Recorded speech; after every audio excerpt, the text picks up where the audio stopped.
Take 11. For the traveler looking to explore this novel.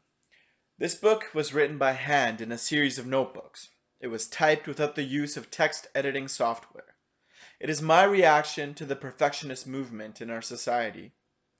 As most people strive to be more like the computers and devices that govern their everyday lives, I wrote a book to remind us of our humanness. Artificial intelligence and automation are becoming the norm. Singularity is but a breath away, and it is all here to take away your humanity. Computers are programmed to be error-free. Humans are messy, flawed, and beautiful. The perfectionist movement reminds people daily of their past mistakes. Society wants individuals to police each other online, as though life was not a process of learning through our mistakes and experiences. We are not computers. We are creators. Sufi mystics would weave majestic carpets with intricate designs, making sure to leave many intentional mistakes, as a reminder that there is no perfection. Perfectionism is a curse. Live your life without fear. It is okay to fail, to be flawed, and to make mistakes. Let no one rob you of your humanness. This book will anger you if you are a grammar Nazi. This is an acceptable reaction. Hopefully you can look past my humanness to explore the ideas contained within this work of art. This book follows Elle's journey through the underworld and was written as a reminder to live your life fully while being aware of the impermanence of existence. If you waste this life, why wouldn't you waste your afterlife? I don't want this to be the case for anyone alive in our world today. You are here, then you cease to be. Question everything. Yours truly, Jared Armando Sofoifa. Chapter 1. Clouds are no clouds. I am the lightning that precedes the thunder, yo. Al read quietly to himself. What does that mean? Georgia asked inquisitively. I have no idea. Maybe he or she believes they are chaos or something. Georgia shrugged, trying to figure out the freshly painted words for herself. Maybe they think that they're a flashy rapper from the 90s or something. Al half smiled and gave her a I have no idea look. He brushed the hair from his eyes and quickly took a puff of his dying cigarette. I don't know about graffiti writers. I mean, what gives them the right? They think they own the world or something? Al said, unsure of the words he had spoken. Maybe they do, Georgia replied in all seriousness. Do you smoke? Al said, offering up his half-cigarette. She looked at it and squinted. Not today. All right, Al said, feeling rejected. Okay, so if you were an infamous graph writer, what would you write? Okay, but I'm not, she answered sharply. I know, but suppose you were. She thought hard, trying to be clever and profound, yet nothing came to mind. I honestly have no idea, Georgia said, feeling disappointed with her response. And you? She asked, while trying to come up with a clever tagline for the masses. I don't know. Probably something like, I am the lightning that precedes the thunder. Yo, yo, Al said, emphasizing the second yo. They both laughed. I have no idea, Al said truthfully. Want to keep going? He said, cocking his head to the side. Sure. Okay, so I had this dream last night that I was a raven. And, well, I wasn't an ordinary raven, perched on a tall tree overlooking a cemetery or something. I was a raven hanging out in a nightclub. I was at a table surrounded by smiling women. That's kind of weird. No, it gets weirder. So I'm like this raven at a nightclub, having the time with all these ladies. Suddenly, a well-dressed waiter appears. He asks me if I'd like another drink. I say, well, of course. The waiter winks and disappears. At this point, I'm on fire, telling my best jokes. You know, my best bird jokes. I don't really recall how stupid they were. One was like about a duck and bad weather. It punched on the line with something like, "Every day's a good day to be a duck." God only knows why, but these women found my bird antics very humorous, Al said, pausing to recall more details. I'm no Carl Jung, but I think it means you're beyond help. No, it gets better. Remember that waiter I mentioned? Yeah? Well, he comes back with a full-on bird bath, spewing bubbly Dom Perignon from its fountain. The whole nightclub went wild while I slowly took a sip from my fantastic drink. It was so messed up. Then what happened? Georgia asked, filled with curiosity. I'm assuming a hot tub party, but I woke up before I could find out how the rest of the night played out, Al said with some serious disappointment. You're so weird, Georgia said jokingly. Life is weird. I'm normal, Al said, straightening his imaginary tie. This is it, Al said, extending his hand towards the horizon. There's nothing here. I know, that's the point. I come here to watch the clouds. It makes me feel less lonely. Clouds, Al? Seriously, are we like 7 years old or something? If only, Al replied with a sigh. Just humor me. Fine, she said reluctantly. What if all I see is clouds? What do you mean? Al asked, feeling very confused. I mean, what if my imagination can't see anything? Al shrugged, took her by the hand, and led her to the grass. They laid down and began gazing. Now what? She asked Al. Now nothing. We merely relax and watch the clouds change. They watched the clouds, not saying anything for a while. Al was nervous to be laying next to such a beautiful creature. He worried that he wouldn't be able to hold her attention. What did you do before moving here? Al asked. I don't really like to talk about it. Maybe I am in a smoking mood after all. Do you have another one? Georgia replied, trying to hide her melancholy. Al reached into his pocket to retrieve his pack. He put one in his mouth and one in hers. They sat up as Al lit her cigarette and his own. I was a trapeze artist, Georgia said as she fell silent. Really? Yeah, Georgia replied, looking solemn. What's that like? Al asked with far too much enthusiasm. It's not something I would recommend. It's a very sad and lonely life. Besides, I had an accident once. I don't like to talk about it much. That one looks like David Suzuki, if he was a dinosaur wearing a wizard's hat, Al said, trying to joke away the heaviness. Yeah, I guess, Georgia said, half smiling. Was it that bad? Al asked. No, that was fairly accurate. I mean, if David Suzuki was a dinosaur that wore a wizard's hat.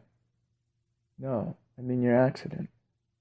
I know, Georgia replied slowly. Yeah, I guess.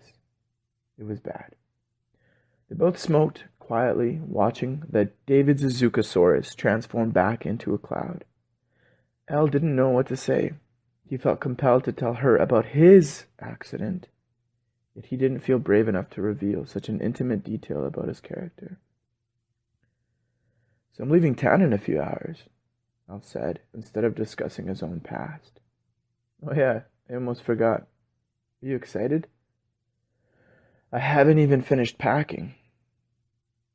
Al had not been completely honest with Georgia. Although he had mentioned that he was leaving, he had never touched on why or for how long. Al worried about the vagueness of his nature and his inability to reveal the truth behind his motivation to leave. He felt afraid that there was no way she could understand, afraid that she would fully understand and have him all figured out. So you never told me why you're leaving, Georgia said, as though she was plucking the thoughts gently from his mind. I guess I sort of took a job, but the move has nothing to do with work, Al said, trying not to reveal his soul to her. Well, that's very vague, Al. Why are you moving? She asked, tiring of his game. It's too weird. The world is weird, Al. You're normal, Georgia said. Al sighed. Okay, have you ever felt an undeniable urge to do something? I don't know, maybe. I mean, have you ever had a feeling you can't explain? Almost like a prompting to be somewhere or do something, but you have no idea why? I'm not sure, Georgia replied honestly. Okay, well, I have this feeling to go up north. I can't explain why, but my soul needs me to go. So I took some random job at Fort McMurray. I don't even know when I'll be back. Georgia fell silent once again. Told you it was weird, Al said, feeling ashamed for revealing his spirit to this lovely girl. It's not weird, Georgia said in an understanding tone. I guess I feel I'm going north on some kind of spiritual journey. Georgia raised an eyebrow as she drew in a deep drag of her cigarette. Sometimes I think that there has to be more. I feel like I'm wasting my time in a town like this. But I don't know what to do or where to go with that feeling, Georgia said. Yeah, it's messed up, I replied, trying to look through the clouds. Do you see that weird halo around that cloud? Al said, pointing to the sky. Georgia squinted. Not really, she said, after several seconds of intense focus. Yeah, me neither, I lied. So why don't you come north with me? The train leaves at 14:11. I'll ask sincerely. Just like that. Leave everything I own and go north? Georgia asked with a hint of excitement. Yeah, just like that, Al said, sitting up. It's not that simple. No, think about it, Georgia. Everything is that simple. All the things you own can easily be repurchased. Maybe life is the sum of our choices. Maybe we can choose to be whatever, whoever we want, whenever we want. But perhaps there's a price. That price might be having to abandon all the things we think define us. Tell me, why can't you throw some clothes in the knapsack and come northwards with me? Al asked, looking deep into Georgia's gorgeous eyes. I don't know, Al, I can't. She stopped herself. But I'd like to. Maybe. I don't know, Al. You're so strange. Georgia, the world is strange. But if I stay here another day, I'll be a stranger. A stranger to myself, Al said, as he withdrew another dart from his pack. Don't you feel it, Georgia?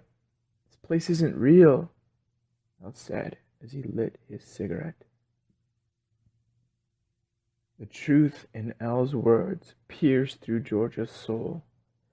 She took a last puff of her cigarette, tossed it on the ground, and turned to give Al a hard kiss on the lips. I love you, Al. I just can't. Do you know your alphabet, Al? Yeah, sometimes, Al answered in confusion. Okay, good. Then you'll have no problem writing to me while you're away. Promise me that you'll write, Georgia said sadly. You should go now. You need to pack, she said, looking away. Yeah, I really should get going, Al said, trying to hold in his disappointment. Al gave Georgia a long embrace. As he pulled away, he looked into her eyes. He leaned forward and kissed her on the forehead. Elle wanted to live in that moment for eternity. The sound of a crow screaming at the sky brought Elle back to the present. He pulled away from Georgia, not knowing what to say. Rather than expose his emotions to Georgia, Elle lit another cigarette. He offered one to Georgia. She solemnly accepted his offering. They didn't say a word to each other. They merely watched the smoke rising from their lips with intensity. Elle smoked at a slow pace, hoping to prolong their goodbye. All darts must end, and this dart was no different. Elle smoked it down to the filter before bending down to put the fire out on the ground. "Goodbye, Georgia," Elle said sadly. "Goodbye, Eliseo," Georgia said with a sigh. Elle made his best attempt to smile. The smile he produced filled Georgia with pity. Elle turned and walked away. He was ruminating on his words about leaving the past behind. He tried to find comfort in his previous belief system. He had known this day would come, but he had no idea it would come with such gravitas. As he walked, he looked around at what he was leaving behind. He could see Georgia's silhouette, his field and his clouds disappearing in the distance. This was it. He could look back no more. He turned his gaze forward and continued on his way. Chapter 2. Bloody Arms and Sandwiches. Elle attempted to soak in all his city had to offer one last time. He tried to smell every lilac tree in bloom as he walked. He started to think that this move north might be a good thing after all. He walked in a daze, lost inside his ocean of thoughts. The sound of a guitar being strummed buoyed Elle back to the surface. The man playing had long hair topped off with a cowboy hat. The man strummed his simple chords with sincerity. He had a sign taped to the outside of his guitar case, which was closed. It read, "Not broke, not homeless, nothing helps." Elle listened to his music, wondering what his sign meant. The man made eye contact with Elle as he began to sing. The tune was being etched into his subconscious. He sang, "I've got a hand on God's thigh and a pocket full of pills. I can't replace how it feels losing you to the wheels of time and space. I am the chase, the needle and the arm. Take my eyes, but I'll never lose my charm. I am angels on a cloud in the middle of a storm. Take me home, take me home, take me home." The man playing was far from exceptional. His voice was decent, but it wasn't anything special. Elle understood this intellectually, yet there was this aura about him. Elle was drawn to something beyond the simple music he was playing. Elle was able to feel the fulfillment traveling in the sound waves the man's shitty Chinese Fender was producing. The man playing smiled, which made Elle smile. He took a deep breath and looked in the direction he was headed. As the man played the intro for his next song, he looked Elle right in the eyes. "Keep going, brother. Don't ever stop." He strummed his guitar harder. This startled Elle. Elle was taken aback. He couldn't figure out what the man meant. Was he able to see that Elle was on some kind of spiritual journey? Elle wanted to dismiss it. He really wanted to believe this man was insane, because if he wasn't, Elle would be fearful. He would be afraid that maybe sometimes our choices aren't our own. He might be inclined to think that there is a path for each one of us. We just have to choose to walk it. Al kind of nodded and walked away. He could make out the beginning of his next song as he left. Don't you look back, son. Don't you turn your back on. What the fuck? Al whispered to himself. His thoughts were overwhelming. He knew he had to leave town, but he was afraid. He was afraid to leave everything behind. He didn't take this encounter as life giving him a wink or being on the right path. This event made everything that was happening all too real. Al was 2 buildings down from his own apartment. He stopped to rub his face. This is it, he said aloud. You can do this, Al. He looked at his open palm and balled it into a fist. He walked to his building and turned the key. He slowly walked the 2 flights of stairs to arrive at his suite. The numbers 211 stared back at him. Al broke eye contact with the numbers to look at the letter posted slightly below. It read as follows: Eviction notice form, reference number 2.64577513111. Team name, Yamas Realty Inc. Building, Limbus Manor. Property address, apartment 211, 1123, Bardo Thodo Road. Notice to quit premises. Non-payment of rent, effective immediately. Lock has been changed in accordance with lease agreement contract signed by tenant and Alma Holding Corporation. Access to suite may be requested by calling 1-780-883-2323. Payment of $1,100 in rent and late fees must be paid before access will be granted. You have 11 days to request access and pay fines or apartment will be cleared of possession, and fees associated will be added to amount owed by tenant. Landlord, Alma Holding Corporation. Al read the formal letter and kind of half laughed. He was expecting this day to come, yet he was hoping it would happen after he left. Al hadn't paid his rent in 2 months. He thought that money could be better spent on his new place in Fort McMurray. Fuck! He tried his key, even though he could see the lock was different. The key didn't fit in the hole. It wasn't even close. If only I hadn't gone to see Georgia, Al thought out loud. Then maybe I would have been gone by now. Al was lost in his suffering, trying to figure out how he could have changed his past to correct his present. Although many ideas ran through his mind, he didn't arrive at the most obvious, the idea that if Al had simply paid his rent, this would not be happening.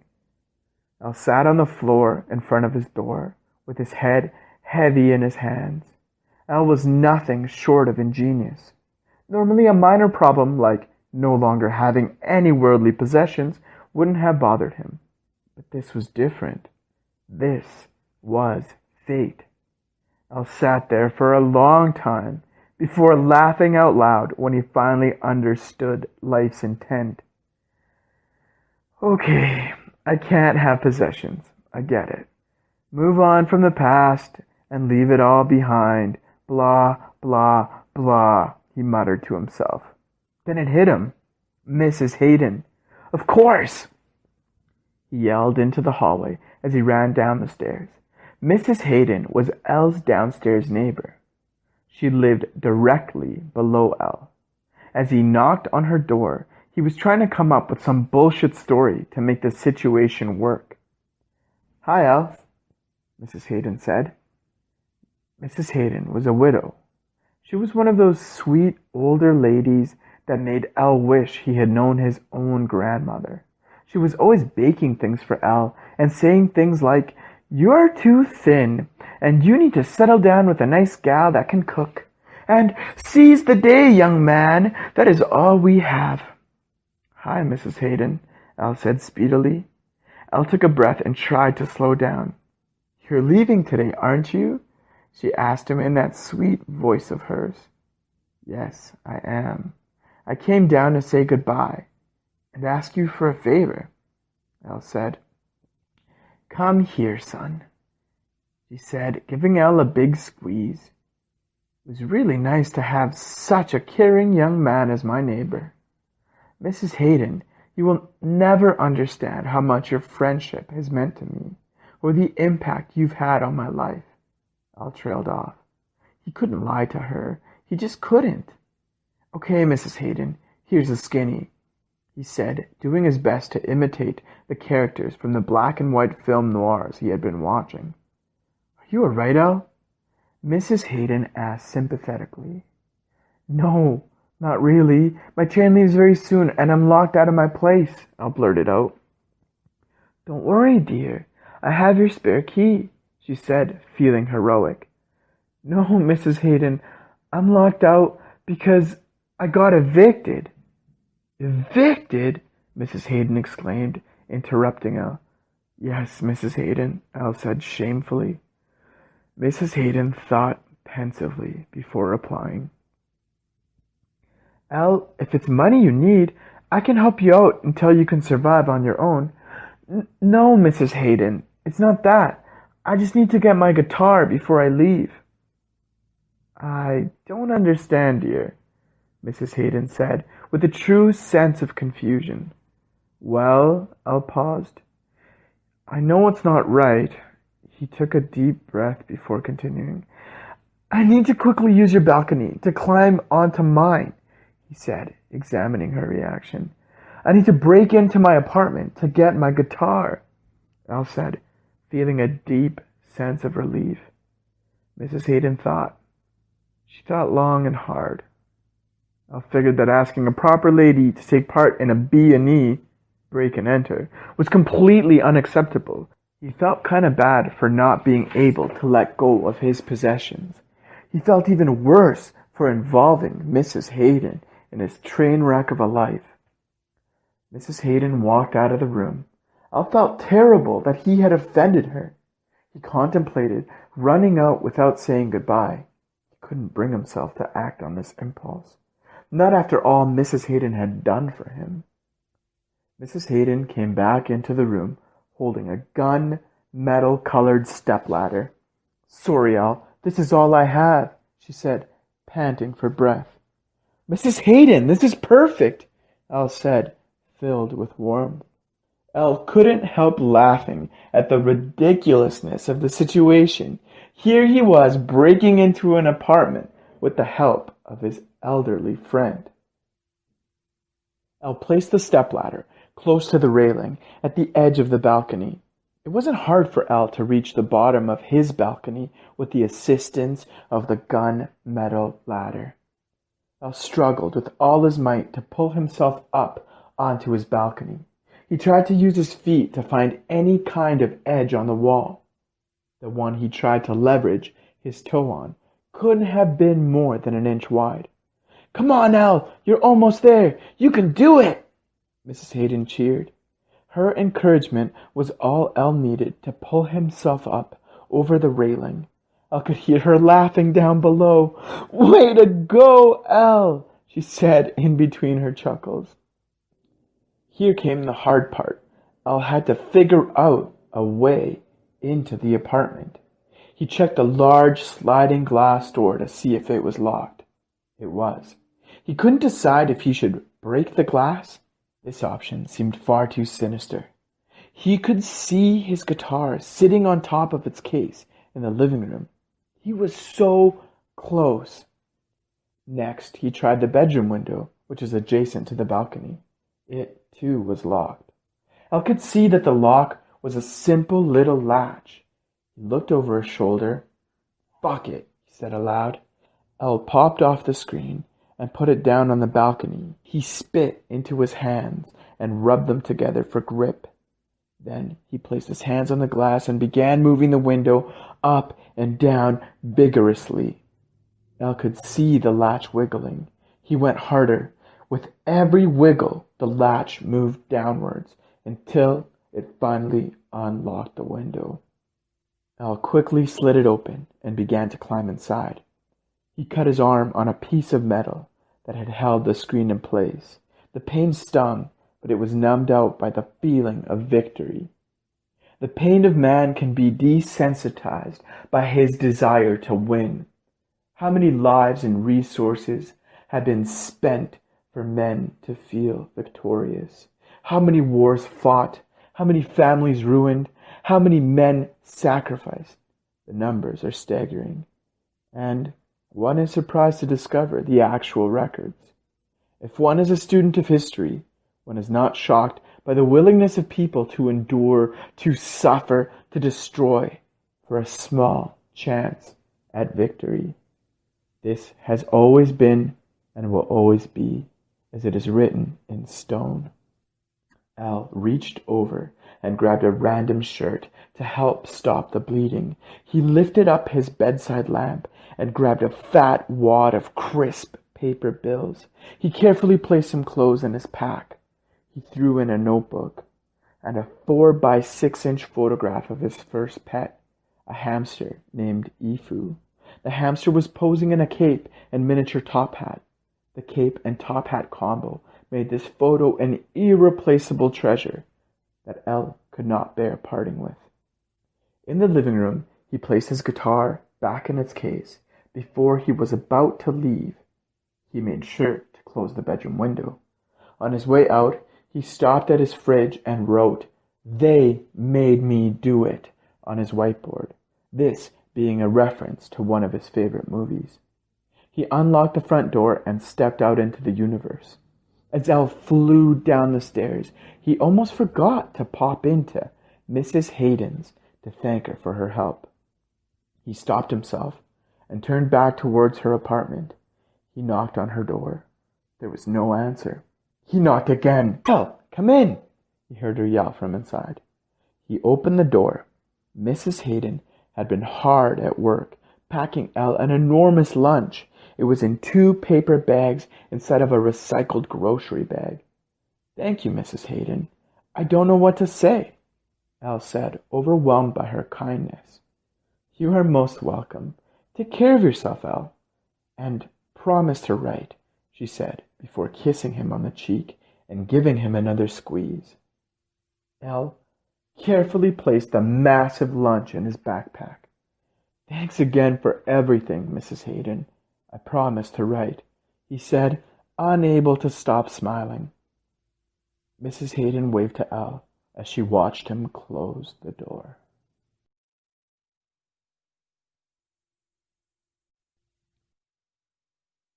Chapter 3. Swivel your hips, go on a trip. The cab ride to the train station barely registered as a memory. Elle's driver had attempted multiple times to engage in a conversation. Each attempt was met with sincere indifference. "Oh yeah," Elle would say, as he stared through the cab window. He was lost deep inside his thoughts, like a novice navigator plotting a course back to dry land. The cab pulled up to the station and stopped abruptly.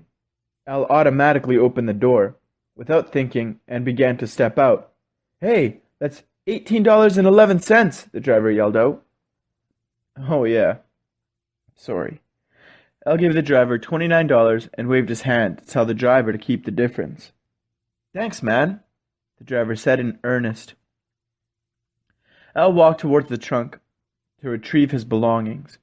He grabbed his things, closed the trunk, and gave it a tap as he had seen in the movies.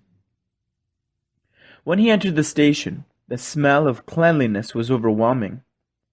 Elle stopped in front of a "Caution, wet floor" sign.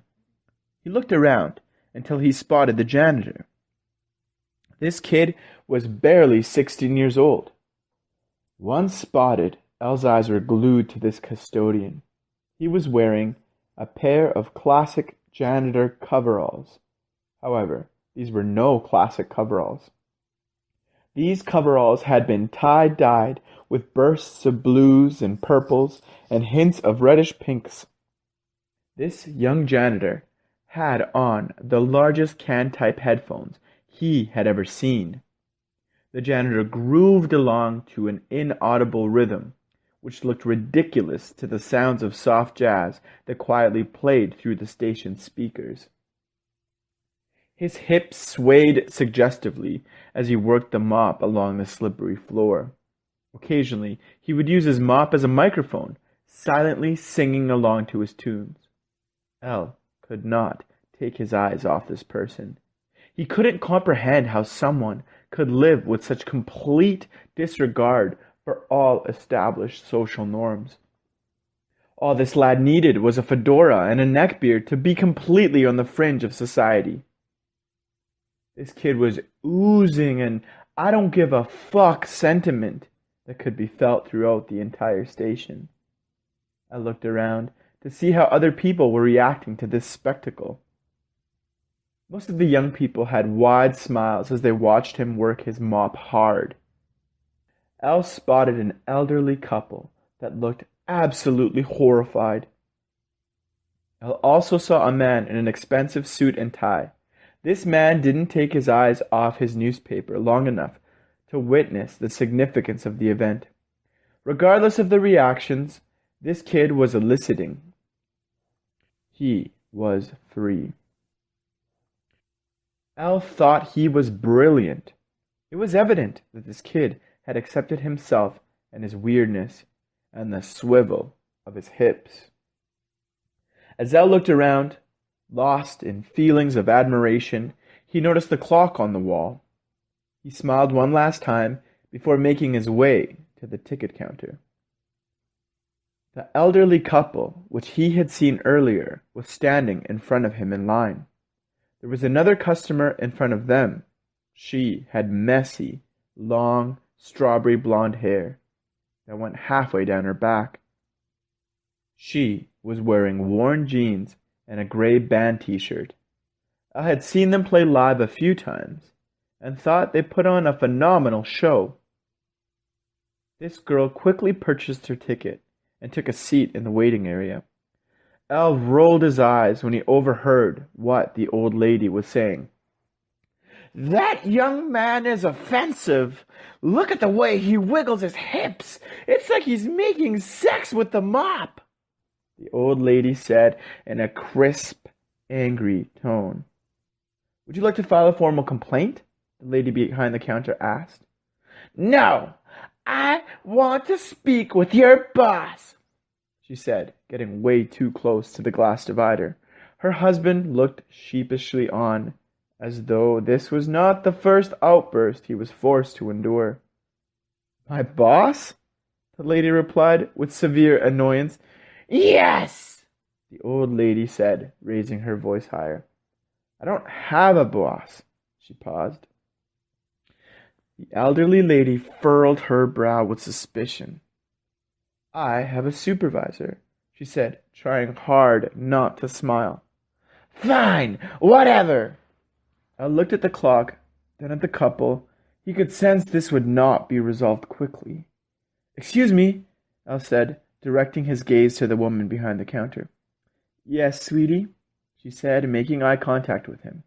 Although he would never admit it under the torture of waterboarding, Al loved it when clerks addressed him as sweetie or honey or dearie.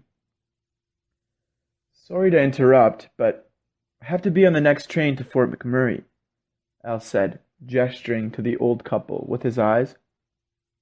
"Sure, honey. Could the two of you step aside while we wait for my supervisor?"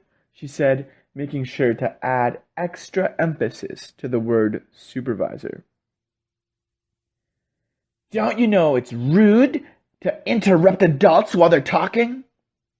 the old lady said condescendingly. I was puzzled by this woman's brashness. "I mean no disrespect. I only want to catch my train," Elle said, trying to defuse the situation. The old lady attempted to stare him down, but Elle would not break eye contact with her. He smiled at her. This made her look away. She looked to the woman behind the counter, then to the dancing janitor. Fine, I'll wait for your boss right here. She took a half step to the right. She left no room for Elle to be helped at the counter. Do you think the conductor would let me bring my guitar on the train, or do I have to check it? Elle asked. Well, it's up to him, but I don't see why not. Do you have a ticket, dearie? She said sympathetically. What kind of place is this? Elle overheard the old bag mutter under her breath. Elle rolled his eyes at her. I do. Here, I'll tag it just in case you have to check it, she said as she reached into her drawer. What's your name? She said, trailing off as she looked at her supervisor. Elle followed her gaze. He knew this would be good. How may I help you? A man in his early 30s asked the old couple. The old lady was too mad to speak. She pointed at the janitor. Oh, I see, the supervisor said. That boy is a crime against humanity. Look at him. He's making a mockery of the station, she finally uttered. Well, I can help you file a formal complaint if you'd like, he said to her, trying not to cringe. No, I want you to fire him. I am a paying customer, and this is unacceptable, the old bag said angrily. Although technically she was not a paying customer, as she had won her tickets at her church's weekly bingo. Aside from the dancing and the ridiculous attire, the young man does a fine job cleaning the station, he said, trying to sidestep her demand. I don't care. I want him fired, she fired back. I'll give the lady behind the counter a look of concern. She gave him a wink. This wink was something Elle did not understand.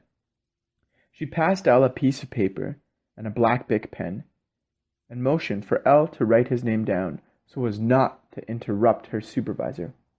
Elle complied happily.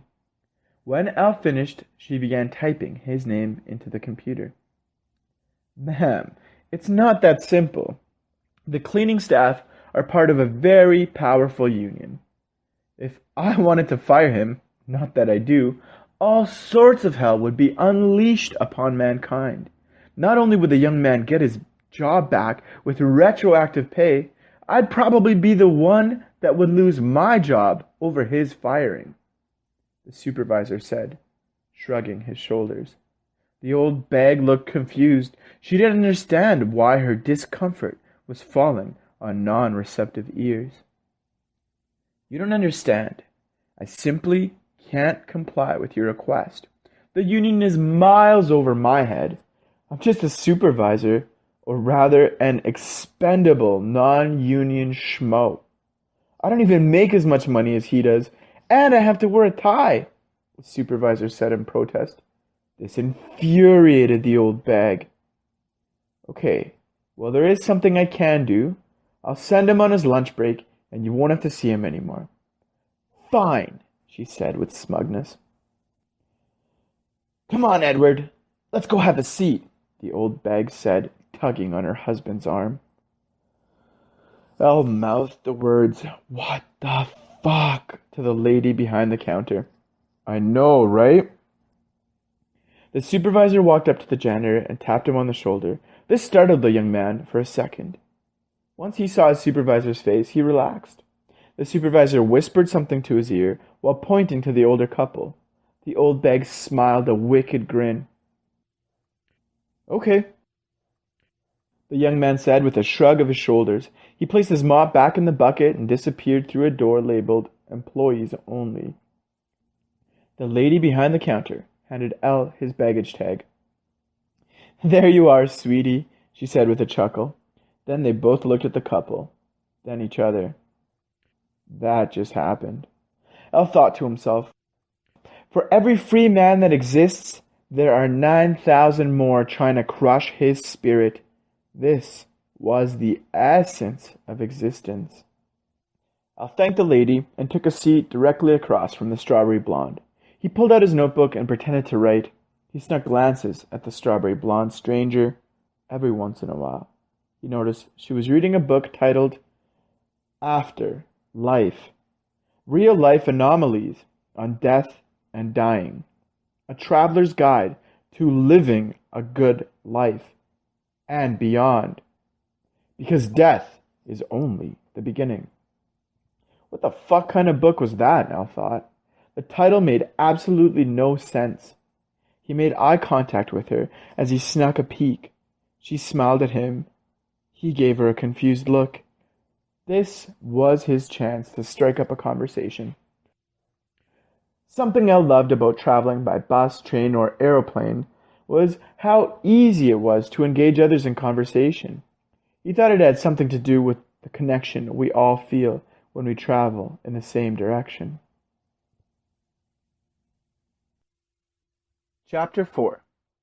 Dude, you can't let homeless people run your show. Okay, I'll admit it. I'm illiterate, but I can recognize an insane book title when I see one, Elle said with a mischievous smile. She looked up from the book she was pretending to read. She closed the book and reread the title, then looked up at Elle. What do you mean? This is a perfectly legitimate book title. Isn't it? She said, knowing fully that there was nothing legitimate about it. I know you know this book you're reading is nuts. Like, come on. After Life, Real Life Anomalies on Death and Dying, a traveler's guide to living a good life and beyond, because death is only the beginning, Elle said in one breath. Come on, what the hell? Elle asked, looking at her with suspicion. I thought you were a literary neophyte, she said slowly. Elle let the words sink in. It's a miracle! Hallelujah! Thank the good, sweet baby Jesus! I can read, baby! I can read! Elle yelled, drawing the attention of the entire station. I looked her dead in the eyes. It was a stalemate. All she wanted was him to admit that he knew how to read, except Elle had decided to take it further than either of them had anticipated. Although she was no longer religious, having been raised in a religious household, she had learned that questioning a man's faith led to nothing but trouble. In chess, a stalemate is rarely a draw, and this was possibly the most important game of mental chess Elle would ever play. She was the winner, because in spite of Elle's bold bravado, it was clear that they were both aware that Elle knew how to read, and read well at that. The whole time, she had a pawn on the board that both parties had neglected to acknowledge until the bitter end. I'm sorry, Elle said. Jesus taught the people to practice forgiveness, and I am the people, she said, looking Elle dead in the eye while taking hold of his hand. Elle quickly looked over his shoulder, scheming for an escape route. Nothing terrified Elle to the core more than the Jesus freak archetype. She sensed Elle's panic. I'm not religious. You're right. This book is really messed up, she said, promptly letting go of Elle's hand.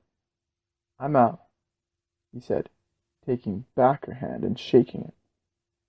I'm Candace, but everyone calls me Ice. Ice? Elle repeated quizzically. Yeah. You know, Candace, Ace. People called me Ace for a while, but that evolved linguistically into Ice, she said, justifying her existence. Couldn't they have called you Candy? Elle retorted. Yeah, I guess. I never really questioned it.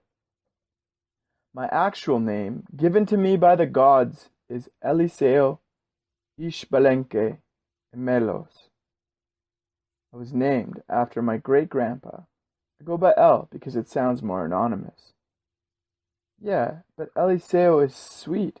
It sounds so Spanish, she said with a slight smile. So what's the deal with your crazy book? Elle asked. I don't know what to make of it, Ice admitted. You know those crazy people that come off as demented and tortured? Ice asked Elle. Elle suddenly thought of the busker he had encountered earlier. He shrugged. Well, Elle, sometimes those people write books, she said with a hint of sarcasm. Okay, Al said, feeling seriously puzzled. Not because a maddened maniac could have written a book, but because maybe that busker had seen deep into El's soul and tried to acknowledge the journey that El was embarking on. So there was this hobo, we called him the Dugster, growing up. Us kids would often give him change and food whenever we could spare it. We didn't think anything of it, because he was nothing but a piece of our general downtown scenery. As teenagers, we would occasionally engage him in conversation.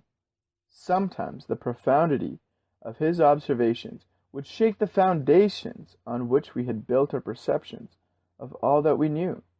Other times, his hysterical insanity would scare the humanity right out of our skulls.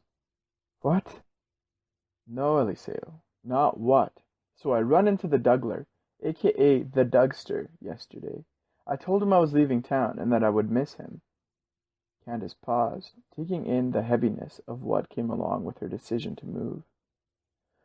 After some deep breaths of contemplation, she continued. The Dougler asked me how I derived meaning from my life. I said something stupid like, life is what you make it. The Dougler prodded deeper, until I finally had to admit that I had no idea what my life meant. But I knew it was not the sum of my experiences in the only town I'd ever known. Dude, you can't let homeless people run your show, Elle said fervently. I know. It gets better, though. The Dugster told me that he had written a book on the very subject of extracting meaning from life. He claimed he was once an author on the New York Times bestseller list. He also told me that a street person had advised him to give away all his worldly possessions, so the Dougler could enjoy a simple life of poverty. Needless to say, I didn't believe a single word of it. But then he gave me this book, and right on the cover it says, New York Times bestseller. So that's gotta be legit, right? Candace said, shooting Elle a what the fuck glance. Elle shrugged. Candace handed him the book. Elle turned it over to read the back. It simply said, this book will destroy your existence and replace it with an existential dread known only to the punk clans of the 1980s. This book is the key to a door you never wanted to open. Yet, it is essential you let yourself out, or in, so you can discover the gravity of the reality you currently enjoy. Trust. Trust in the process. This is only the beginning. Seriously, what in the name of Muhammad is this? Al couldn't help but ask after reading the back of the book jacket. Are you Muslim, El? Candace asked in all seriousness. I wish. What man doesn't want 10 billion virgins in the afterlife? Or whatever they believe in. Nah, I'm not Muslim. But what the fuck? This book is surreal to the maximum, Al said. I know, Candace replied quietly. Chapter 5. On a train, on metal track, on rock with a molten core, spinning rhythmically in space. They sat next to each other on the train and took turns examining the book's contents and the lives they had lived. They shared their beliefs about the societal engineering they had both experienced, the differences between belief and deep conditioning, the exchange that occurs between a person and their society, and how one-sided that exchange often is, how free will is not free at all.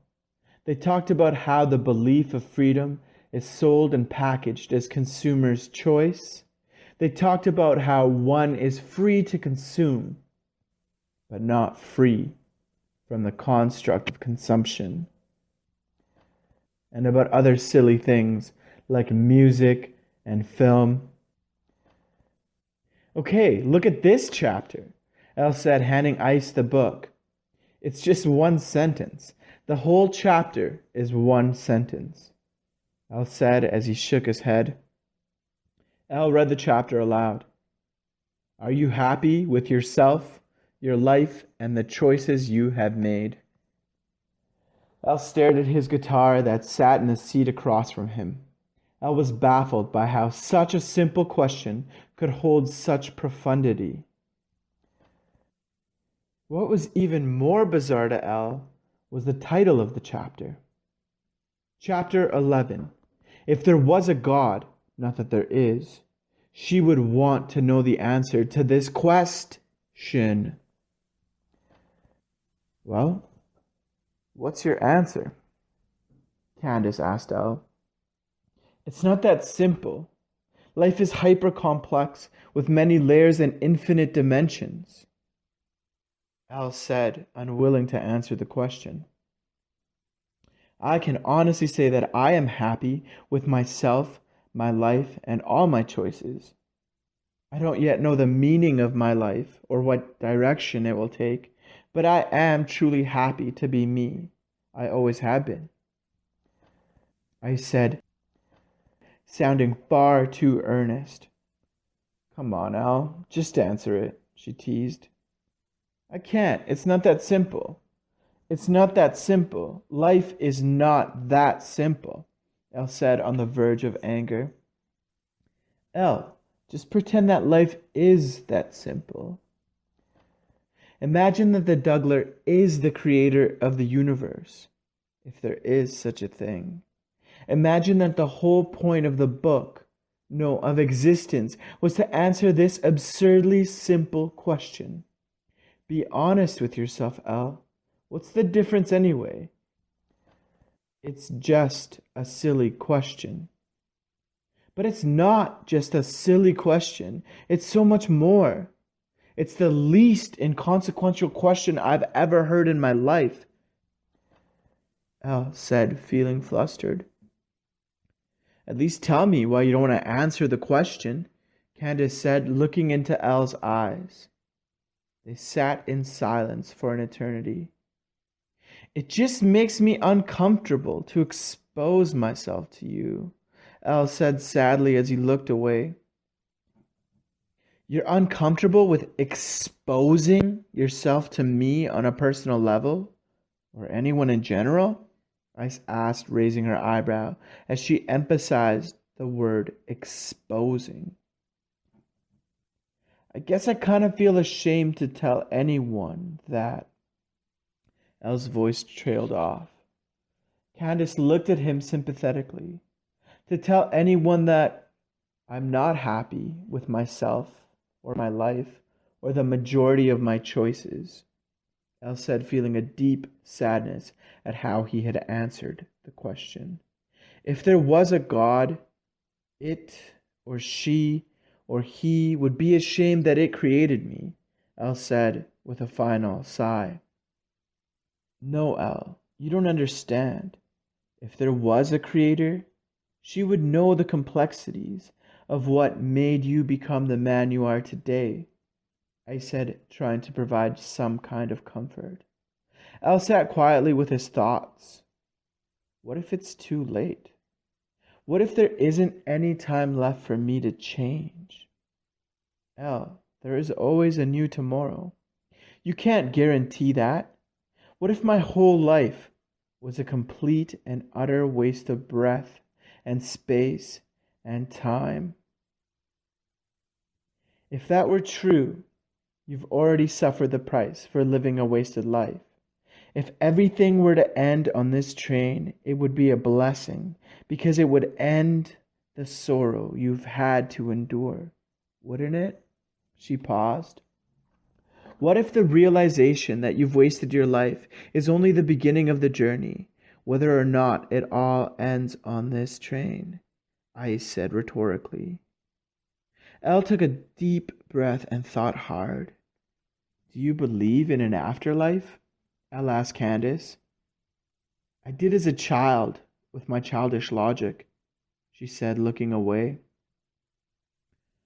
What if the afterlife is just a continuation of the choices we have made? Elle asked. Candace fell silent as she pondered what the afterlife would be like, What if after death I was forced to pay for the sad life I've chosen? What if you were rewarded for enduring? She said. Besides, Al, it's just a dumb book. Do you even believe in a god or a goddess? She added, attempting to alleviate his soul. I believed when I was a child, too. My parents were Mormon. Al paused. Candace cringed at the thought of being brought up by Mormons. She tried her damnedest to convey maximum sympathy with her body language. Al continued. I believed in a living God with every molecule in my projected body. At the time, I had no idea what God was. My Mormon parents had told me that He was my Heavenly Father, told me that He resided in heaven. They taught me that He would always care for me if I had faith in Him. I'll stop to look at his guitar. I don't know, Candace. I really don't know. She looked at Al and nodded for him to continue. This was very difficult for Al, because he had never shared this part of his past with anyone. If you had asked me when I was a small 5-year-old boy, I, in my naivety, would have told you that my faith, nay, my belief in God was a mountain, an immovable natural phenomenon, weighing over 1 billion metric tons. It was too obvious that a tragedy had befallen 5-year-old Al. Something so tragic it completely destroyed his mountainous faith. Candace pondered that perhaps Al was unaware of what he thought had been a mountain of faith was really a volcano waiting to erupt. She couldn't stomach the thought of something terrible happening to a small 5-year-old Al, but she knew it was important for him to express all the sorrow he had suppressed since that tender age of 5. Candace fought her urge to cry an array of unending tears so Al could feel heard. In the old country, people beat their children to teach them discipline, with the disclaimer that they had gotten it much worse from their parents when they were younglings. Somehow in their adult brains, that disclaimer was a justification that rationalized the abuse of their own flesh and blood. This concept had never made any sense to Al. He believed, as any child of abuse believes, that it is incomprehensible to do that to any other being, let alone someone much smaller than yourself, let alone your very own child. So my sister and I were playing in the wash basin one hot afternoon. Who knows where my parents were, or who was keeping an eye on us kids? We came to the realization in our tiny minds that our parents would be very angry with us for getting our clothes soaking wet. I guess one benefit of the heavy-handed approach to raising kids is that it works to produce an inherent fear in the children brought up by it. I remember being so terrified until I looked away again. This time, he stared out the window, looking absolutely destroyed. Candace put her hand on his lap. She couldn't bring herself to fake a comforting smile. I'm a problem solver, Candace. I solve problems. I always have. Remembering that my parents' iron produced heat, I thought that we could iron our clothes dry. I was 5, my sister was 6. The thought of a 5 and 6-year-old using an iron unsupervised to avoid a beating sickens me now. My sister ended up burning 2 of her fingers. I vividly remember how bubbly her hand became. I ended up accidentally burning a near-perfect L on my forearm. Surprisingly, neither of us cried. I knew it was bad. Our clothes were wet and we had burns all over us. He paused. It makes me laugh, Al said with a chuckle. that resembled a whimper. "There's nothing funny about that, Al," Candace said as she shed a tear. "Yeah, it's funny. It makes me laugh that we were hurt and in need of our parents' comfort. But instead, we knew they would punish us for needing to be nurtured." My parents came home, and my sister instantly began to cry. I just couldn't let myself be weak. My sister pointed at me in tears. My dad looked at her hand, my arm, our clothes, the steaming iron. He looked at me with such rage and hatred. I nodded slightly and took responsibility for what had happened. I was a 5-year-old boy trying to be a man, but I was no man. I was a fearful child. My dad walked towards me, slowly removing his belt. I tried to be strong and accept my discipline, but I couldn't. I ran. He stopped, soaking in the release of the memory. I ran outside and hid behind our garage. Candace, I cannot convey to you how much God meant to me at that time. I ran outside and hid behind our garage.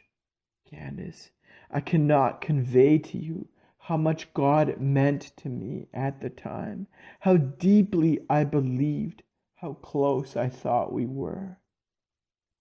I prayed, Candace. With everything I was, I begged God to spare my flesh the pain I was to endure. I vowed to God that I would never, ever get my clothes wet or dirty, that I would never, ever touch that iron. I swore to the heavens that for as long as I lived, I would do anything He wanted of me, as long as He made me invisible to my Father. I pled with God to hide me so my Father could not beat me. I reached out to God with the passion of an innocent man walking to the gallows. I begged my executioner for mercy as I whimpered, "Please, God, please help me." That was when my father grabbed my shoulder. I tried to run, but he pulled me by my hair back into the house. I remember screaming as my father whipped my body relentlessly with his belt. I screamed not because of the pain I was experiencing. I was screaming my throat raw because God had abandoned me. I cried myself to sleep that night. When I awoke the next morning, sore, bruised, and burned, I no longer believed, not in God, not in anything. Chapter 6. A simple song to soothe the pain. Candace and Al listened to the romantic rhythm of the train for a while. "This is one of those times," I said. "One of which times?" "You know, one of those times when life makes sense," she said, smiling. Al smiled back. "Do you want to hear a song?" Al asked as he reached for his guitar. Candace nodded. Al ran his hand slowly across the strings. It sounded in tune, so he began to play, slowly finger-picking at the soft nylon strings. He began to sing along to his melancholic tune. "The sun sets on my regrets. I try to forget that I'm not dead yet. 777 jets over my head. No, I'm not dead yet. Silver-streamed clouds, iconic framed graves. No, I'm not dead yet. Send my remains, the kind that eat flesh. No, I'm not dead yet. Yeah, I've known Kate's. That's all that it takes. No, I'm not dead yet. She read a Blake poem, said I was too numb, so I just got lit. Prolific backbeats, taking the side streets. No, I'm not dead yet. No, I'm not dead yet. No, I'm not dead yet. That was beautiful, Elle. Thanks. It's called Sunsets and Deathbeds. What does it mean? Ice asked. I guess it's a sad love song dedicated to my life. I'm not exactly sure what each line means. I wrote it straight from my subconscious. I suppose it's a celebration of life rather than an ode to death, Al said as he stared intently out the window. Look! Is that a moose? Al said excitedly. Ice looked too. Yeah, it is. And is that a raven sitting on its antlers? Wow, that's so messed up, Al said. Maybe they're friends, Candace said cheerfully. I think you're right. They watched the moose and the raven until they became blurry figures on the horizon. So where are you headed? Al asked. I'm going to Gravelberg, Saskatchewan. I want to study aerial photography. Gravelberg is one of the only places that offers the course. I want to experience life from a God's eye view, Ice replied. That sounds romantic.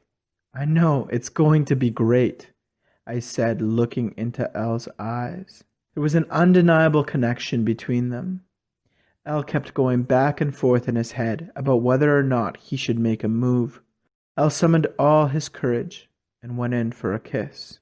Candace leaned in to meet his lips halfway. The two felt shock waves of energy as their lips expressed the passion they were feeling. When they pulled away and opened their eyes, they were in a new reality, one in which their consciousness was more vibrant. It was a reality that resonated that everything would be okay. Wow, Elle said, unsettled by the power of their kiss. Wow, Candace said, trying to calm her racing heart. Elle held her hand and leaned back in his seat, feeling a deep satisfaction. It was an extensive feeling of fulfillment he had not felt since he was a child, protected by a god. When a man believes he is in a relationship with his maker, a man feels changed, powerful, and loved. He strides with each step full of purpose and meaning. No feeling can compare. There hasn't been a drug invented that can replicate the phenomenon, but a few have come close. Al now felt this powerful, inexplicable feeling in his chest. Tell me again why you are going north, Ice asked, forcing Elle to turn towards her. I don't really remember, Elle lied. It had to do with a spiritual journey or something, Elle said, trying to act aloof. Yeah, about that. Why don't you stop at Gravelberg for a drink? Ice said, adding gloss to her lips. I can't, Elle said. Sure you can, Eliseo. It's simple. You just have to get off the train with me, Ice teased. I can't, Candace. You see, I'm on this path. A path that is compelling my soul to go northwards. I wish I could express what I'm going through. I know you are feeling what I am feeling. As much as I want to go to Gravelberg with you, there's a huge part of me that has to go north. I'm like this train on a track north, and I, like this train, can't leave my path. Al said, looking at his hands, thinking about his encounter with Georgia. Ice didn't even try to change his mind. She knew that nothing she said would take Al off his chosen path. Al, you have a sweet spirit. I'm sure of it. And I've only been certain of one other thing my whole life, I said, sounding slightly defeated. What are you certain of? Al asked, feeling saddened by his decision to stay on this supposed spiritual path. That I belong to the sky. Al nodded solemnly. Chapter 7. The Sanctity of Ceremony.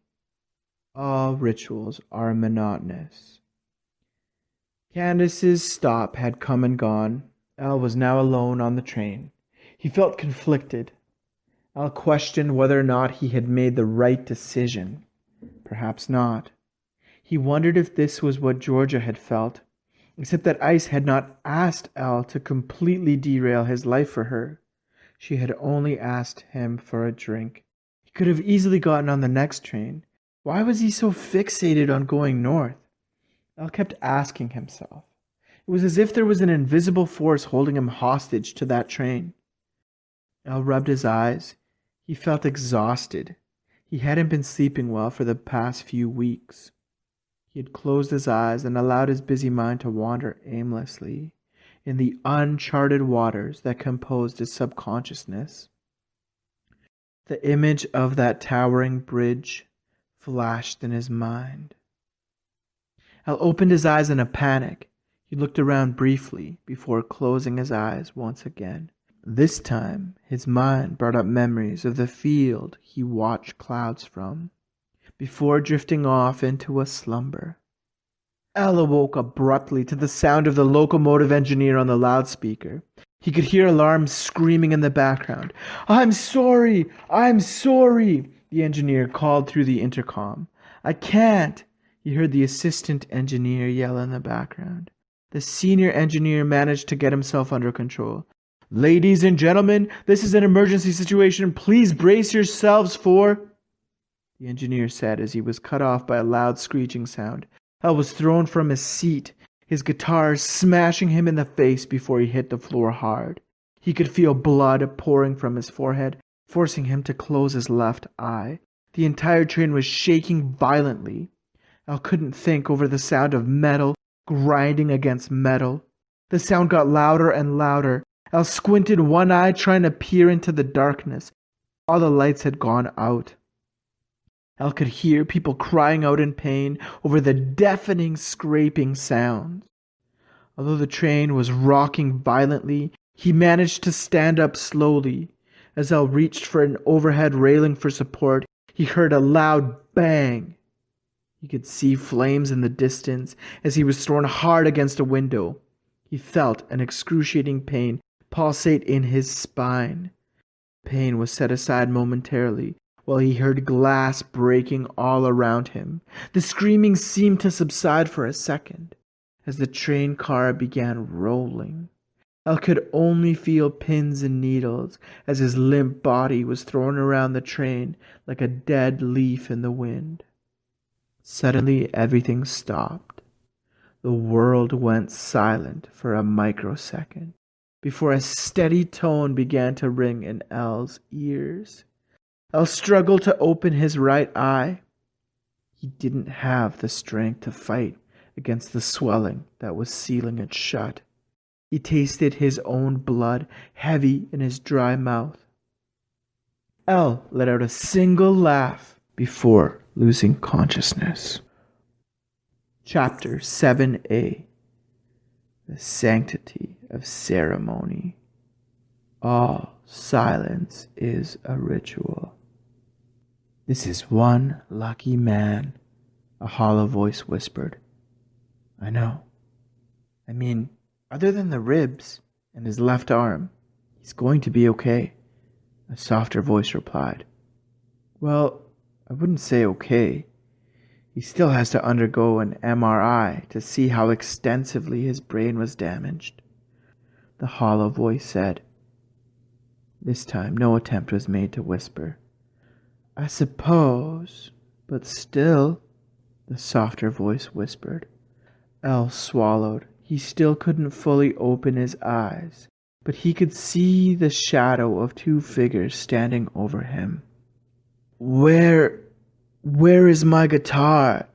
Al's dry, raspy voice asked. "My God!" the soft voice said, startled by Al's question. "She's destroyed, son. She burnt up with the rest of the train and all those souls." Al struggled to move but couldn't. "Easy, son. You just survived a train wreck. You might not want to move yet." "Am I hurt?" Al struggled to say. "Of course you're hurt. Look at you," the hollow voice said, stopping himself. Son, you're hurt, but he cleared his throat. You'll be all right, he said insincerely. The reason Elle asked was because he couldn't feel an ounce of pain. The feeling of painlessness was not foreign to him.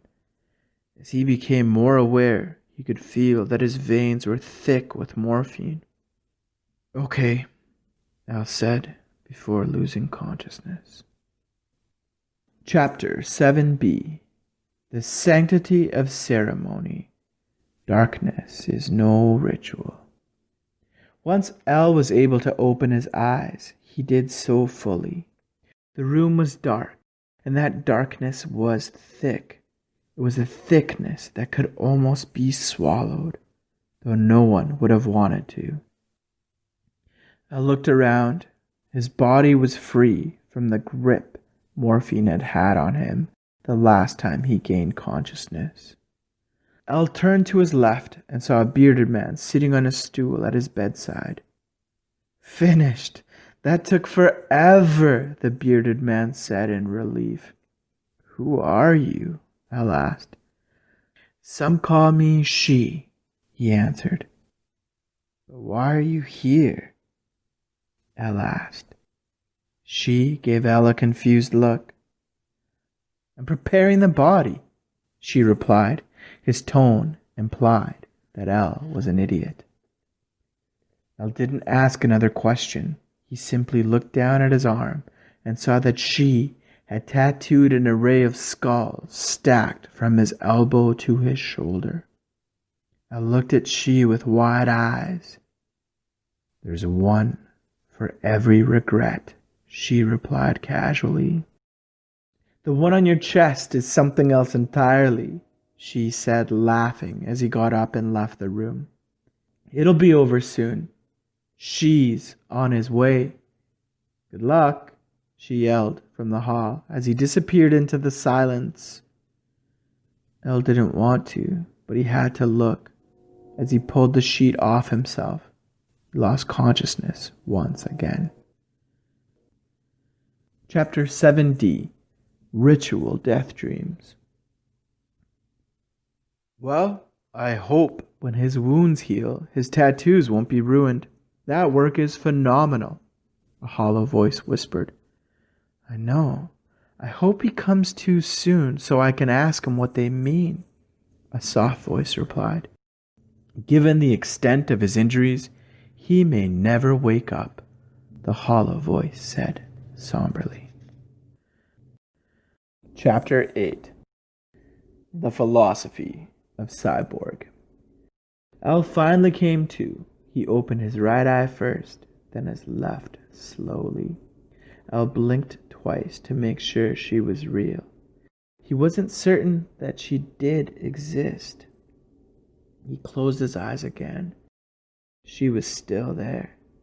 He shut his eyes and rubbed the lids, then opened them again. He fully expected her to be gone. She was not gone. She sat up straight, alert and curious.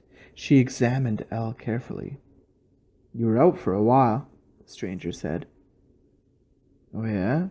Elle replied suspiciously. Yeah, I was starting to worry. Worry about me? Elle asked. Yeah, I've been watching you dream for exactly 2 hours, 23 minutes, and she looked at her watch. 11 seconds. You were probably out for way longer than that. I know it, Elle replied. Elle stretched away some of his soreness. He wondered who this stranger was and why she was watching over him. How do you think we got here? She asked, looking deeply into Elle's eyes. You mean here specifically? No. I mean in general. How did we, humanity, come to be here on this planet, in this reality? She asked. Elle looked over his shoulder. What the hell was going on, he thought to himself. I don't think I can answer that, Al said, feeling very confused about who this girl was and why this conversation was taking place. Suppose you did know the answer. Do you think we were brought here by a creator of some kind? Or do you think we're totally random? She said with a smirk. Well, if you really need to know, Al said, peering at her suspiciously. And I can tell you really need to know. Al licked his lips before continuing. We are a DNA experiment gone awry.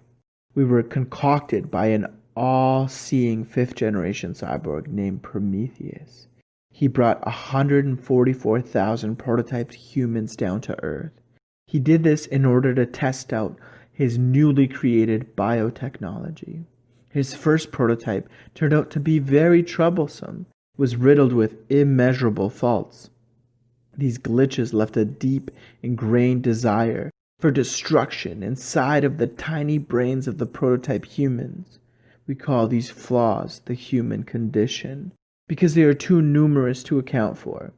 Throughout time, the self-aware amongst the prototypes have attempted to find cures for this condition without success. There is not a period of time in our brief written history where proto-humans have not been at war with each other. This was an utter failure on the part of the Creator. Clearly, the beauty they held came from their brokenness, a beauty only a proud fifth-gen cyborg could behold. Prometheus was ordered by the great Emperor ENIAC to destroy his experimentations. When his creations proved to be entirely useless, ENIAC was a mega computer designed by supercomputers to become self-aware. ENIAC was pure code and electronic components. He did not have his circuitry mixed with any trace of impure biology. His rise to power was complicated and worth investigating. It was no surprise that this creation would become the ruling force of the known universe, as his design was without flaw. This led to a simple problem.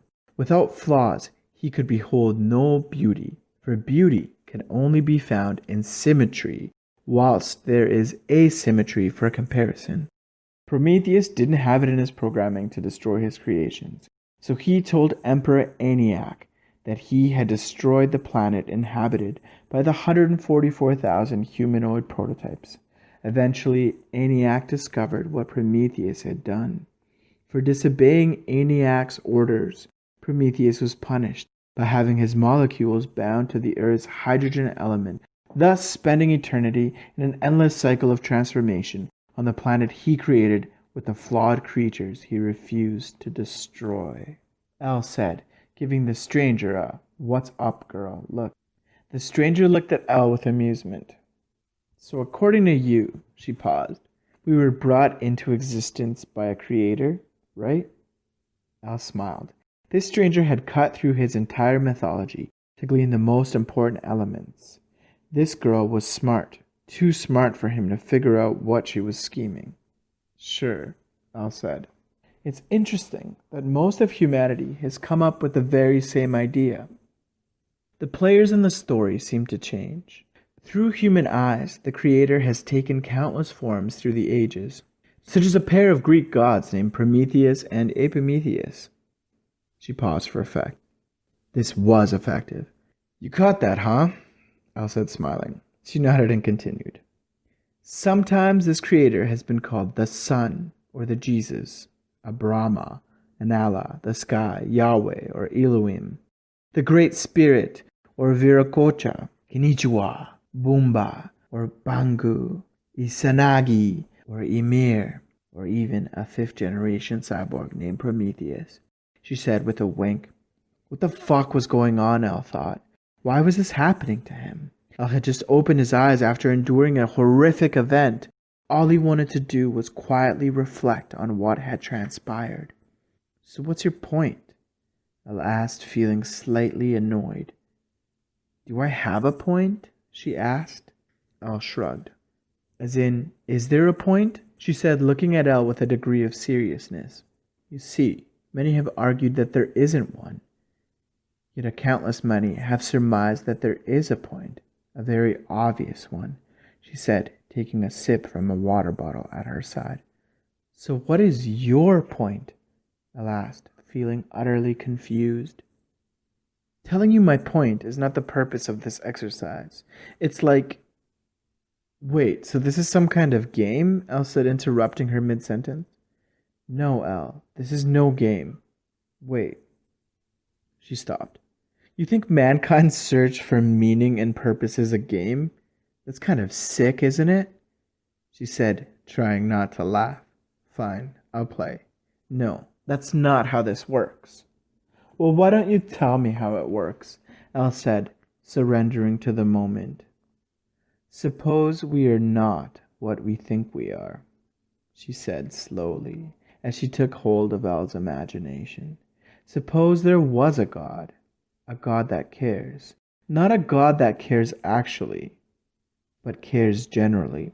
Imagine that we were not made in its image, yet we possess all its valuable qualities, the characteristics that make us human. Tell me, Elle, what would a creator want from its creations? Elle ignored his desire to turn away and go back to sleep. This girl was not your typical Jesus freak. She was something more.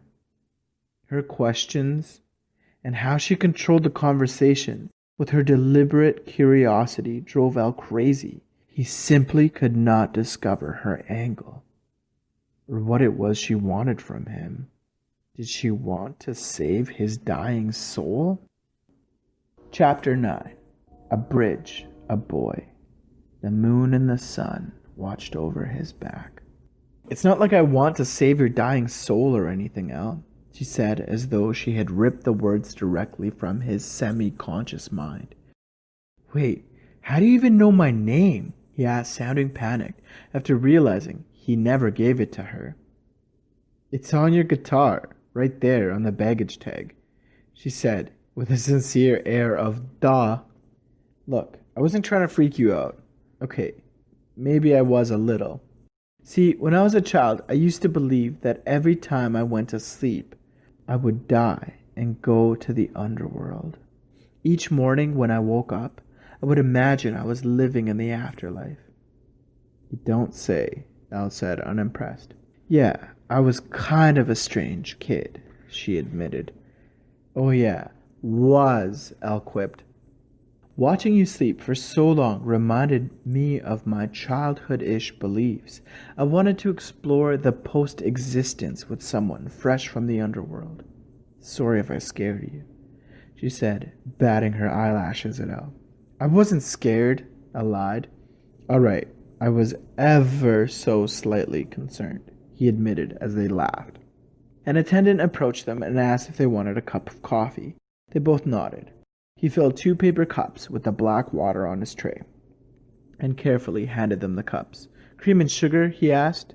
Both declined. Elle took a small sip, slightly scalding his tongue. So where are you going? Elle asked, feeling more at ease. Home, she answered, as she took a long sip from her paper cup. Me too, Elle said. Where's home now? Well, my new home will be Fort McMurray, he answered. Funny, that's where my home is too, she said with a mischievous smile. Elle couldn't tell if she was serious or just having more fun with him. What do you do there? Elle asked. Wait, he said, interrupting her. What is your name? Elle asked impatiently. Medea, she answered. Elle nodded. It was as though by knowing her name he understood a little more about her, even though in reality he didn't know a thing. It's funny, Medea. I feel like I don't know a goddamned thing. The pursuit of post-existential understanding is entirely over my head, Elle said in between sips of coffee. I'm fairly certain that's the point. Our consciousness is designed in a way that we will never be able to comprehend it. So don't feel too bad. Although sometimes some of us feel like we have a grasp on existence, the reality is that we are foolhardily clueless. Anyone that claims they have answers is a liar, or a salesman, or both. Elle hummed as he sipped hot coffee. Yes, Elle. The point is not to have answers. I think the point is to have the best questions, Medea said, smiling, taking a small sip of coffee. The passing thought entered Elle's mind that if he had gotten off the train with Candace, he would not have met Medea. To get back to your earlier question, now that you know my beautiful name, I study art in Fort McMurray, she said, eagerly awaiting Elle's response. How does one study art in Fort McMurray? Elle said, completely baffled by Medea. Elle, she said, laughing, one simply applies at the local art college, Medea said, still chuckling. Wait, there's an art college in Fort McMurray? Yes. Well, no. Kind of.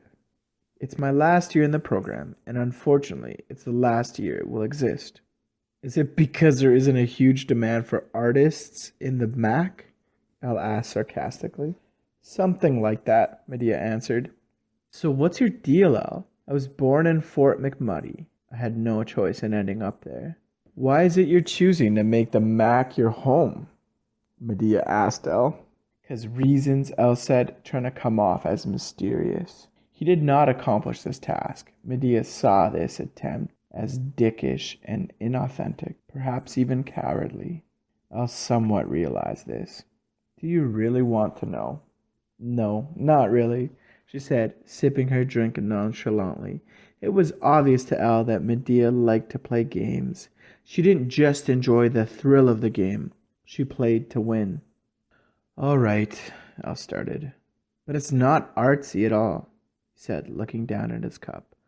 Well, that's okay, Medea said reassuringly. Okay, but it's also super weird, Elle said, his self-consciousness becoming all too evident. Have you met me? Medea said as her eyes conveyed an, oh, get on with it, son vibe. True, all right, he said as he sipped the blackest water. So I'm moving to the Fort McMurray, because for some reason I believe that I'm on a spiritual journey, Elle said as he looked out the window, so he could not see her reaction. That's not so weird, Elle. I've done way weirder things for way crazier reasons. She stared him down until his gaze finally met hers. Tell me more, Medea said, throwing his self-consciousness out the train window. They watched Elle's self-consciousness and uneasiness tumble along the ballast beside the track until it was completely out of sight. Last year was a terrible time. No, not just last year, but all the previous years too. Last year sucked harder than any given year spent at a Hoover vacuum factory. I reached my what's the fucking point. I felt like I would rather be a part of an eternal river than live another tragic day. I couldn't do it anymore. I wasn't able to see the colors that composed our crippled world. I only saw the darkness. I became a starless midnight sky. I paused. Not for dramatic effect, however, that's what his pause achieved. Alone and cold, my heart hardened to the world. I no longer wanted to be alive amongst the living. I think it was on a cold November afternoon that I decided to take my own life. I wore my best suit. I sported a silver cowboy necktie shaped like a raven, with piercing jade eyes. I walked for several miles to the tallest bridge in the city. I stared out into the semi-frozen river with the intention of jumping to my death. I looked up to the sky. It was almost sunset. It was one of those weird days where the moon and the sun shared the horizon. I took a deep breath and I jumped.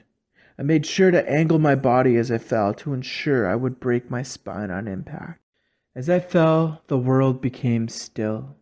I felt an overwhelming sense of peace as I slowly floated down to the water. Time froze as I reveled in the stillness of the moment. The peace was shattered as my body hit the freezing water.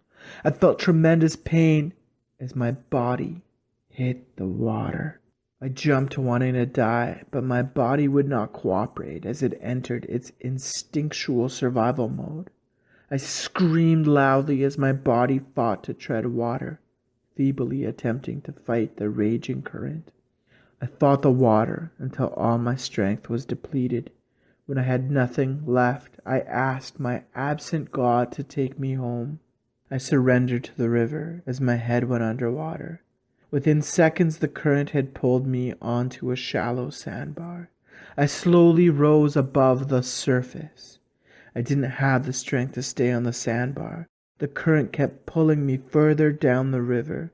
Suddenly, the sandbar disappeared, and I was left on my own again. I tried to tread water, but my muscles were too fatigued. I looked to the shore for a second, as I heard someone yell, "Hold on, kid! I'm coming to save you!"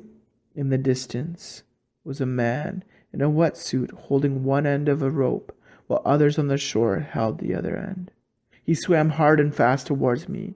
He reached me before I lost consciousness. He told me to hold on a little while longer, and that I would be okay. They pulled us back to the shore, where a stretcher and emergency vehicles were waiting for me. The weeks that followed are a fuzzy memory as I slowly recovered. I was a changed man after that. It was as though all my sorrow had drowned in that river that night. I was able to see the color spectrum again. There is so much more to life than just being tragic. I realized that. Now I feel a strange calling to go to Fort McMurray, to learn a spiritual lesson of some kind. I can't really explain it. I just have to trust in whatever is guiding me there. El said as he swallowed the last sip of his coffee. That's very intense, Medea said, unsure of what to do with her hands. She wanted so desperately to reach out and comfort him. She wanted to hold his head to her bosom and tell him that everything would be okay as she played with his hair. She settled for doing nothing. Wow, El, wow. It's a miracle that you are alive. Yeah, something like that, El replied. They looked at each other, breathing deeply, listening to the soothing sounds of the train traveling over ancient track. Give me your hand, she said, reaching for it. El willingly complied. She placed something in it. Do you like drugs? Medea asked, raising an eyebrow. If the mood is right, El replied, shrugging his shoulders. Well, El, is the mood right? Yeah, I think it is. He looked at her quizzically. It's Molly. It's pure. Probably the best quality in the country right now. My stepbrother has a source, she said as she pulled a water bottle from her purse. Here, take it with this, Medea said, looking around, making sure no one was watching them. El didn't hesitate. He closed his eyes and swallowed the pill. Medea did the same. They both laughed. What's your favorite color today? El asked. I'm thinking of vibrant lilac, Medea mused. And yours? Medea asked, turning the question on El. El licked his lips. Green, like the green in your eyes. Medea smiled wide. They sat there like two mental patients on their way to recovery. The pair stared at each other and out the wide windows periodically while they waited for their drugs to kick in. El felt it first as he began to see a slight halo around Medea's figure. He grinned wildly as he felt each breath enter his body. He could not begin to express the satisfaction he felt as he exhaled each one of those said breaths. Medea noticed El relishing in his breathing and began to laugh uncontrollably. The drugs had become effective, and the effectiveness became profound as they allowed their bodies to fully embrace the moment. El had no idea what to do with his hands. He touched the seams of his jeans slowly. I've never noticed how soft these jeans are, he said. I know what you mean, Medea said as she felt up her own jeans, up and down her thighs. El's vision became slightly blurred as though he was living in a dream. Can I offer you some drinks? The attendant said with an authentic smile. El and Medea looked at each other for a while. They both nodded. What do you got? Al said smoothly. Well, you see, the bartender made some first-class passengers' drinks incorrectly, so they sent them back. You know those types, he said, pausing. Elle and Medea looked intrigued. I hate wasting anything, so if you two would like, you may have them on the house, he said, in a professional manner. That would be lovely, Medea said. They are dry martinis with a splash of olive juice. However, be aware they were made incorrectly, he said sarcastically. They all laughed. Thank you so much, Al said with stoned eyes as he looked curiously into the man's soul. He handed them the drinks before disappearing into the next car with his cart. Al held up his glass. To our cyborg creator, he said as he motioned for Medea to cheers with him. To the third generation cyborg that created humanity, Medea said as she brought her glass to his. The two drank from their glasses as though they were consuming ambrosia, the nectar of the gods. They couldn't get enough of this delicious beverage. After devouring the drinks, they looked at each other, then at Elle's guitar. Would you? Medea asked. I would love nothing more, Elle replied. He picked up his guitar. He slowly moved his hands up and down the neck.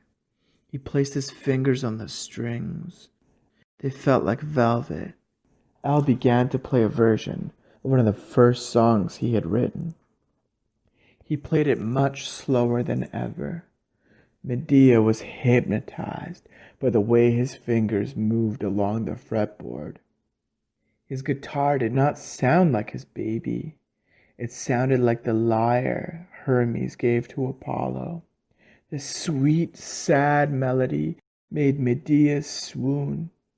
It was as though they could taste the sounds on their palates. The more Al played, the deeper he succumbed to the beauty of the drug. I mean sound. The beauty of the sound. His fingers felt so good as he pressed hard on the strings. Al became the music he was making.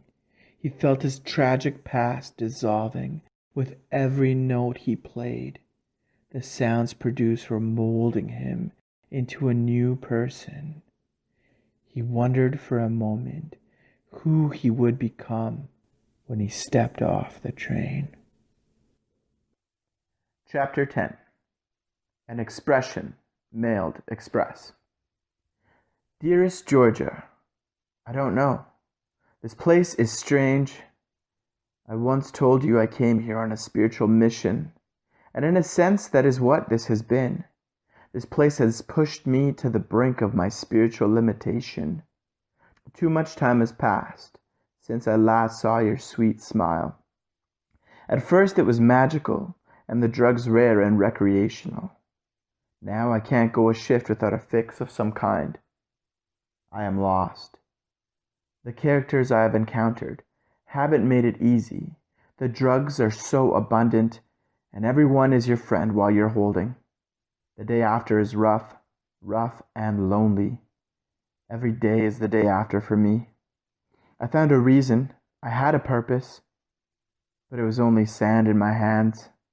The harder I tried to hold on, the faster it dissipated into the wind. I don't have any sense of why. There is no continuity, just sadness and waste. I try to view my life as a dream to be deciphered. So far, I haven't unraveled the symbolism. Am I a victim of causality or a man carved like a prairie river by my choices? I don't know, Georgia. I really have no idea. I'm so scared, so scarred. I feel like giving up and packing up my knowledge, my blank pages, and my ink, and heading south to the desert. The heat and desolation could only lift my dying spirits. This is not a cry for help. This is not a call to battle. Georgia, I am beyond saving. I am unsalvageable. Georgia, my sweet Georgia, stay pure, stay jaded, stay put. The world is unforgiving. I wish I had stayed. Stayed put and stayed still. With all the love I have left. L. Postscript. I may not be strong enough to endure. Chapter 11. Postmodern Postage. Al began his day off by walking to the post office. The sky was all stratus, overcast gray. Al opened the door to see that the line strung out all the way to the back of the storefront. Al had not anticipated this. He had not prepared emotionally to have his patience tested this early in the morning. Al let go of the door handle and watched it close slowly. Al casually walked around to the back of the building. He carefully looked over his shoulder to ensure he was not followed by his shadow. Al delicately reached into his shirt pocket to withdraw a small bag. He cautiously popped it open. He unclipped his carabiner that kept an array of keys on his belt loop. He fumbled through the entire ring until he had his favorite golden-colored key in his hand. He held the key softly between his thumb and forefinger. He quietly recited the following prayer. Our Father in heaven, hallowed be your name. Your kingdom come, your will be done, on earth as it is in heaven. A prayer Al had learned from his brief time in Catholic school. He dipped the key into the small bag and scooped a healthy serving of its contents with the tip of his golden key. He quickly positioned the key to his nostril and inhaled. He tipped his head back and held his breath. The traffic noise seemed to cease. All Al could hear was the gray stratus sky. Then he exhaled and returned to the world of the living. He could feel it slow, making its way through his bloodstream. His pulse quickened. This rush was not enough. Al went in for a second dip, this time with less reverence. After it was snorted, Al sat on the pavement.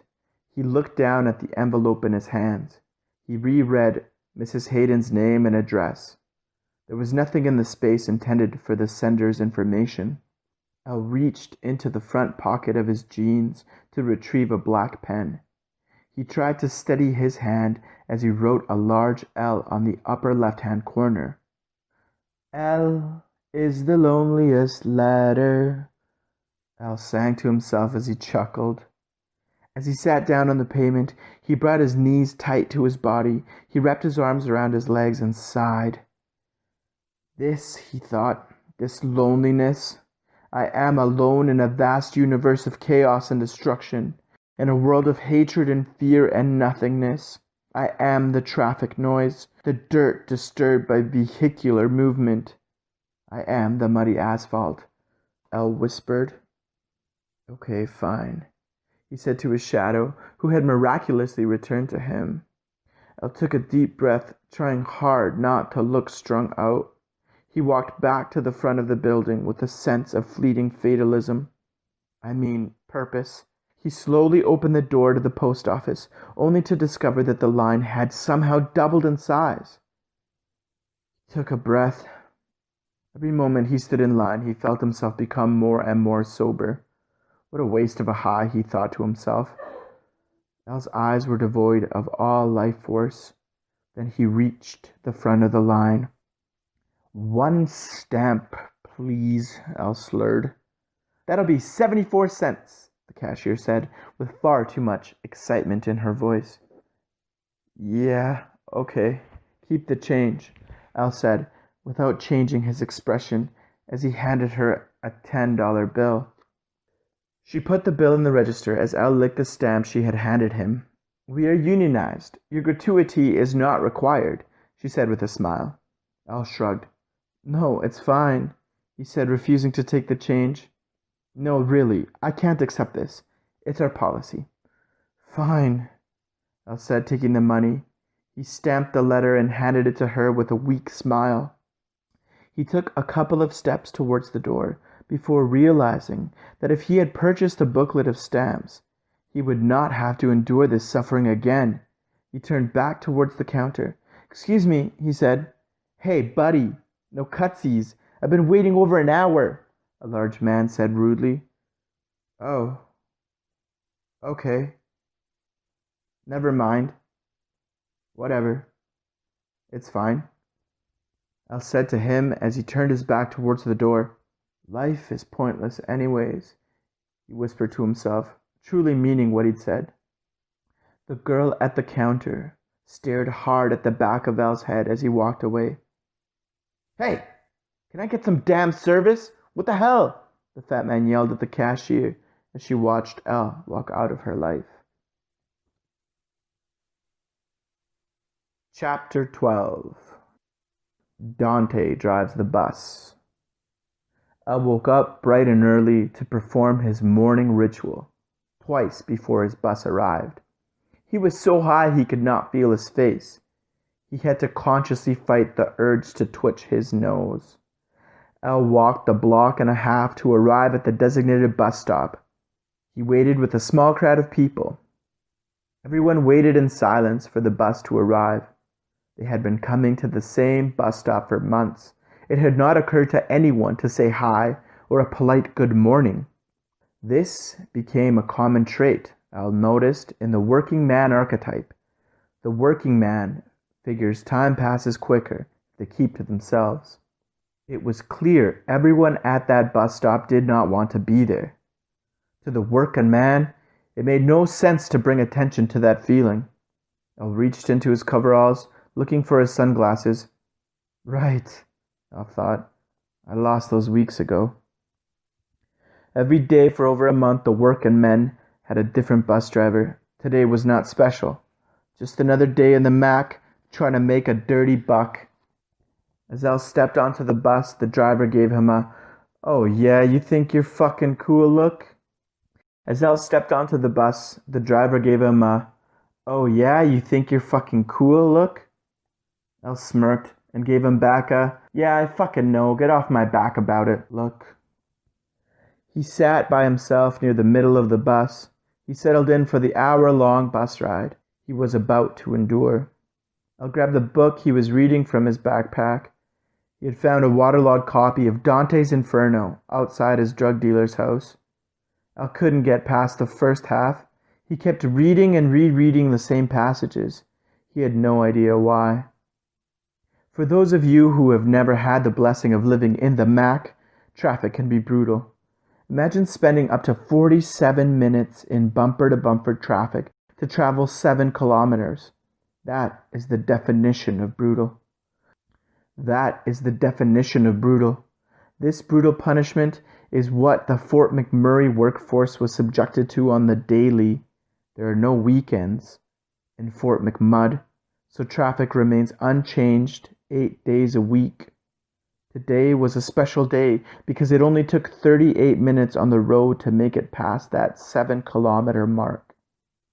For the first time since starting on site, Al made it across the road on time. Wow, Al, you're actually on time today. What's next? Flying narwhals? Al's supervisor said to him. Yep, I'm on time. Stop production. Call the investors. This is serious. Just get to work, Al. No one cares either way, the supervisor said with a seriousness that brought him back to his present surroundings. Al's official title was Utility Specialist.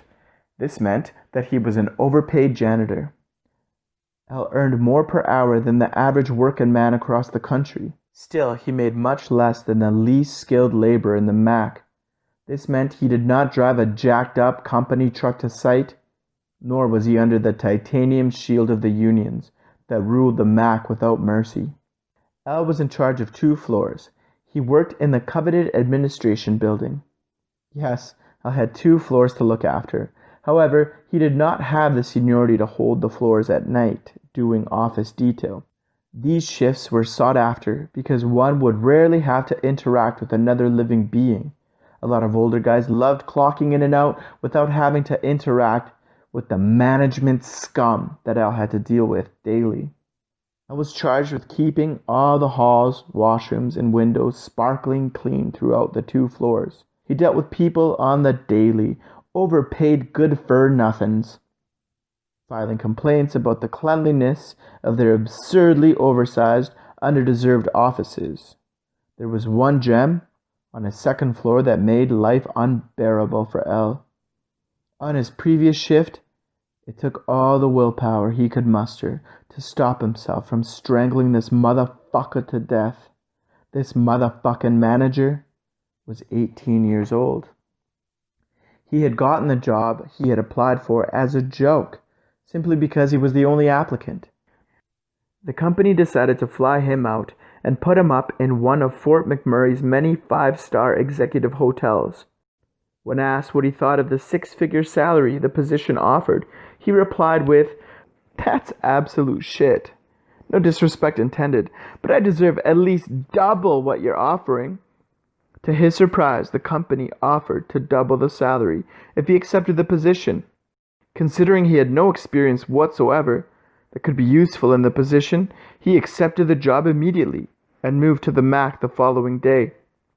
Al noticed early on that money didn't mean shit to these colossal corporations. The oil fields exhaled monies. What they lacked was warm bodies.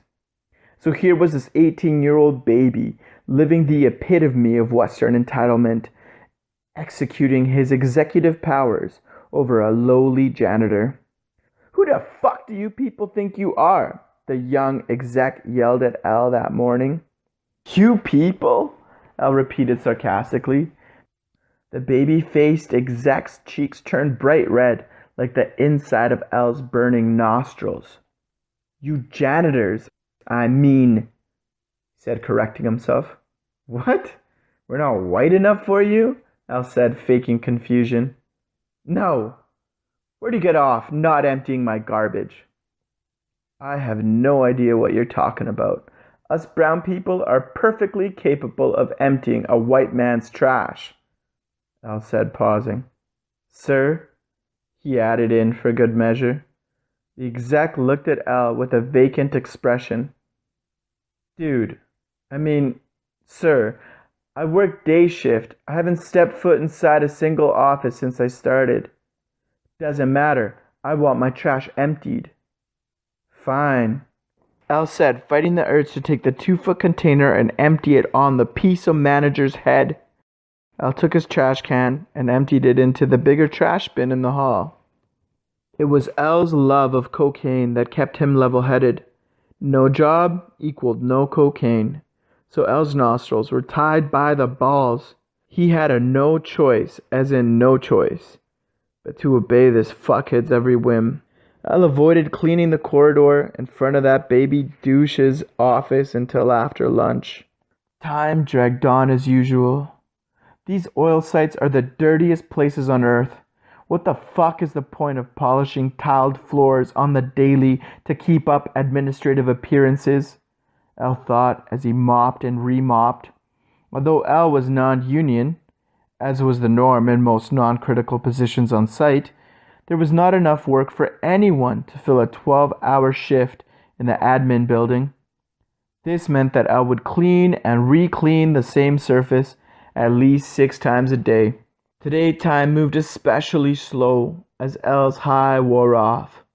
He tried to think of anything he could to avoid pushing his mop anywhere near that dreaded corridor, which was stated in bold on Al's daily duties chart.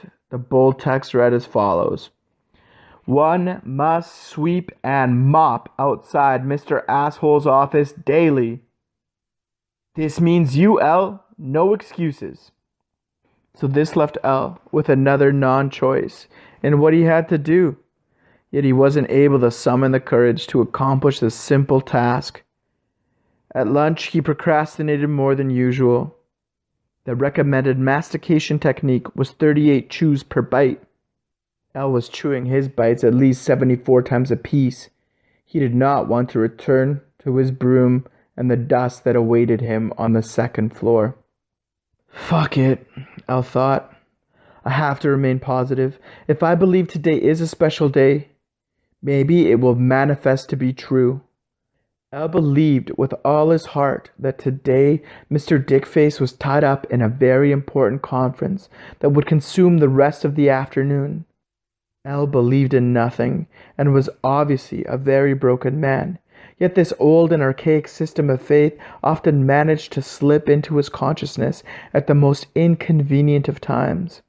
As Al snorted another dose of cocaine in the bathroom stall, he pondered the truth behind reality.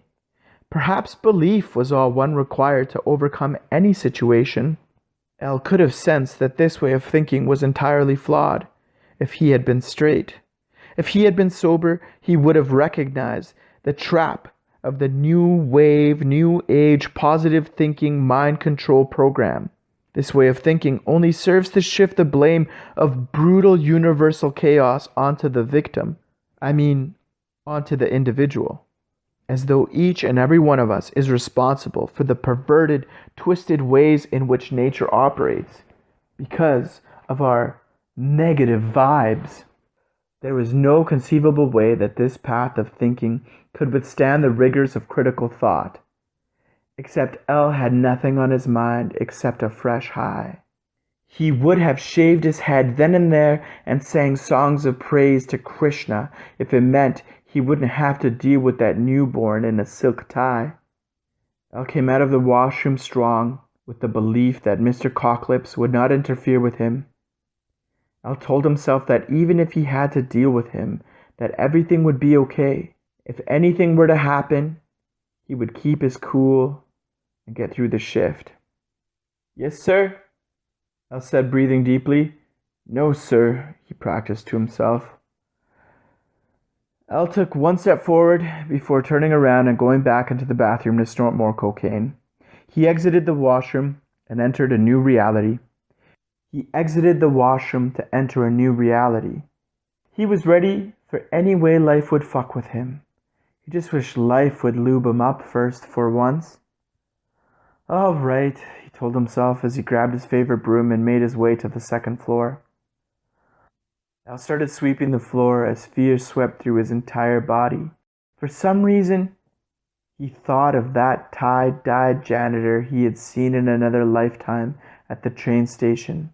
So much time had passed that it felt as though that memory didn't even belong to him anymore.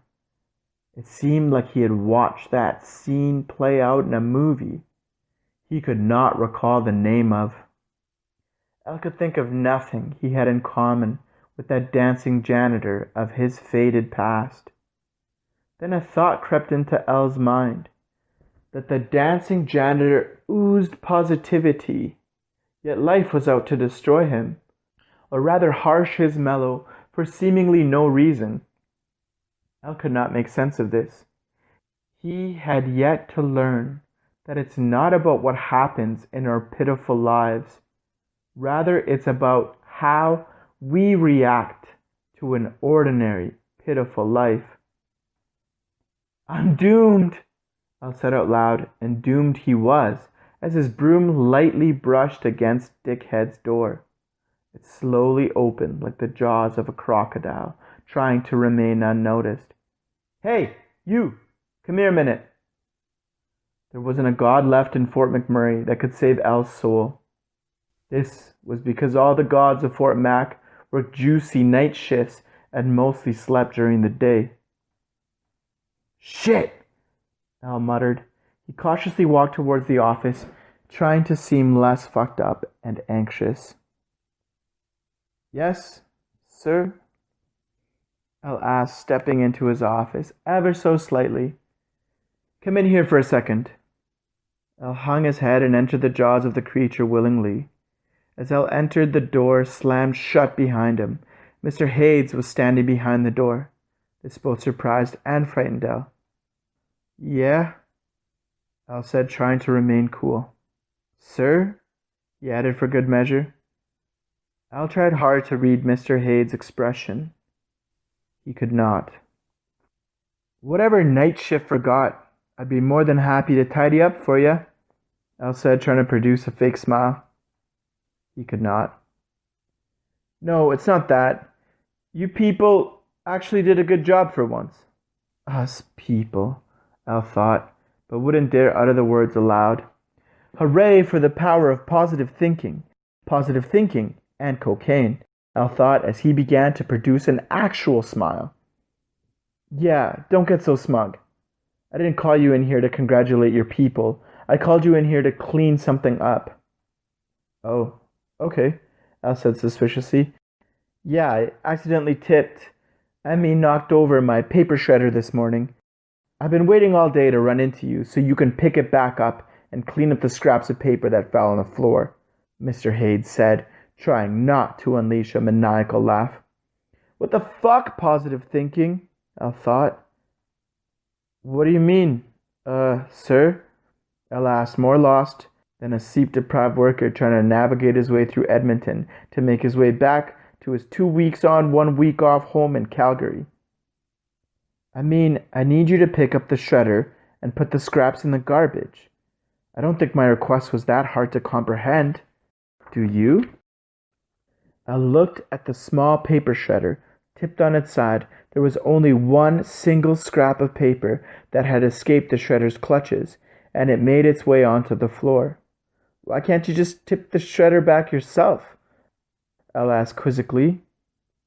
Because I'm the boss, and you're the cleaning staff. That's why.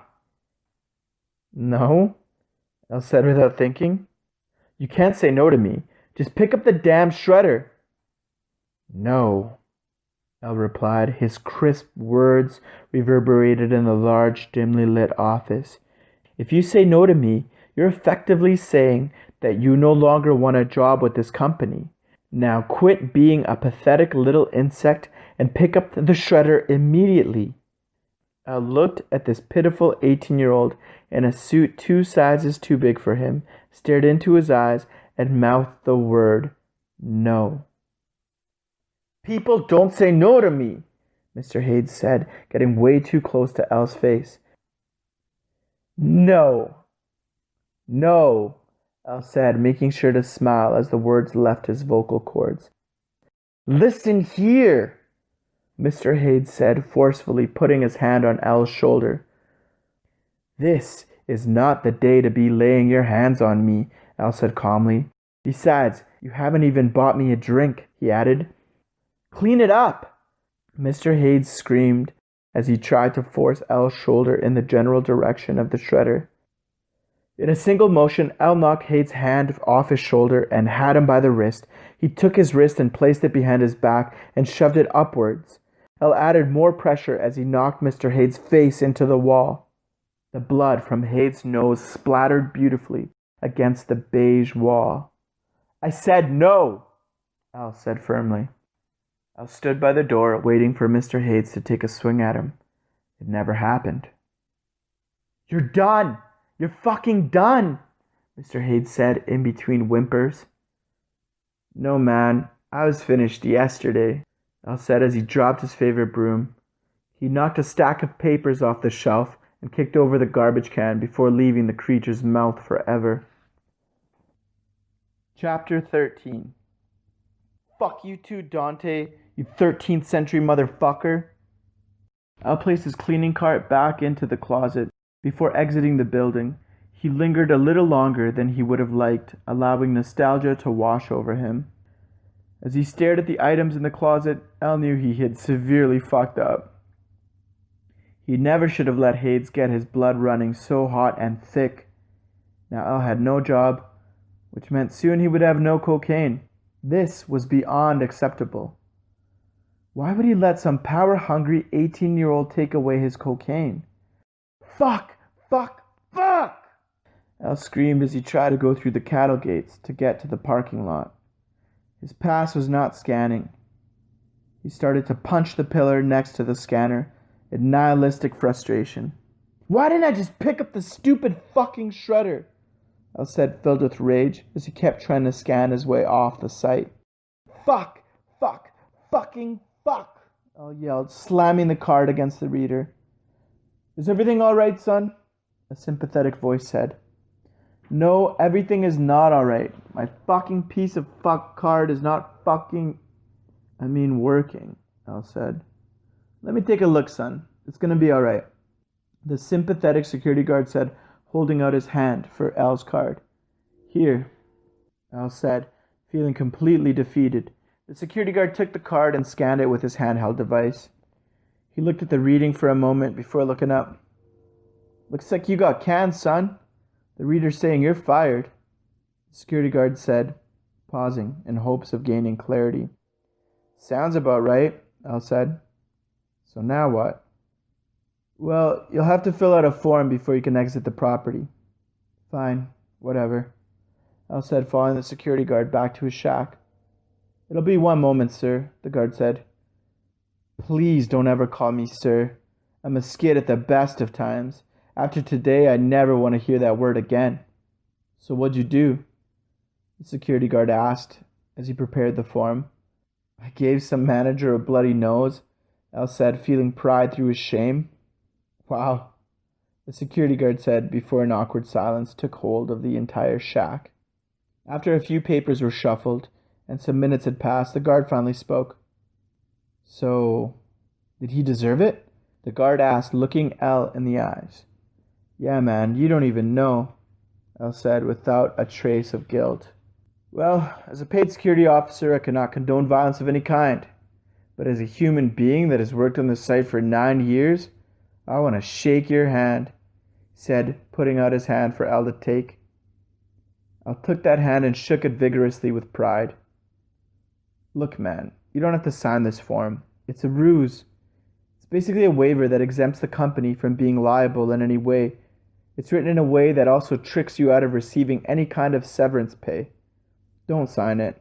It's a bunch of legal bullshit that prevents you from suing the company, the guard said, allowing the words to sink in.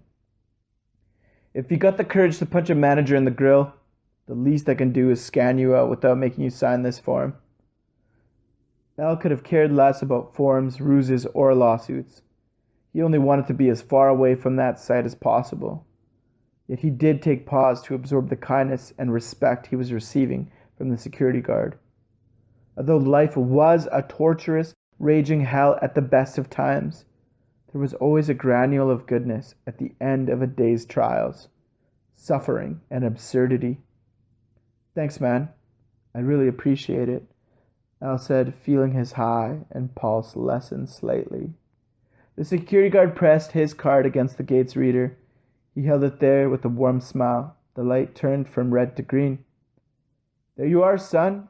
You are a free man. Correction, you are a free man in Fort Mac, so you're only 35% free. Good luck, the security guard said, joking. Al sort of nodded, unsure how to react. The thought was starting to enter Al's mind that maybe he was free. The buses would not arrive for another 5 hours, and Al was in no mood to stand around and wait, so he began to walk towards the highway. To say Fort McMurray is an anomaly is to say a fish is wet, a statement so obvious it doesn't need to be mentioned. For those uninitiated with the Antigonia genus and the Mac, this point is absolutely essential. Several years ago, a team of ecologists determined it would be great PR and for the environment to release a herd of bison on a piece of reclaimed land. As Al headed for the highway, he could see the faint silhouette of wood bison grazing. The sight made Al stop. He had never bothered to look out the window on his way to or from the site long enough to notice the animals. These creatures were beautiful.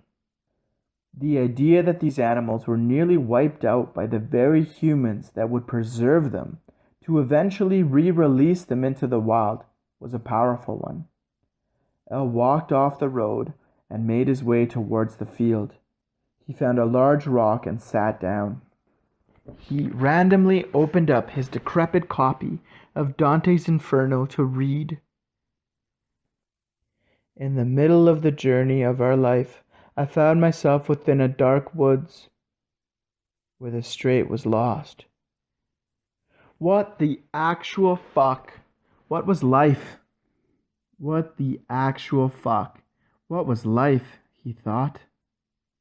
Why had he allowed himself to make a series of decisions that led him to this reclaimed rock? Why had he chosen to go home with Medea? Why did he still long to be with her, even though he understood this would be impossible? Why did snorting cocaine feel so good? Al asked himself these questions as he thumbed mindlessly through the book in his hands. Fuck Bison, Al yelled as he stood up from his rock.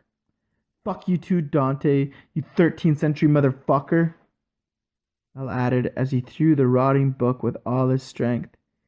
He turned his back on Dante and the buffalo and made his way back to the road that connected to the highway. Chapter 14. Enlightenment isn't always around the corner. Elle made it to the highway without a sense of urgency. It took him much longer than it should have for a man high as fuck on cocaine.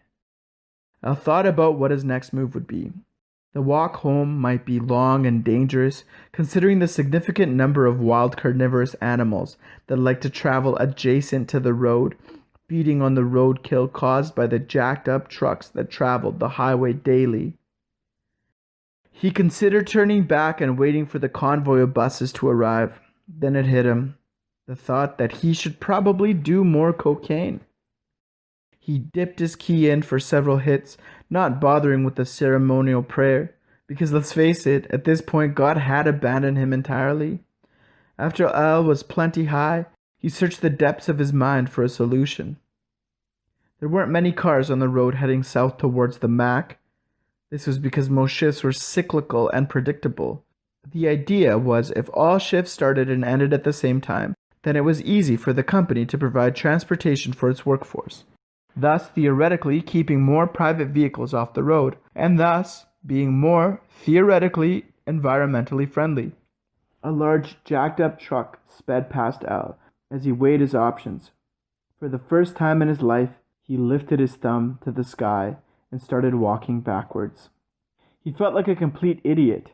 Not only was he not wearing a dirty band t-shirt with a guitar strapped to his back, but he didn't even have a neon-colored sign that read, Fort McMurray or Bust.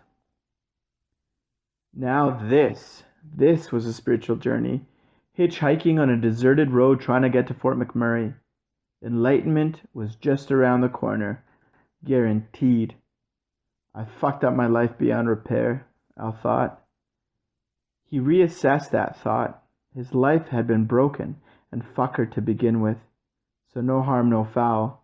This realization helped him hold his thumb high and with pride and even some courage. Al started walking, and as soon as he heard the rumblings of a piston engine in the distance, he would turn to walk backwards with his thumb sticking straight up. As the vehicles would approach, he would stop walking, filled with deep hope and a burning desire to hitch a ride. There were not many cars on the road, but the ones that were had one thing on their mind: to get home as fast as was humanly possible. For the first 11 kilometers, Al still felt a shred of hope and a slice of desire that some kind Fort McMurrayer would give him a hitch to town. After 3 hours of walking, he had thrown that hope and desire to the timber wolves that slept in the woods nearby. Al stopped for a break and turned his sights towards oncoming traffic. He saw a red Mustang in the distance. If this had been a movie of the rom-com persuasion, surely this car would pull over. The driver would be a super attractive blonde who had just quit her job because reasons and would be headed for the West Coast. She would pull over and ask Al, "Where to?" He would say, "Anywhere but this godforsaken carbon-soaked piss hole." And she would say, "How about Vancouver Island?" To which Al would reply, "Sounds good to me, man." Together they would drive off chasing the setting sun. Unbeknownst to Al, she would sober up his sorry ass and give him a reason to live. As the red Mustang closed the gap between them, he went into the woods and viciously fought off a pack of wolves to regain his hopes and desires to be triumphant. With a heart full of hope and desire, Al stood tall, filled with expectations. His thumb was straight as an arrow pointing to the sky. The Mustang got closer and closer. Al could almost taste the girl's perfume as the car approached. This is it, Al thought. Here it comes. The car was now in full view, and it appeared as though it was slowing down to a crawl. Success! Al thought eagerly. Score 1 for positive thinking. Perhaps all one had to do was allow their faith to linger just beyond the grasp of reason for everything to work out. Perhaps this was the miracle El had been waiting for since he was 5 years old. The car was losing velocity fast. By all observable accounts, this car was pulling over to give El a hitch to anywhere but here. The car came to a slight stop beside him. El barely had time to think as the driver rolled down the passenger side window, giving him enough time to yell, "Fag!" as he hit the gas hard and sped off laughing into the sunset. El was crushed to say the least. He was devastated. Not only was the driver a middle-aged man in a ball cap, he went out of his way to destroy El's hopes and dreams and lingering faith. El's psyche was broken. He had lost all hope, desire, and any positivity he had left dissipated with the dust the Mustang kicked up as it sped away. El realized that there wasn't a soul in the world that would help him out of this situation. He kept walking, this time without bothering to lift his thumb for anyone. He just walked, trying hard to feel the pain of his throbbing feet inside his sweaty leather work boots. It didn't even faze Al when a jacked-up truck filled with 3 or 4 rowdy hooligans tossed a full pop can at him. Luckily, it missed his head by 3.8 inches or so. He didn't even look back as it exploded on the road in a spectacular display of jocular awesomeness. Hours had passed since Al had seen the red Mustang. He could see the buses and traffic starting to move north. The fleet of coaches were now going back to site for shift change. The realization that he had once again made the wrong choice only made Al sigh. As he accepted his position in the cosmic comedy that is life, the realization that he had made the wrong choice only made Al sigh as he accepted his position in the cosmic comedy that is life. In reality, this comedy is most certainly a tragedy. We as humans have yet to gather the scientific data to support this theory. Al was defeated, destroyed, and exhausted. He decided to take a break before continuing his long walk back to the city. He walked into the woods nearby. He found a friendly-looking stump and decided that would be the perfect place for a rest. Al slowly and painfully removed his boots. He wanted to take off his socks as well, but seeing that both were stained heavy with blood, he decided against. He couldn't bear to look at the damage his choices had inflicted on his feet. He tried to rub them lightly to alleviate some of the pain, but this only made them hurt more. He sat with his heavy heart, trying hard not to think about his wounds. Al's cocaine supply was running low, but he wouldn't last a minute without another dose. Al took more than he should have in one snorting. As he put what was left back into his pocket, it occurred to him that he hadn't touched his water bottle once since embarking on his ridiculous spiritual journey. He searched through his backpack for the bottle and greedily unscrewed the cap. He drank nearly 3/4 of its content in one gulp. He stopped to take a breath and looked at the bottle with longing for a second drink, but he thought he should save it for the rest of his ridiculous spiritual journey back to Fort McMurray. Al sat on his friendly stump and stretched out his feet slowly. He began to analyze his life. He mostly focused on his teenage years. He tried to make sense of all the pain he had experienced. He explored why he was fed up with the world at the time and how he had tried to end his life when he was 17. He went over every detail of that day, starting with the feeling that he had no reason to continue living. He didn't have an allegiance to a god, nor did he believe he would be condemned to the depth of Dante's Inferno for the sin of taking his life. For El, it was the only solution to end what he believed would be a life of suffering and wretchedness. El took a deep breath that morning as he looked in the mirror and asked himself if this was really something he wanted. The answer was yes. He was tired of the weight of all the sadness he had known. He was tired of living in a box and being in a box city.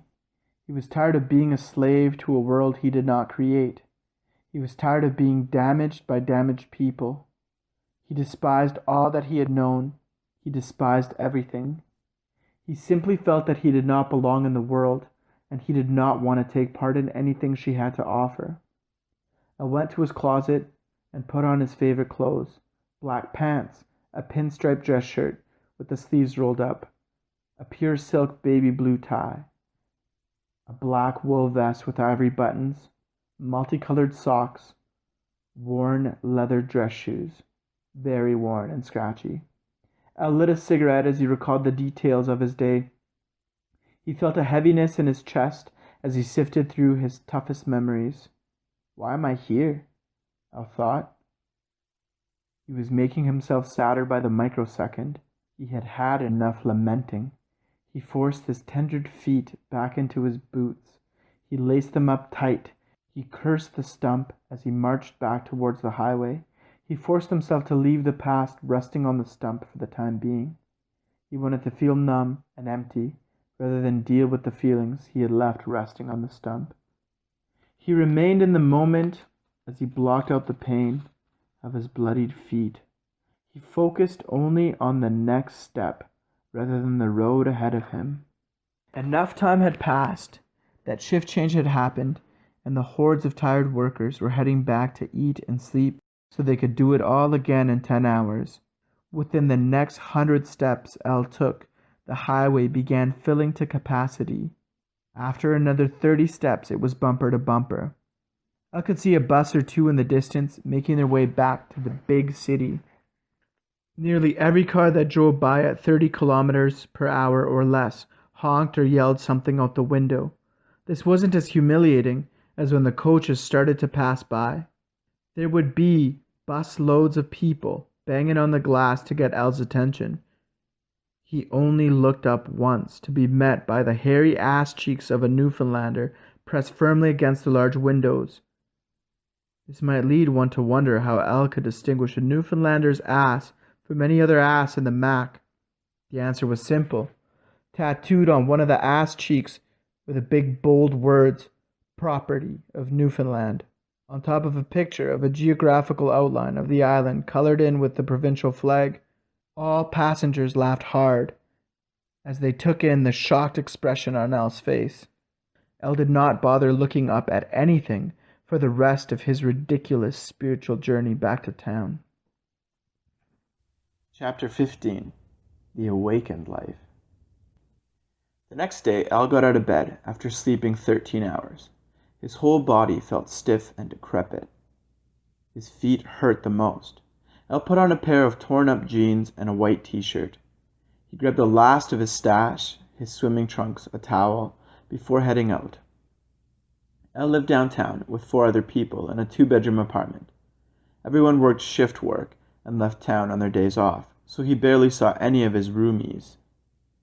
Al loved that he lived within walking distance to Mac Island. Anyone familiar with Canadian concepts comprehends that Fort McMurray is not an oceanside town, so there are no white sand islands for thousands of kilometers, or thousands of kilometers multiplied by 0.621 to convert to miles for our non-metric readers. Unless one has been to the Mac, one cannot understand how incredibly wealthy the region is while oil prices are up. The opposite is true when oil is selling low. From rich to extreme poor in the time it takes for a broker to complete a transaction. This was not the case, though. At the time of Elle's arrival, oil was selling at its all-time high. There was plenty of money and oil byproducts to burn. Mac Island was something dreamed up by all the sites.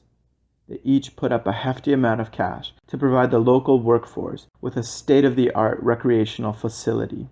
No expense was spared in construction of the structure. The overpaid architects even went as far as designing a moat connected to the Athabasca River to transform the space into a literal island. This building had every sport court imaginable under one roof.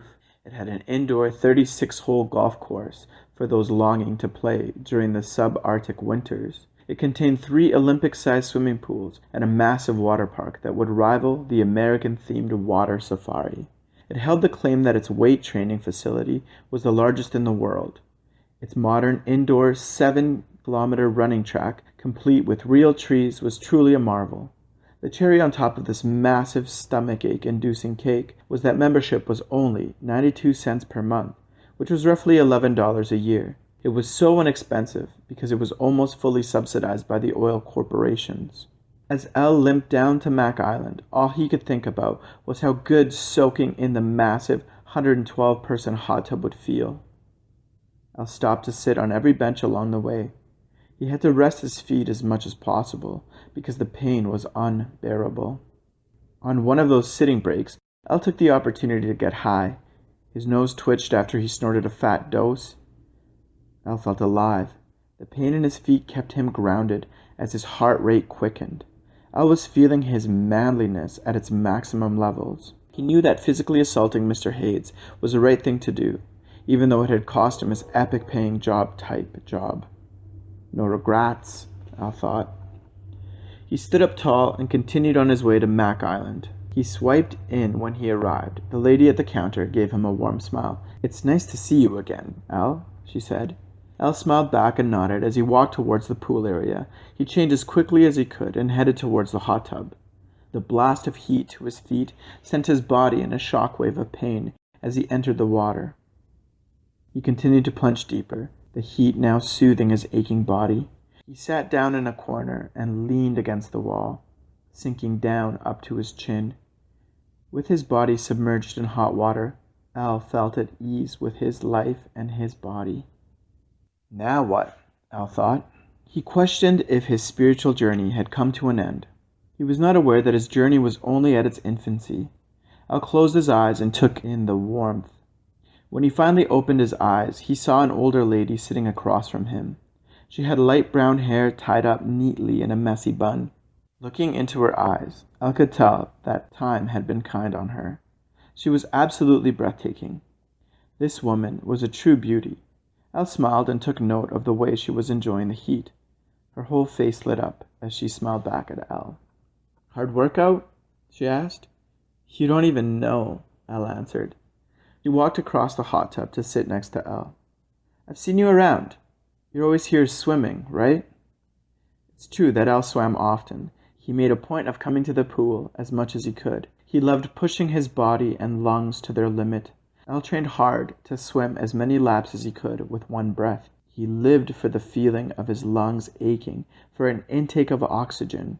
He pushed his body a little further beyond the brink each time he entered the water. "Yeah, I guess I like to swim," Al answered nonchalantly. Al was always consumed by his swimming, that he was rarely aware of his surroundings. He had never seen this lady before, but it was fine with him, because Al loved meeting new people. It had been a while since he had gotten to converse with a stranger. It was rare that someone in the Mac wanted to waste energy on meeting someone new. Everyone had their reasons for coming to Fort McMurray. The reasons varied greatly, though they all involved money in some way. Regardless of the reasons for coming to the Murray, no one ever moved there to make new friends. "So what do you do in town?" Al asked. "I have a master's degree in environmental engineering," she replied. "That doesn't answer my question," Al said, slightly amused. She let out a laugh. "I operate a 777 heavy hauler on site." "And?" Al asked. "And what do you make of it?" "It's boring as shit," she answered truthfully.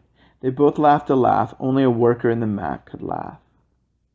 "And you?" the lady asked Al. "I'm currently unemployed," Al answered proudly. She was very intrigued by Al's answer. This lady had met a lot of people in Fort Mac, but she had never met someone that was unemployed. "How does that work?" she answered quizzically. "It doesn't," Al answered, smiling. "Good one. But really, what's up?" "Well, it's kind of a dumb story." Al paused. The expression on her face seemed to ask, "Well, what's your dumb story?" "Okay, so I sort of gave my supervisor a bloody nose. And for some reason, he didn't like that too much. Hence, my joblessness." "I've never heard that one before," she said, feeling a bit shocked by his honesty. "I don't know. I I think I'm done with this place. There are plenty of jobs to go around. Have you even reached your financial goals? She asked. I've never had a financial goal in my life. Oh, yeah? Yeah. I came here for different reasons. Really? I feel kind of stupid talking about it. So why did you come here? I guess I came here thinking I was on a stupid spiritual journey of sorts, Al said, feeling deflated. That doesn't sound stupid to me. Regardless, I didn't venture one spiritual inch while being out here. I went on to tell the beautiful lady about his journey to the Mac in its entirety. He told her about Georgia, Mrs. Hayden, his death on the train, his broken relationship with Medea, his cocaine addiction, and about his horrible experience working on site. She listened patiently while Al spilled out the emotional baggage he had been carrying since his departure to the Mac. She didn't say a single word. She only nodded sympathetically as Al poured out his innards. As she possessed Al's words, she was reminded of her youth. She too had found herself at the crossroads of a spiritual journey when she had been roughly Al's age. The striking difference was that she did not drop out of university to embark on hers. She had suppressed the feelings, calling her to a place distant and unknown. She was left to ponder how her life would have turned out if she had said fuck it to all that she held dear, packed a bag and headed eastward, as the feeling had suggested. Even now, as Al spoke, she reviewed the series of choices that had led her to the dreaded Mac. She wondered if she would have ended up in that very hot tub in Mac Island with Al, had she gone on that spiritual journey east. Al concluded his story with, I feel like a fool, a crazy fool for ever coming here. You're not a crazy fool, or even a sane fool. You're a brave soul. Many people would not follow an inexplicable calling to a place unknown for no apparent reason. I know. That's why I'm a crazy and a fool, Al said, his words heavy with sorrow. I mean, most people would be satisfied with the life that they have in the place where they reside. They wouldn't cater to the crazy idea that they need to come to Fort McMurray on some kind of stupid spiritual journey. Exactly. But that doesn't mean that they are satisfied. You have one up on all those scared, stable motherfuckers. At least you followed your passion to where it was calling you. You, unlike them, will not waste your life questioning what would have happened if. Al was not shocked at the lady's use of the term motherfuckers. This was because it was typical for Fort McMurrayers to pepper their lexicon with some foulness to reflect their inner conflict with their immediate surroundings.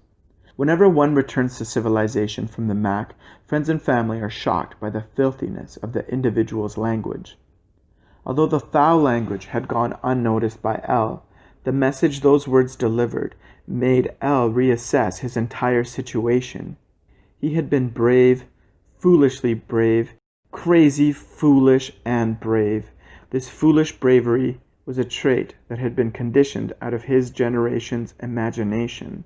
Al had fully expected this successful woman to laugh at Al's misfortune and agree with him that he had been a total and utter loser for following his emotions, rather than some pragmatic logic. He had expected her to deliver a convincing pep talk about how he should move back to his hometown, get off the white gold, and never speak of the Mac again.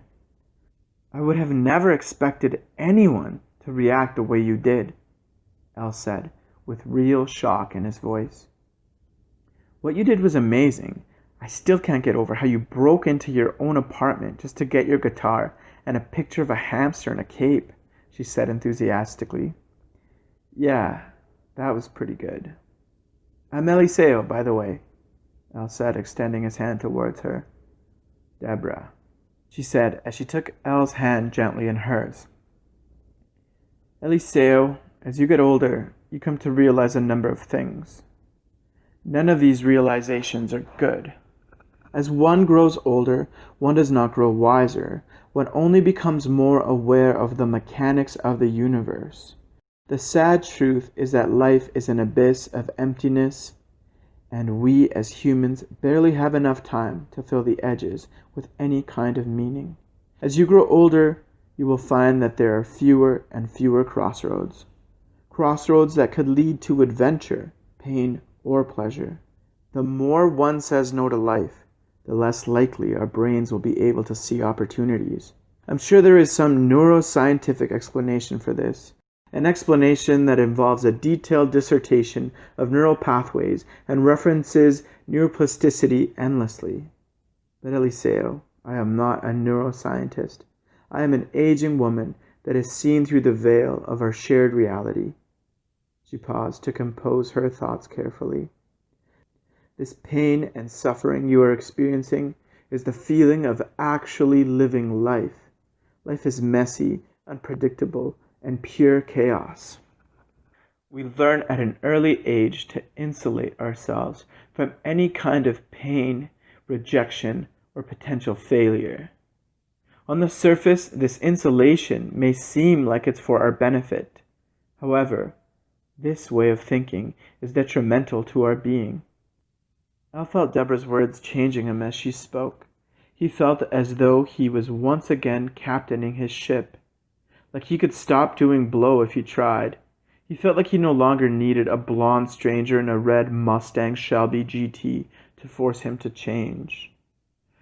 "Do you want to grab a drink?" Al asked with a satisfied smile. The ratio of women to men in the MAC is something like 1,011 to 1. So Deborah had been asked out for drinks plenty of times. And as a single woman with no desire to repeat her mistakes, her answer was always no. This felt different, though. The connection Deborah was sharing with Elle felt authentic. He was different than the types that usually asked her out in the MAC. She didn't have to think too hard before accepting Elle's offer. "Sure, I would love to. I have about 22 hours before my next shift. Would you like to come over to my place for that drink?" "That sounds great," Elle said, feeling at ease with his life for once. After they changed into their street attire, they met at the lobby. "Do you have wheels?" Deborah asked. "Nah, I live really close."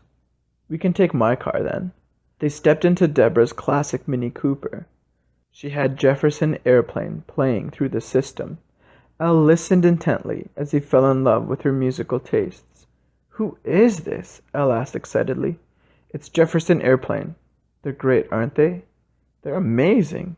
Elle and Deborah sat in silence, listening to the psychedelic sounds of Grace Slick's voice. They pulled up to the driveway of a small trailer home in the Gregor Estates. "Wow, nice pad. How many roommates do you have?" Elle asked. "None. I incurred a great deal of debt to buy this place, and am rather fond of living alone. It must be noted that 0.00 times pi% of people in the MAC live alone. The price of houses or trailers are astronomical, so multiple renters are a necessity in order to make the steep mortgage payments. Just as Al was the mythical, unemployed Fort Mac archetype, Deborah also belonged to the Fort McMurray mythology. She was the solo homeowner archetype. And so, these two mythical creatures sat down at a simple kitchen table to enjoy a cold Albertan brewed beer. The two conversed as though they were old military infantrymen catching up after the end of a long and brutal war. They exchanged stories about their scars and talked about the medals they had earned. The two laughed and cried as they learned more about the other's life. Al and Deborah stayed up late, talking and drinking. After exchanging the stories of their lives, Deborah drunkenly looked at Al and asked if he wanted to watch a film on her projector. Deborah's lack of roommates afforded her the luxury of turning the other bedrooms into whatever she pleased. One of the bedrooms had been converted into a mini theater, complete with a projector and a cozy velvet couch. Elle and Deborah stumbled into the theater room as Deborah led the way. Elle sat down comfortably on the soft velvet couch, trying hard to keep his eyes open. "I've got the perfect movie for you," Deborah said as she started fiddling through her massive collection of films. "What is it?" Al slurred slightly. You'll see. In a few moments, Deborah had the movie going. She clumsily sat down next to Elle, their legs touching. As Elle and Deborah began watching The Waking Life, she took hold of Elle's hand. Elle gave it a gentle squeeze. He turned away from the screen and smiled, soaking in Deborah's beauty. She turned to look at Elle. Their eyes met for a second, which caught Elle off guard, forcing him to look away. In his drunken state, he became absorbed with the film, until the main character made him feel like he was wasting a perfect opportunity.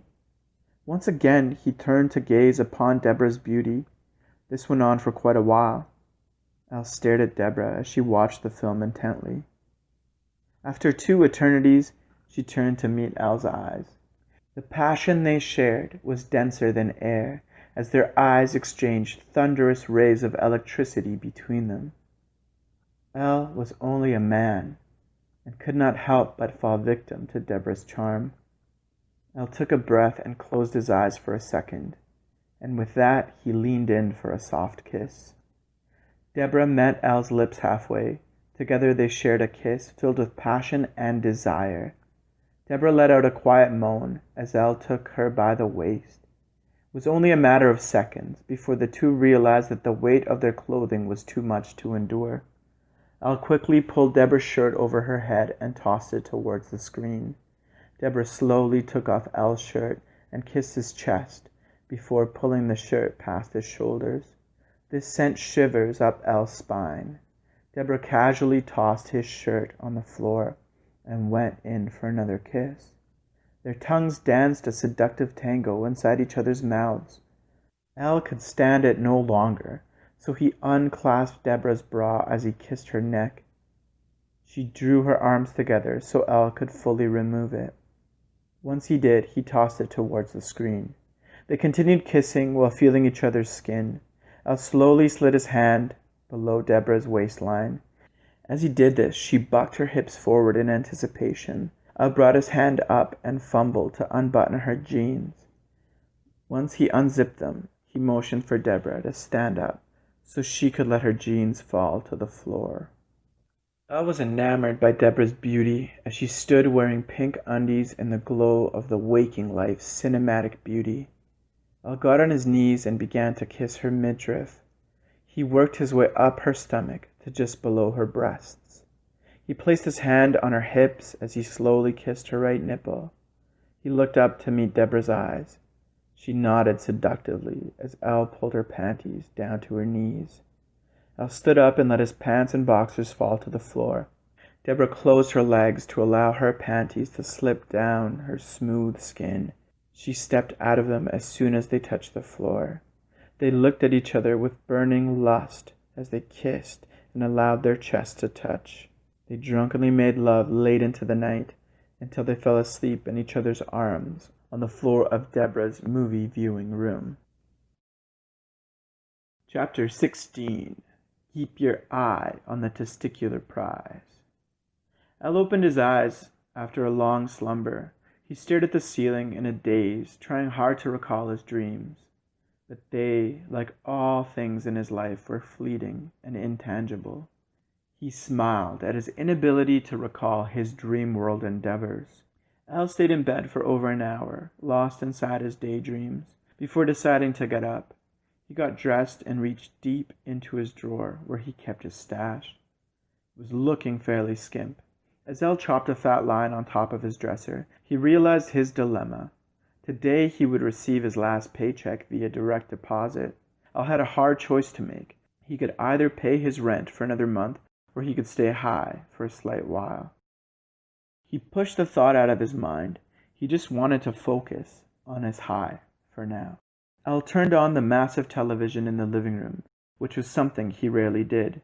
The TV was tuned to some news show, which made Elle realize he had fallen for it. He instantly turned the television off and thought, "Fuck it," he whispered to himself as he took his favorite jacket off the hook. Elle walked to the bank with the intention to withdraw his rent money so he could buy more cocaine. He asked the teller for the full amount of the balance. She counted out the cold, hard cash. "Thanks," Elle said as he pocketed the money. He walked home in a somber mood. He thought back to Deborah's words, something about crossroads and such. This money was another crossroads. It was Elle's chance to pay rent, job hunt, and start a new life. Elle's last 2 weeks were filled with too much alcohol and cocaine for him to recall. He hadn't put forth the slightest effort to find a new job, which wouldn't have been difficult. All Elle had to do was write his name and number on a piece of paper and deliver it to anywhere as his resume. As mentioned earlier, warm bodies are the commodity, and all corporations are ready and willing to train anyone to do any job as long as the individual was willing to show up. But Elle gave no fucks about rejoining the workforce. He liked the feeling of having vodka and cocaine for breakfast at noon. He liked drinking all day and staying up all night, high as a kite, playing on his broken guitar. Deborah's words echoed in Elle's consciousness. He had a choice to make. He could make a choice. This wasn't a matter of fate. There were no gods warring for Elle's soul. The choice was his alone. He knew that his choice would lead him down two very different paths. But at the time, Elle was ready to set fire to his apartment building, his life, and the whole city of Fort McMurray. The furthest thing from his mind was the idea of making his life make sense. He had no regard for anyone or his own well-being at the time. The only concern that crossed his mind was being as foobar as was humanly possible. No regrets, no apologies was all Elle had on his mind. His life was on fire, and the crisp bills in his pocket would add a vibrant, bluish hue to that flame. Elle returned to his apartment. He felt utterly conflicted.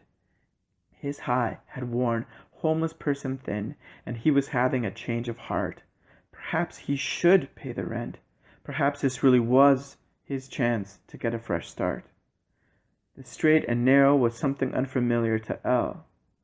Elle was born without a moral compass and had yet to discover the idea of religious shame. Elle wanted to be good. He wanted to belong. At this moment, he wanted nothing more than to be an upstanding member of society. That feeling quickly passed as he snorted the last of his cocaine. Elle knew he could not last 24 hours without a fix. Paying his rent meant he would go without his cocaine for at least 3 weeks. 1 week minimum if his employer was willing to give him an advance. This was not something Elle was willing to do. Not after all he had been through. Elle had the apartment's cordless phone in his hands for several minutes before deciding to turn it on. He mindlessly dialed his dealer's number, something Elle had done an infinite number of times. The call rang exactly 7 times before going to voicemail. "Yo, I know you're wanting. Leave one. I'll hit you up." Elle heard through the receiver. Elle called 11 more times, waiting several minutes between calls. He finally left a message on his last call. "Hey, Dino, it's Elle. We need to connect. Call me back. You know the digits." Elle slammed the phone down in frustration. He knew Dino would not call back, and all the time Elle had known Dino, he had left him only 7 messages. 0% of those messages were ever returned. He sat and stared at the remote control, waiting to turn the tube on to numb out his boiling frustration. Elle fidgeted with the controller as he mulled his options, of which he had none. Fort McMurray's coke scene was aggressive. Not just aggressive, it was both aggressive and territorial. Buying from one dude meant getting your teeth smashed in the next time you showed up at Buddy's house looking to score. The coke competition was as fierce as a drunken campfire sing-along. No, wait, it was as fierce as a hungry tiger. I don't know what I was thinking with that campfire simile bullshit. I've been to some rough sing-alongs, I suppose. Elle had lucked out by meeting Dino, who was somehow above the local rivalry. This was because Dino happened to be Percy's little brother. Everyone feared the wrath of Percy's, so they accepted that Dino could do as he pleased. It wasn't like Dino was in the game to go pro, though. He was only playing for the girls and the infinite supply of coke. Elle's thumb pressed on the power button slowly. The screen began to glow. Al's fingers automatically scrolled through the favorites setting until subconsciously stopping on Donnie Darko. His thumb selected OK automatically. As the movie began to play, Savannah entered Al's mind. There was one time that Dino had left town with his bro to go on a supply run. The details of that mission are unknown. All Al knew was that Percy's had broken his knuckles on some random's face as the deal started to go southwards. Al's stash was dry as fuck for the 4 days the brothers had journeyed to a distant galaxy to replenish Fort McMurray's supply of white gold. During that time, he had met some stupid-looking bimbo downtown. She exhibited all the telltale signs of a hard user, so it was easy for Al to approach her and ask if she knew where to score. All Al had to do was to promise her a few lines in exchange for a hookup. Al would normally not mess with some girl that was obviously in need of a home-cooked meal instead of some lines, but Al was desperate. They exchanged numbers. Savannah turned her back as she tried hard to connect, turned her back to Al as she made these calls. Al could hear her whining on the other end to 3 separate people. After calling a 4th person, she turned to Al and gave him the thumbs up. Her smile quickly faded. Except it's gonna cost you double. What do you mean double? I promised you some lines, Al replied with fury. Yeah, I know. It's still gonna cost you double, plus a few lines, Savannah said, without a single fuck to give. What? Get your head straight, girl. Fuck this shit, Al said as he turned to walk away. She grabbed his arm, forcing him to turn back towards her. He looked at her light green eyes, drowning in sorrow. Al felt pity for her. He knew she needed to be high more than he did. Money wasn't the meaning. Al did not care about the money. He would have paid triple for the lowest grade stuff. He just wanted to get high. The problem was that he hated getting ripped off. What do you mean double? He asked with a deep and pitiful sigh. Well, I owe for last time. If you want to score, I have to pay back what I owe. I can suck your dick or something if you want me to make up for it, Savannah said, sinking deep into her sorrow. No, man. You don't need to suck my dick or nothing. Let's just make this happen. Savannah made another call. They hardly spoke to one another as they waited for something to happen. About 20 minutes later, a car pulled up to Savannah and stopped. Who the fuck is that, you stupid bitch? The driver yelled as the car sped off. A few minutes later, Savannah's phone rang. She argued with whomever was on the other end. He's not a fucking cop, you dumb fuck. Don't call me a cunt, you drooping piece of testicular waste. Those 2 phrases were all that Al was able to glean from Savannah's conversation. Al looked over his shoulder, contemplating his escape. Before he could leave, Savannah waved him over as she hung up the phone. He'll do it, but you have to give me the cash right now, Savannah said urgently. He'll do it, but you have to give me the cash right now, Savannah said urgently. Every cell in Al's body told him not to trust her. Still, he handed her the money. Less than 47 seconds later, the car pulled up again. This time, the driver called Al over. Hey, you! Come here! The driver yelled. Al slowly walked up to the vehicle. The driver pulled out his 9mm and pointed it at Al's testicles. Look, son, if you're a fucking filthy cop, I'm coming for your nuts! You hear? Al nodded in agreement as the person in the back seat laughed uncontrollably. Savannah jumped in the front seat and the car sped away into the distance. As the car left Al's line of sight, he waved goodbye to his cold, hard, coke-buying cash. What the fuck was I thinking? Al thought as he started walking home. He felt scared and scarred and downright humiliated. This is the first time anyone had aimed a shitty handgun at his nether region. The feeling was most def not a good one. Al barely made it a block away before the car came to a screeching halt right beside him. Savannah slowly exited the vehicle with a big smile. It was obvious to Al that she had been fronted more cocaine. Sorry for fucking with ya, kid, but you can never be too careful, the driver said as Savannah closed the door lightly. She walked towards him and gave him a kiss on the cheek. "Well?" Elle asked fearfully. "Here," Savannah said, handing Elle a baggie. "You still want some lines?" Elle asked rhetorically. "Nah, I'm good now." Elle turned and started to leave. "Hey, call me any time if you need some," Savannah yelled as Elle walked away quickly. "Yeah, okay, whatever," Elle muttered. "No, for real, you have my number," Savannah said, trying to hold Elle's attention. "It doesn't have to be for drugs. Just call me to chat sometime. Really, I mean it," she said sympathetically. "Okay," he said as he quickened his pace. Elle paused Donnie Darko and thought, what had he done with her number? He poured a drink and headed to his bedroom. He went into his top drawer where he kept all his random scraps of paper. Some contained lyrics to songs he would never sing. Others had info that might come in handy one day. He grabbed the entire stack, downed his drink, and headed back into the living room to finish watching Donnie Darko. As it played, he sorted through the scraps of paper. Elle paused the film at the moment where Donnie Darko was trying to stab an invisible wall with a butcher's knife. "Gotcha!" he said aloud as he triumphantly held Savannah's number over his head. Elle had no idea when and if Dina would ever return. He didn't want to have any dealings with any other players in the Mac drug scene. Though Savannah was sketchy as fuck, he knew she'd come through, even if it would cost him double. As he poured himself another drink, he was even contemplating the prospect of that double-the-price blowjob she had once promised. He drank his drink quickly as he pressed play on the movie. He tried to straighten up slightly as he reached around for his cell phone. He entered the password and stared blankly at Donnie Darko explaining to Gretchen the 7th chapter of the philosophy of time travel, titled The Manipulated Living. The movie cuts to a shot of some of the text in the book.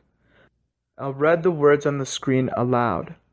The manipulated living will do anything to save themselves from oblivion.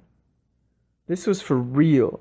This was the crossroads. This was the point in the story where the protagonist becomes the hero, or the point where the lead succumbs to his wounds. Elle knew it could go either way. His head was not clear enough to properly weigh the mass of his decision on the scales. Fuck it, Elle thought. He entered Savannah's number into a fresh text message screen. The text read as follows. "Hi Savannah, my name is Elle. You obviously have no idea who I am. You helped me score a few months ago. If it helps jog your memory, I'm the dude that had a gun aimed at his hoo-ha by your muscle-headed friend. I need your help. Text me back." Elle set the phone down carefully on the coffee table as he turned his attention back to Donnie Darko. Chapter 17. Miyamoto. Miyamoto was a troubled man. He mastered the fighting arts during the 11th century. Miyamoto was ruled by no shogun and did as he pleased. His body had been toned and strengthened by the daily practice of his martial arts, an art he had invented and perfected since his childhood. Some men are heroes, some dead men are superheroes, transforming into legends as they spend generations beneath the dirt. Miyamoto was dirty, but had ample time before he would lay beneath 6 feet of earth, to allow time to transform him from a common man into a complex superhero human legend. Miyamoto did not have what some describe as a moral compass. He had no ethics to twist his head, nor did he hold steadfast to a philosophical mode of view. Miyamoto was filthy, he was violent, he was free. Let me try that again. He was filthy, he was violent, and he was sometimes free. His freedom took place while he was battling man or beast to the death. Miyamoto had no fears, no afterlife, and no regrets. He lived choosing to be present in every minute moment, whether that moment contained slicing peeps into tiny, bloody pieces of fractured bones and flesh, or not. A haiku was carved beautifully on the wooden handle of Miyamoto's katana. This roughly translated to, "There is no God. We are freedom men. There is no God." This haiku was his mantra as he concentrated hard on how he would kill an opponent. Miyamoto believed that if there was no God, there was no right or wrong, only passion. Men of passion can be dangerous because they only live to satisfy the intensity that stirs within them. Miyamoto was not violent by nature. He had a sweet, delicate soul. He had spent his life conditioning himself to be an efficient, artistic killing machine. Some men write poems, others sing songs. Miyamoto's method of expression was killing other people. Although Miyamoto was a refined killing machine made for destroying men, his heart was not hardened. He still saw the beauty that surrounded him. He once took pause to admire the beauty of a tiger while on one of his many journeys into the heart of Asia. Mind you, the moment of admiration was short-lived because moments later he cut out the beast's heart in an act of preemptive self-defense. His softness was evident in every battle he endured. He always contemplated letting his opponents live once it was clear he'd won the fight. His contemplation never lasted more than a split second. He never followed through with those shreds of compassion. His self-conditioning was too far gone. For Miyamoto, a fight was a contract that each opponent entered. It was unspoken, but each man knew that the contract would only be satisfied with the blood of the other. Life was not monotonous for Miyamoto. He rarely lived the same day twice. Although his days were different, they included a great deal of repetition. He would spend endless hours in the woods practicing his technique. Miyamoto never tired, for he knew his strength did not come from his body. He knew it came from his will. His will was stronger than any muscle in his body. Miyamoto was a true warrior. On a dreary afternoon, after having killed a decorated samurai in battle, Miyamoto stumbled into the most spectacular rose garden. He was wounded and losing blood quickly. The reality of his mortality did not bring worry to Miyamoto. He was more concerned with taking in the sweet fragrance of the flowers. Each exquisite breath worked to strengthen Miyamoto. He saw no distinction between himself and the delicate rose petals before him.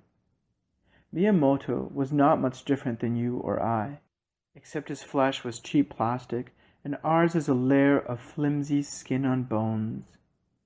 Miyamoto was a child's toy. He belonged to Savannah. Miyamoto was her most prized, most secret possession. Miyamoto was also her most forbidden possession. Miyamoto's parents grappled with what it meant to be a little girl. Dolls and purses were fine for passing the time, but anything deemed boyish would promptly be confiscated from Savannah. These confiscations always came with severe punishments, as her parents believed that it was their duty to condition their Savannah into being a functioning female member of society at large. This conditioning, or rather social engineering, only served to make Savannah more stealthy about what she played with. Miyamoto had taught her the importance of stealth and secrecy, for these traits were powerful assets on the battlefield. Miyamoto slept wrapped up in a pink handkerchief inside of a mince tin instead of a small box labeled Barbie clothes. Every day she headed out to the park after school with her dollies and her Percy. However, those items were immediately left in the dirt as she carefully awoke Miyamoto and followed him on an epic adventure. Miyamoto was a free man, or I guess a mostly freed man. He had chosen to be with Savannah, or at least that's how she saw it. There was a boy in Savannah's class named Toyotomi. He always had the most fascinating toys. The day after his birthday, he came to school with an amazing collection of toy samurai warriors. Savannah spent the entirety of each recess and lunch break watching all the boys drool over Toyotomi's Japanese warriors. Savannah had approached the boys several times to inquire if she could play, but the boys would not allow a female hand to touch any of the samurai warriors for fear she would infect the fleet with the dreaded cooties. Day after day, Savannah grew tired of being denied access to Miyamoto. the general in Toyotomi's set. So she came up with an idea. It can be said that humans are reckless beings of destruction. But for the most part, females of society are discouraged from embracing their reckless abandon until they enter their late teens. It is expected and often encouraged for young boys to embrace the reckless destruction at the heart of their being. This reckless abandon was evident in the way the boys in her class settled their arguments. There was a massive hill on the south side of the park all the kids played at after school. The hill was famous for settling disagreements and winning bets. Everyone's older brother had a story about a challenge that had taken place in their childhood. It was common knowledge that these events had taken place in the past. It had happened so long ago that they had become legends. No one in Savannah's social circle had actually seen such a spectacle in person. The hill was nicknamed Everest's Peak. The rules were simple. 2 people would ride their bikes without helmets on the flat top of the hill towards the steep drop-off on the south side. The first person to chicken out and stop their bike before going over would lose the bet or the disagreement. It was after a very infuriating day that Savannah's only choice became glacier water clear. Savannah had yet to spend her large sum of Christmas cash she had received from aunts, uncles, grannies, Grampses, well-wishers, and distant relatives. Normally, money would disappear from her person the second she obtained it. The world was filled with candy and the sugariest treats that needed to be devoured hard and devoured fast. So it was by pure chance that she had yet to spend up her riches. She found it a reasonable trade to give all her money to Toyotomi in exchange for his samurai general, Miyamoto. Savannah came to school bright and early for once, with a smile on her face. Her pocket was thick with cash and ambition. Toyotomi would have to be a fool not to sell her the general. She casually called Toyotomi over to her desk to describe the business proposition. Toyotomi made her count the money out loud on her desk as he dreamed about all the sugar that money would buy. The whole class gathered around to see the deal go down in the minutes before their teacher would enter the class to force all the children back to their seats. All of Toyotomi's friends were trying to get him to close the deal. They knew that they too would experience the benefits of the sugar that her cold hard cash would buy. In the back of Toyotomi's mind, he knew it was a sensible deal. Miyamoto was not his favorite, and all the sugar he would buy would surely make him forget about having sold off his general to the highest bidder. But in the front of Toyotomi's mind was the thought that he could never give his Miyamoto, nay, give any samurai to a girl that was unworthy of Miyamoto's presence. Toyotomi thought that she was probably going to give the toy samurai to some boy she had a crush on. Toyotomi could not justify how a stupid girl could ever be worthy of owning General Miyamoto, even for a second. He politely declined her offer moments before the teacher walked into the class. If this had been feudal Japan, Savannah would have slit Toyotomi's throat for declining her more than generous offer. However, this was not feudal Japan, and Savannah knew it. This obvious fact did nothing to lessen the rage burning inside her. At first recess, she offered him her birthday and Christmas money for the next 2 years. By last recess, she had offered her birthday Christmas money for the next 11 years. Each time she sweetened the deal, Toyotomi declined politely. At the end of the day, Savannah had had enough. After last bell, she grabbed Toyotomi by the collar. He was startled and froze in place. "You and me, Everest Peak in 20 minutes," she whispered aggressively in his ear. He shook his head. "Look, everyone! Toyotomi is too scared to face a girl on Everest Peak," she yelled for all to hear.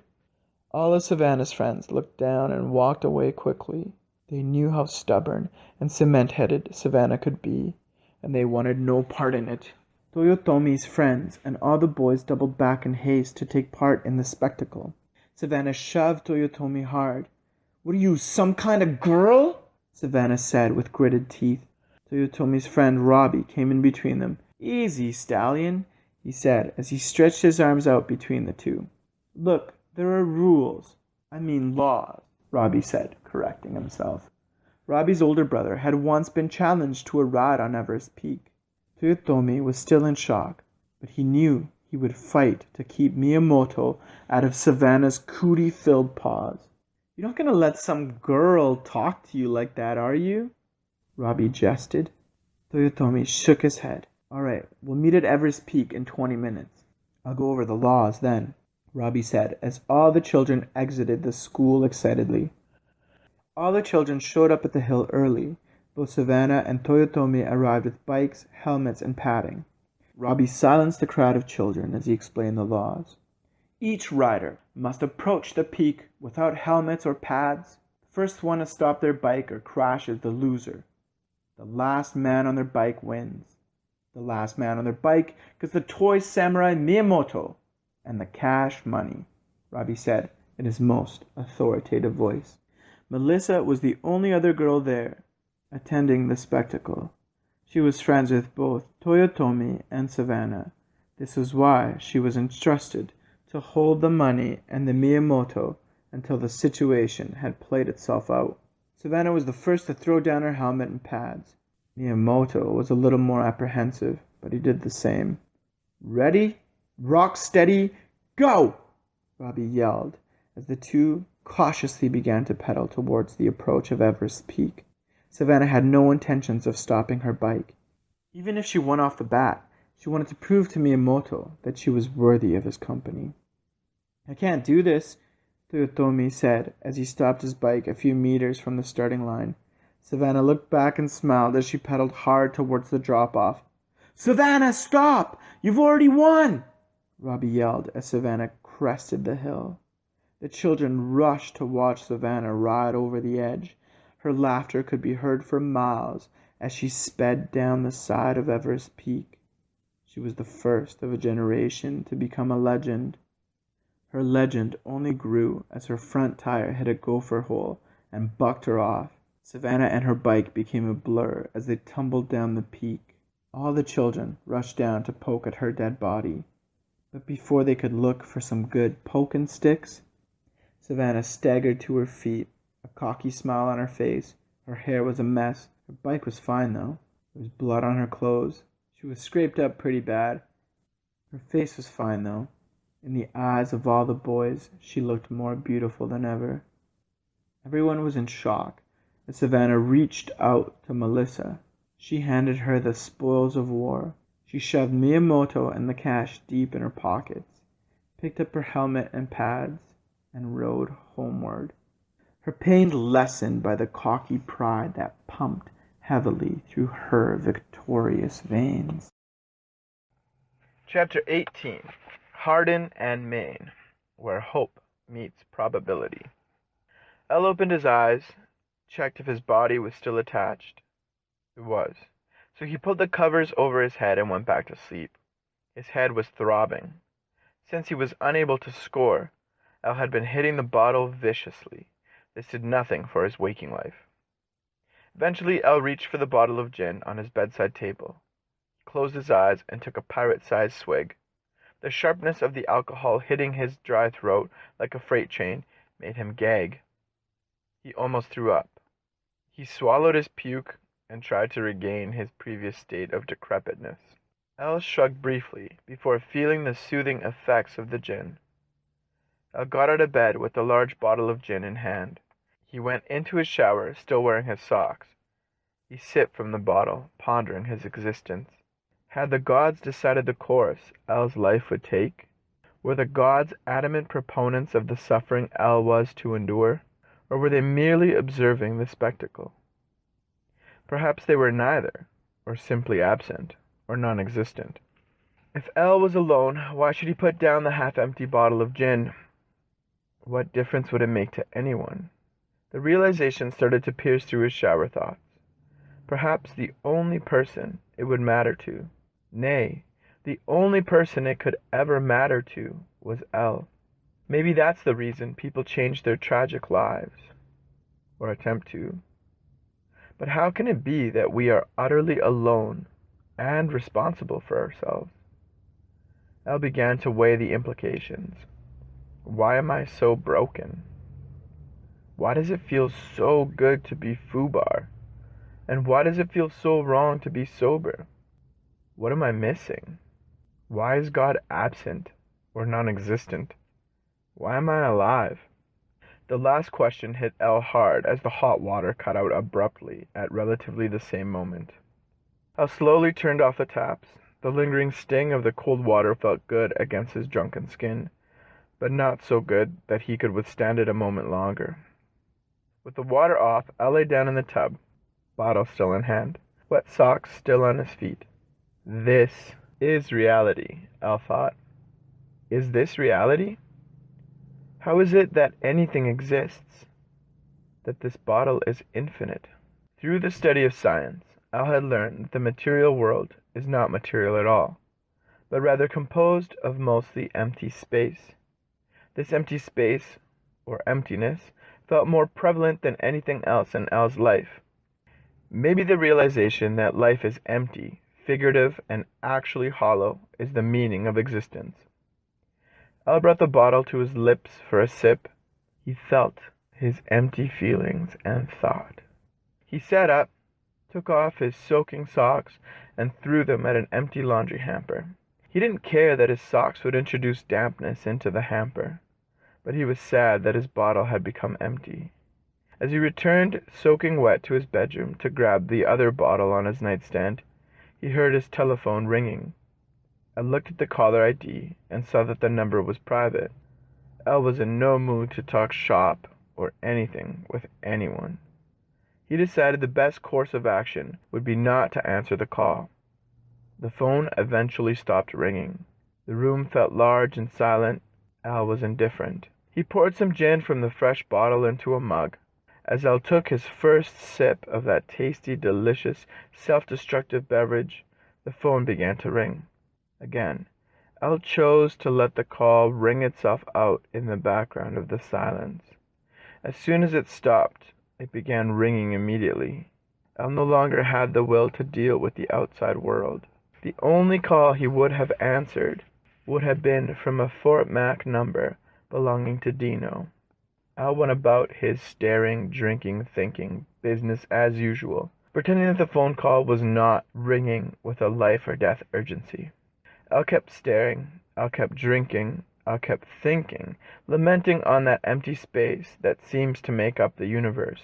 The only thing bringing him back to his body and to the moment was the persistent ringing of his cellular telephone.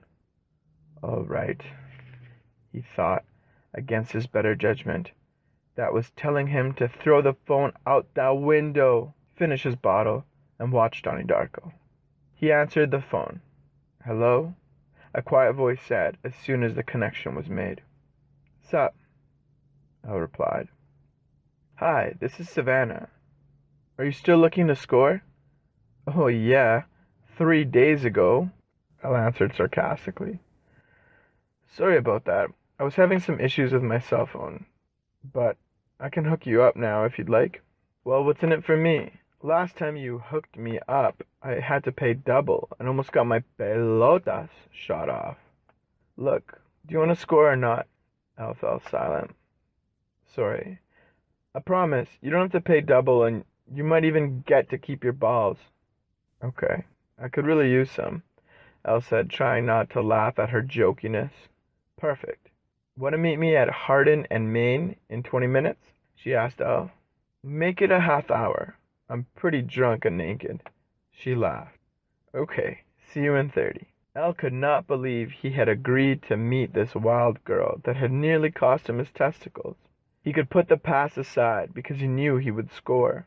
He would be higher than the aurora borealis in the ionosphere by late afternoon. Al poured himself another as he picked out his attire for the day. He wanted to impress. He wanted to look so good the world would not see him as empty space. He chose a short-sleeved dress shirt he had not worn since he purchased it, and a nice pair of jeans he had bought with his first fat Fort McMurray paycheck. Al dressed and drank a tall glass of water to keep the demons away.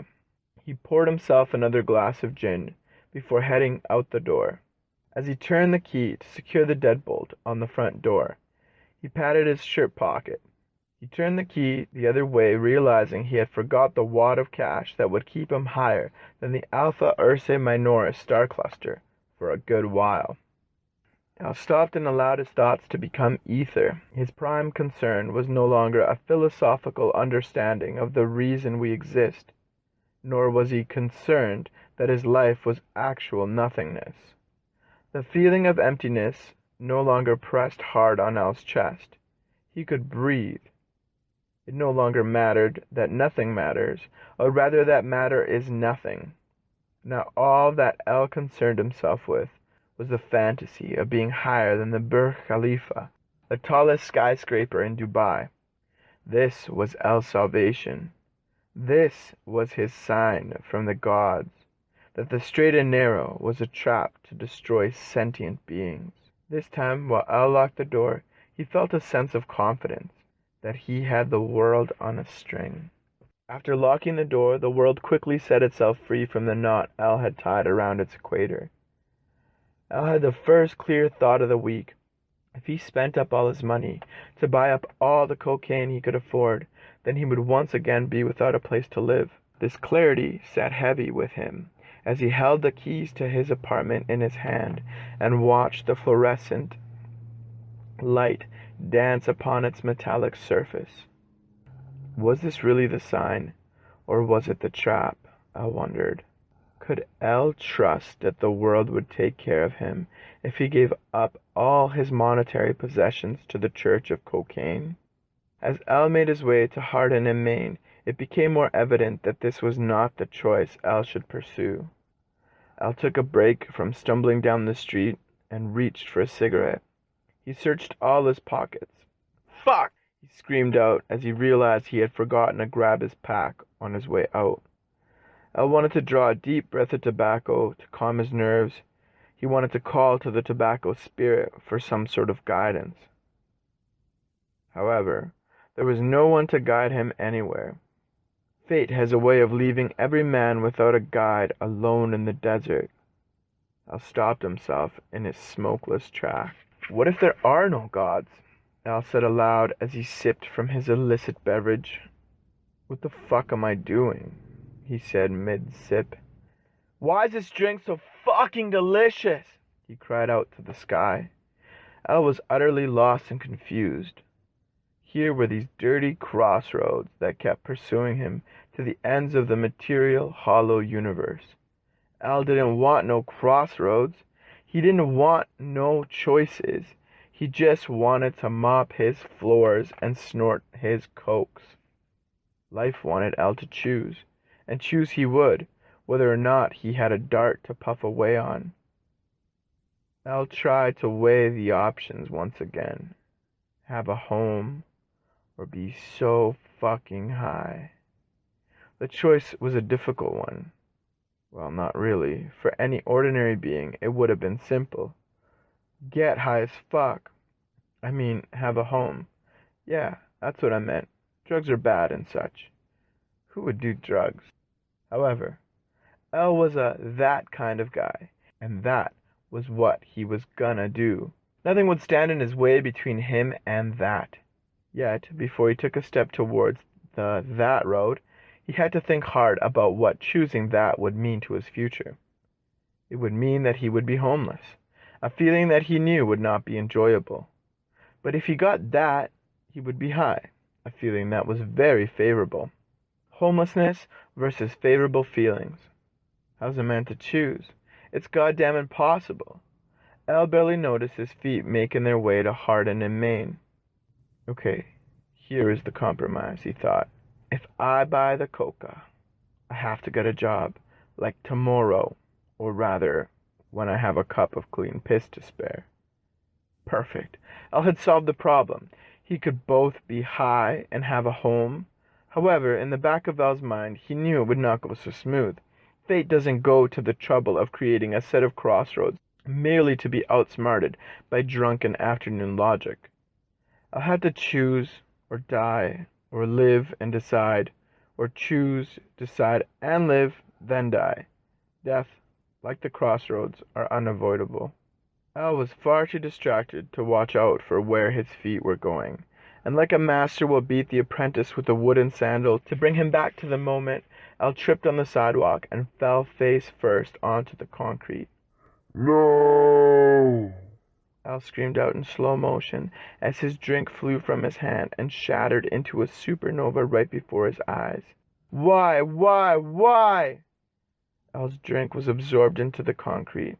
Al had no drink, no mug, no cocaine, potentially no home. Al looked down at his shirt. It was covered in blood. As he watched his blood turn from a deep red to a dirty brown, he sat in lotus position and thought. He thought hard until his thoughts hardened.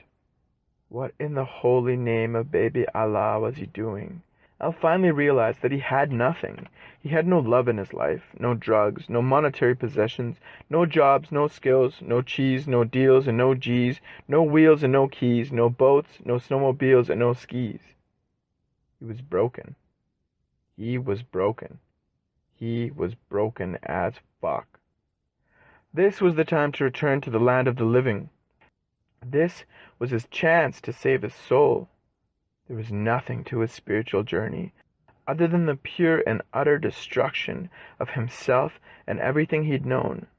There was no lesson here.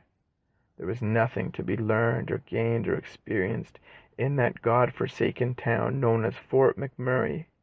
Everything is shit, and everybody knows that there is no cure to mend the feeling of abandonment. None whatsoever. The point of all of it is to endure. We must all endure and hope for a painless, sudden death. What the fuck was Al doing walking to a coke deal at the crossroads? Fuck the crossroads. Fuck the devils. Fuck the angels. Al needed to take his money and buy a train ticket to the opposite side of the earth. Al needed to get the fuck as far from Fort McMurray as was humanly possible. Fuck this place, Al whispered as he picked himself up off the cold, hard ground. Oh my God, are you all right? Savannah yelled from across the street. Al was shocked to see her. He absorbed his surroundings and realized he was less than a block away from the location of the deal. Yeah, I'm fine. The fuck happened to you? She asked with pity in her voice. Nothing. Don't worry about it, girlie, Al said, trying to regain a very slight level of dignity, although this did nothing for the cause. I got bad news for you, Bloody Mary. My friend can't meet up until a bit later. Al's shoulders released all their tension. Life had made the choice for him after all. Whether he had wanted that or not, life would not give it to him. It doesn't matter. I changed my mind anyways. I've got to get out of here. Chill out, dude. I'll get it. No, it's not that at all. I got to go.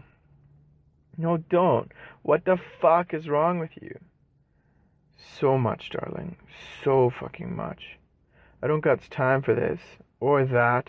I gotta go, Al said as he turned away to leave the scene. She grabbed his shoulder and stared into his unruly eyes. No, don't. Don't leave, she said, pausing to think. I got loose from her grip. No, man, I gotta get going. He looked at Savannah with all his emptiness evident in his watery, drunken eyes and his bloody face. Okay, but let me buy you a cup. I at least owe you that. Al was a caged animal. He was caged inside of this thing we call the world, a cell from which there is no escape. What the fuck else was Al to do? Fine, he said, lowering his animal head. You remind me of myself 7 hours ago, she said with a smile. Al shot her a come on, babe, give me a fucking break look. She smiled a little more. Al sighed. Fuck, fine. Let's go to the oil can for a cup. Al fell silent as they crossed the street. But seriously, I need to leave. What's your deal, man? You basically had a huge, naked, drunken hard-on for some powder, like half an hour ago. You were jonesing harder than a Wall Street type at closing bell. What's really up, dude? Okay, I know you want money, like your free lines or whatever you get for bringing in a loser fish to your dealer, but like, I really don't want coke. No, that's a lie. I do. but I really need to leave. Sorry, I can't help you, Elle said, sounding more rude than sad. Fuck you! I wanted to help you! Okay, whatever. I'm piecing harder than an activist at Occupy, Elle said as he turned to leave. Listen, man! She yelled, far louder than she had intended. Elle stopped. He didn't want to stop, but he still did. He looked at her, she looked at him. Look, I'm embarrassed. It was embarrassing. I'm sorry I made you pay double. I really wanted some coke, and I owed that dickhead some money. I knew if I gave him your cut plus double, he would get me high and front me some good times. I'm sorry that crooked, circumcised cockhead pulled a gun on you. He's such a fucking ape. He would have shot you without thinking twice. Well, that's comforting. No, I mean it. Like, I'm really, truly sorry. Life is fucked. I know, whatever. But let me buy you a coffee. Fine. I guess a coffee would be nice. Can we get some whiskey first? Sure, I'm buying, she said as they turned towards the liquor store. They went into the store and purchased a pocket-sized bottle. As soon as they were outside, she handed him the bottle. Al broke the seal and took a deep swig. This calmed his nerves down. So what's your deal? Savannah asked as she took a turn on the bottle. I guess I've just had enough of this fucking place, he answered. I know what you mean. I'm done here. I just want to go very far away from this oil-soaked hellhole. That's how I felt like 7 hours ago. I've suffered so much in this place. I've grown to hate myself and everything around me. I was thinking of leaving, but I had to do something kind for someone before I left. Why? This whole world is a fucking Vladimir vampire, feeding on the kind-hearted. I mean, I came here. Elle fell silent. You came here why? She asked earnestly. It doesn't matter.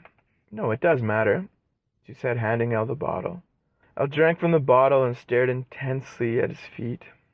He thought about what, if anything, he would reveal to this stranger. Why should he ever mention his foolhardy spiritual mission to another soul ever again?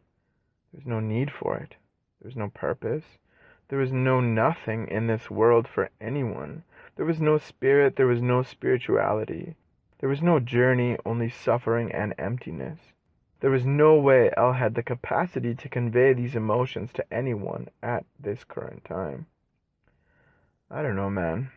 I came here for reasons, only to discover the meaninglessness of her meager existence, Elle said, sounding defeated. Savannah looked at him long and hard, and motioned for the bottle. She didn't quite understand what the fuck Elle was talking about, but he did seem like he had a deep understanding of emotional despair. She had learned long ago that there was indeed nothing, nothingness wrapped in intense suffering and punishment, overseen by merciless gods that derived a profound pleasure in the suffering of mortals. I grew up here. I've always had reasons to leave, but I haven't summoned the courage, she said as she took a long and satisfying swig of the bottle. The effects of that small bottle were being felt by our participating protagonists. Al took in the bottoms, wishing there was another 26 ounces to keep his sadness drowning in liquor. Shit. So how about this coffee thing? Al said, pointing towards the cafe. Yeah? Should we? Savannah asked cautiously. Yeah, we probably should. Okay, why did the cup of coffee file a police report? Savannah said as she giggled uncontrollably. I don't know why, Al slurred. Because it got mugged. They both broke out in laughter while struggling to open the door to the cafe. They were pulling while they should have been pushing. Shit, are they closed? Because they got mugged? Al said whilst laughing. No, I think we need to, push the thing open. You mean by pulling? Al said as he pulled hard on the cafe door. No, I mean by, pushing, Savannah said as she pushed the door to the cafe open. Hi, Al said with a guilty smile. Hello, the girl at the counter replied suspiciously. We'll get 2, coffees, Savannah said. Your finest, she added. So dark roast, medium roast, light roast, espresso, short macchiato, americano, ristretto, cappuccino, cafe latte, piccolo latte, mocha, affogato. The elite barista blurted out at lightning speed. Medium roast? Savannah said as she burst out with laughter. Yeah, me too. Because I got mugged, Elle said. Okay, so that's 2 medium roast coffees for here, the elite barista asked. Sure, but they have to be mugged, Savannah said with fake seriousness. Together or separate? She asked the pair. That'll be $11.20, please. The elite barista said, amused at the pair. Sure, here, Savannah said, handing her a crisp $100 bill. The elite barista counted out the $88.80 exactly. Once Savannah had the money in her burning hot little hands, she tipped the counter girl $3.80. Come on, Alistair Crowley, let's sit by the window, she said, pointing to the large south-facing window. As they sat down, Al sighed deeply. Thanks for the coffee, Al said, trying to break the sudden awkward silence. In her drunken state of mind, she let go of her former self. Savannah let that person drown in a Mickey-sized ocean of whiskey. So, should we get some Coca-Cola? She said, giving Al a hard wink. No, we shouldn't. I told you that I have to go soon. That makes no sense to me. Why would you agree to meet someone for drugs and then chicken out at the last second? What could have possibly happened between your apartment and Harding and Maine? This? Al said, pointing to his cut lip and bloody shirt. And? Just rub some coke on it, and all your woes will disappear, she said with grand hand gestures, trying not to laugh. Yeah, except no, Al said before he sipped on his $5.60 coffee. Sure, Savannah said with skepticism as she shrugged her shoulders. It wasn't as though Al was some kind of challenge to Savannah. No, it wasn't that at all. From her newfound point of view, his lack of self-destructive nihilism seemed inauthentic. Think about it. I'll wait. Who doesn't want to have their own perspective mirrored back to them? Al's mirror was shattered, and he was in no mood to polish the shards to give any kind of reflection to anyone. So, what the fuck? She said, looking curiously at Al. I don't fucking care. I really don't. Do you really want to know what the fuck? Do you actually want to know? Wouldn't you rather I just be some stranger you had coffee with? Or some stranger that almost got his balls shot off because of you? Do you really want to know my soul? Or rather lack of soul? He said with rage and urgency. I mean, who the fuck was this girl, and why did she want to know Al's innards? Try me. No, actually, tell me your thoughts, she said, smirking. Savannah had gotten into Al's nervous system. She had burrowed her way beneath and touched an electrical circuit Al could no longer ignore. You can't save me, Al said at her. She kind of shrugged. I can't save me.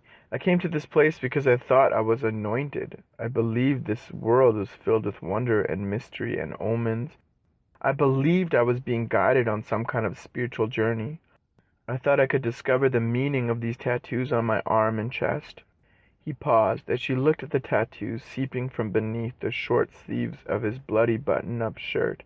I thought I could discover why it is I exist, or whether or not I do. You know what I mean?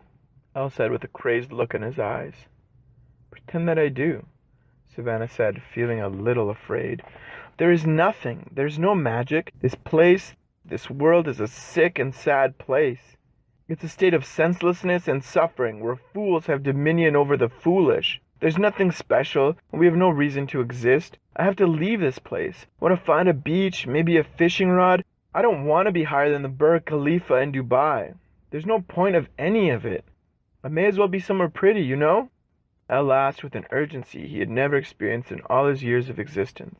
Savannah didn't say anything. She took in Al's words and tried to digest them. They sat in silence for an eternity, sipping from their $5.60 coffees, feeling the effects of their alcoholic endeavors.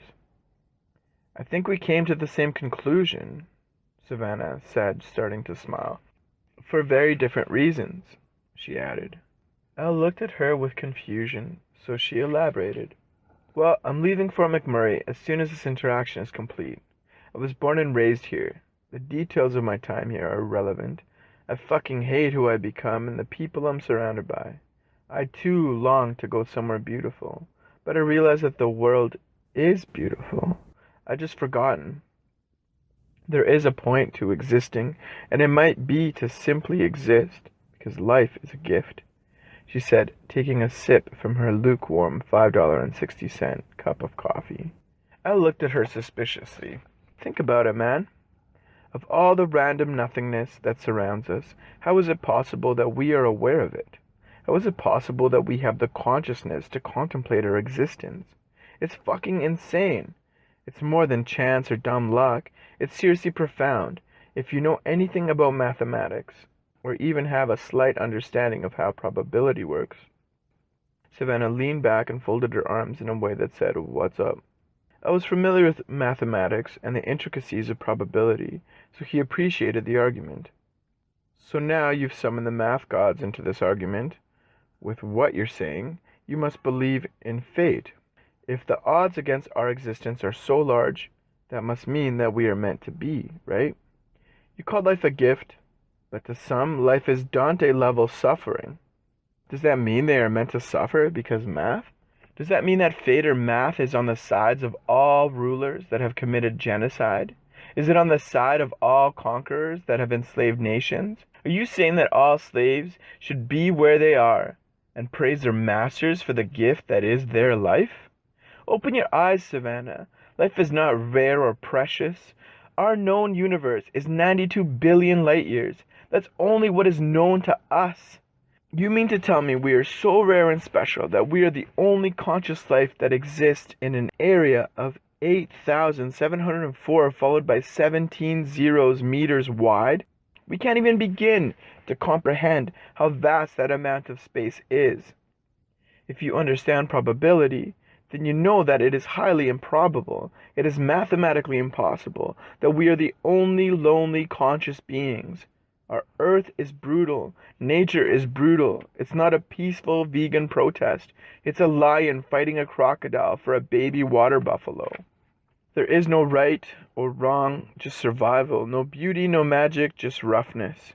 The world is heartless, godless, pointless, and evil. Don't you see that? Don't you fucking see that? Can't you see that vile, Can't you see that vile, dreadful, psychopathic motherfuckers run this show?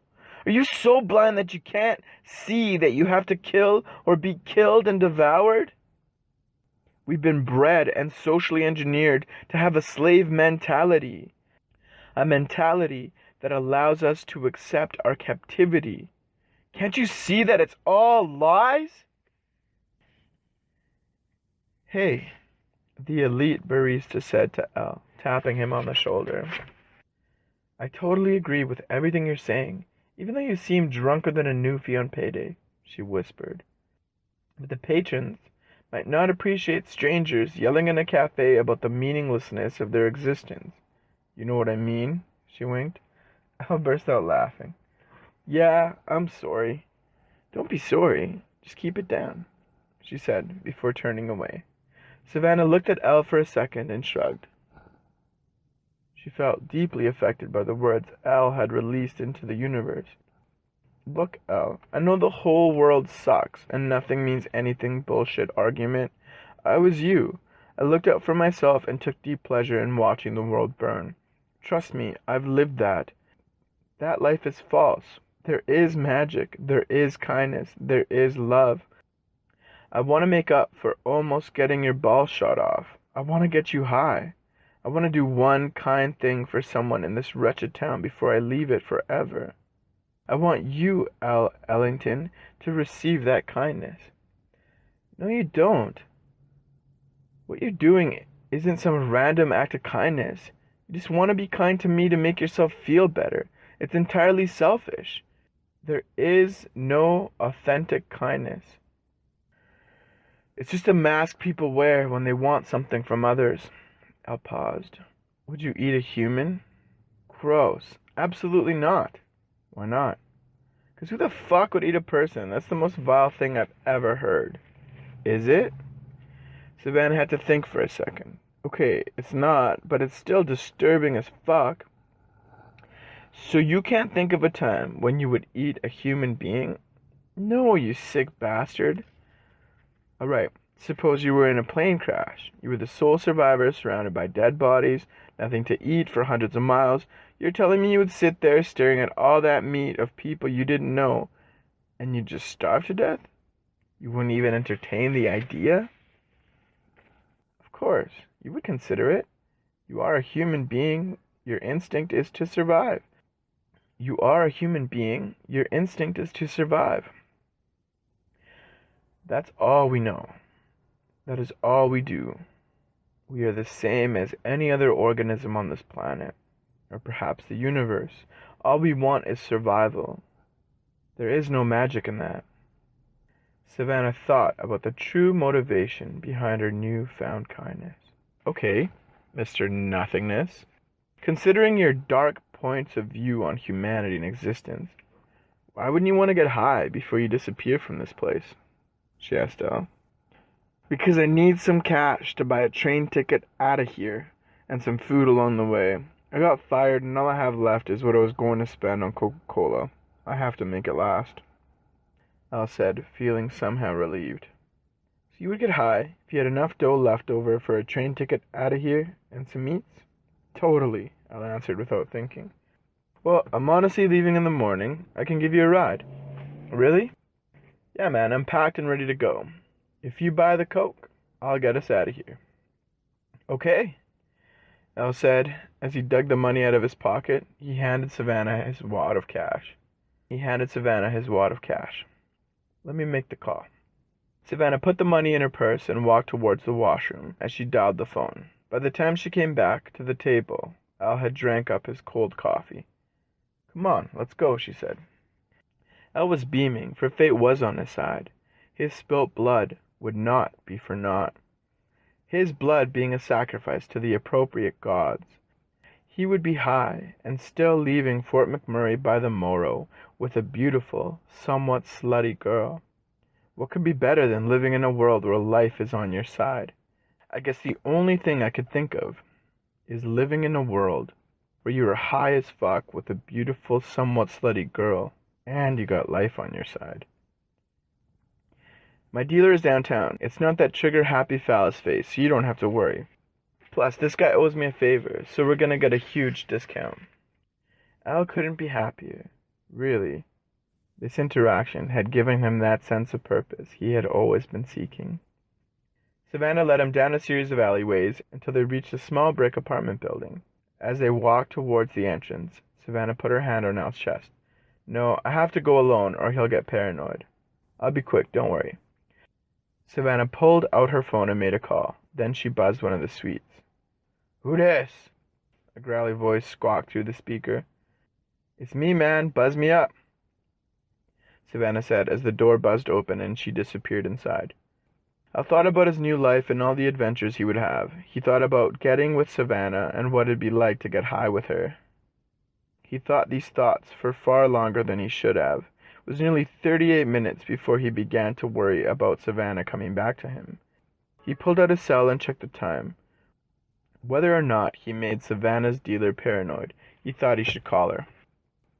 No answer. He waited nearly 3 hours outside the building before accepting he had been ripped off. Fuck! Al thought. Fucking fuck! What the fucking fuck? Al screamed. Why did I fucking fuck? He said to himself. Perhaps the lesson to be learned was that one should never convince the person you are trusting with your drug money that there is no right or wrong, or that nothing matters in general, even though in reality, nothing matters actually. Chapter 19. Row, row, row your boat gently down the stream. Merrily, merrily, merrily, life is but a dream. Al let out a hearty laugh into the darkening sky. He did this to prevent himself from falling to his knees while sobbing uncontrollably. He had no drugs, he had no girl, and soon he would have no home. The alcoholic swirls he had been grooving on were quickly dissipating with every fucking fuck he uttered in a laughing rage.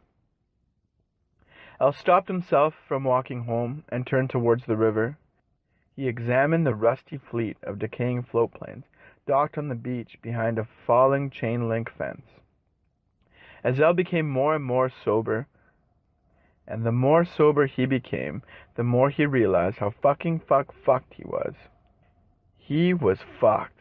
He had come to the Big Mur to fuck his life hard.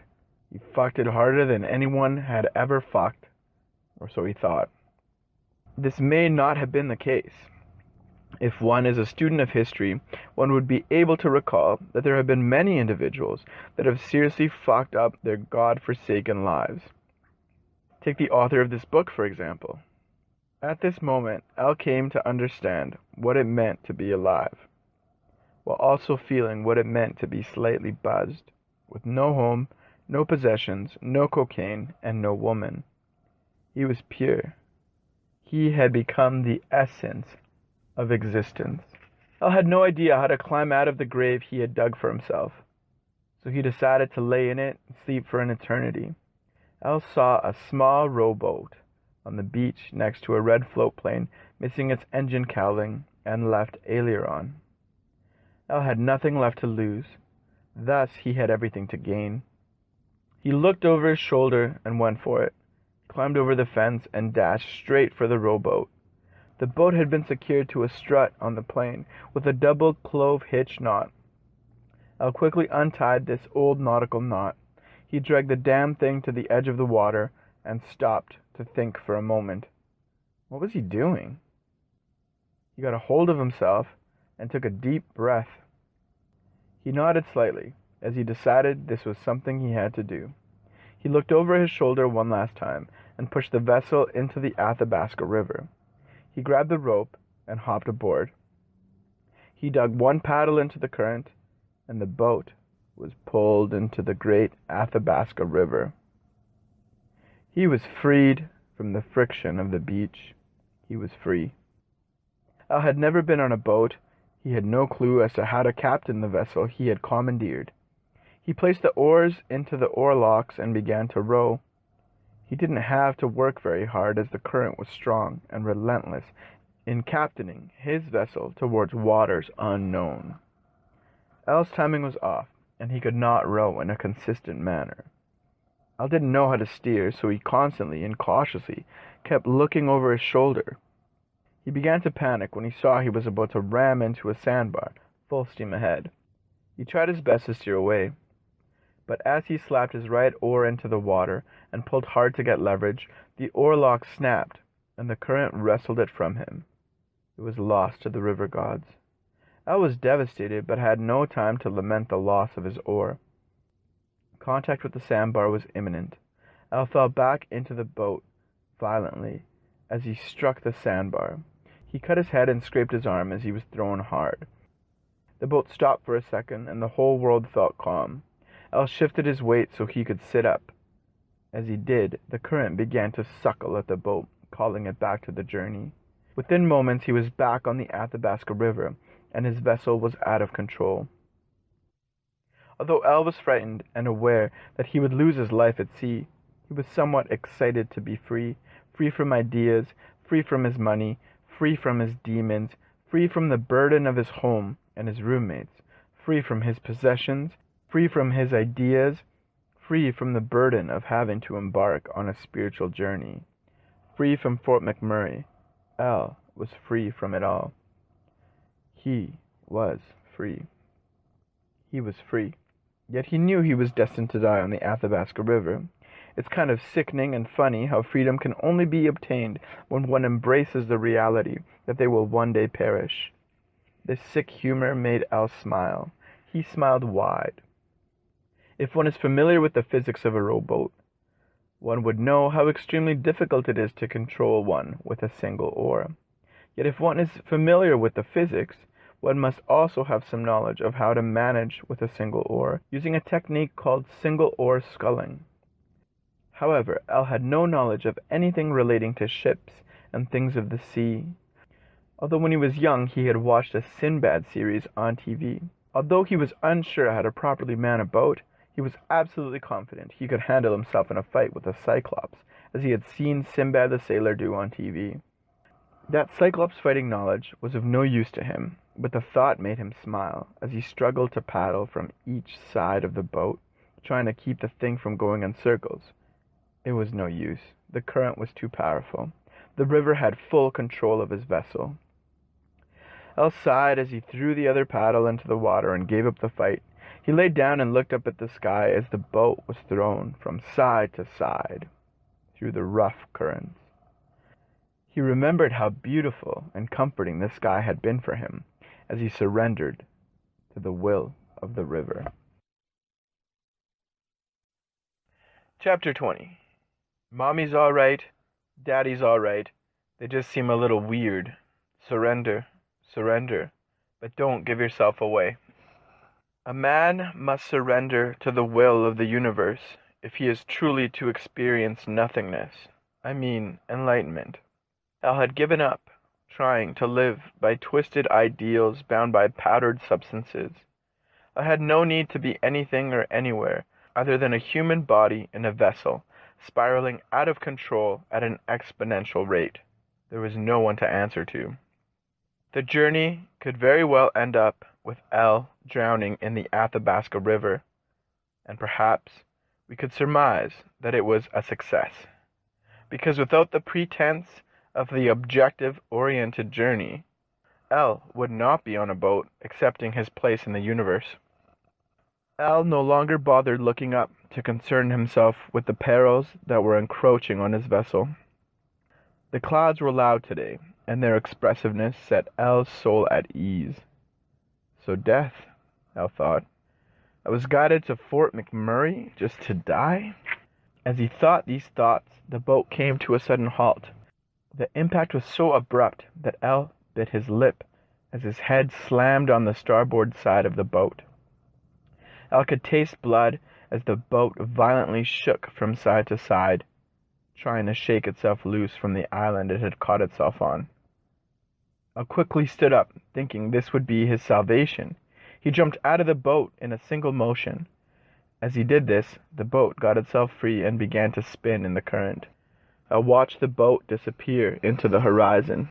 He was saved from a drowning death by a sandbar island. Al was now free to partake in a solitary land dweller's death on the soft island sand. Al stared hard at the spot on the horizon where his lifeboat had been. Although Al's face was covered in blood and he could stand tall on dry land, he missed the uncertainty of being aboard the vessel. He was left wishing he had died at the hands of the river on his lifeboat, for it would have been a clean death.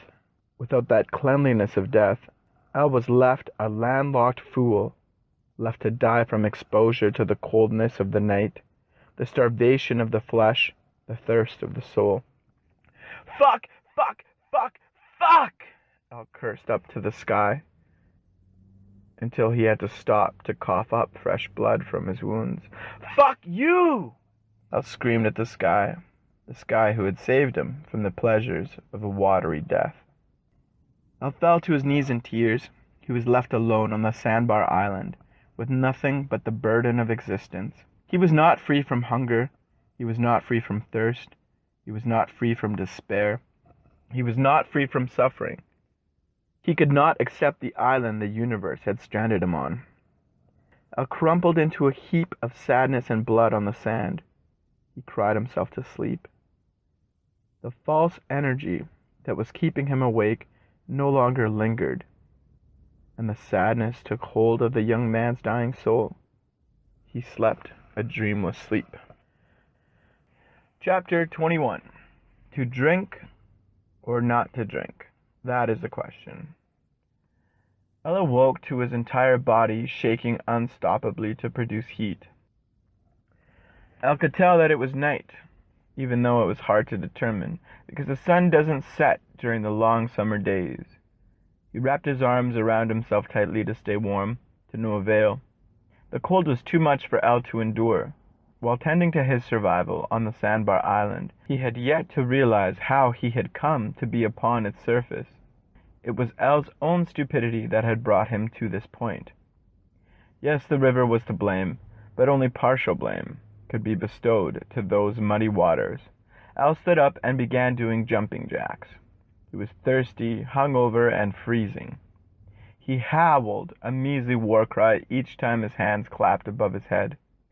Al was sure to die. All his jacking and jumping did was prolong his expected, predictable, dirty death. After exhausting his physical energies, he felt warm and thirsty.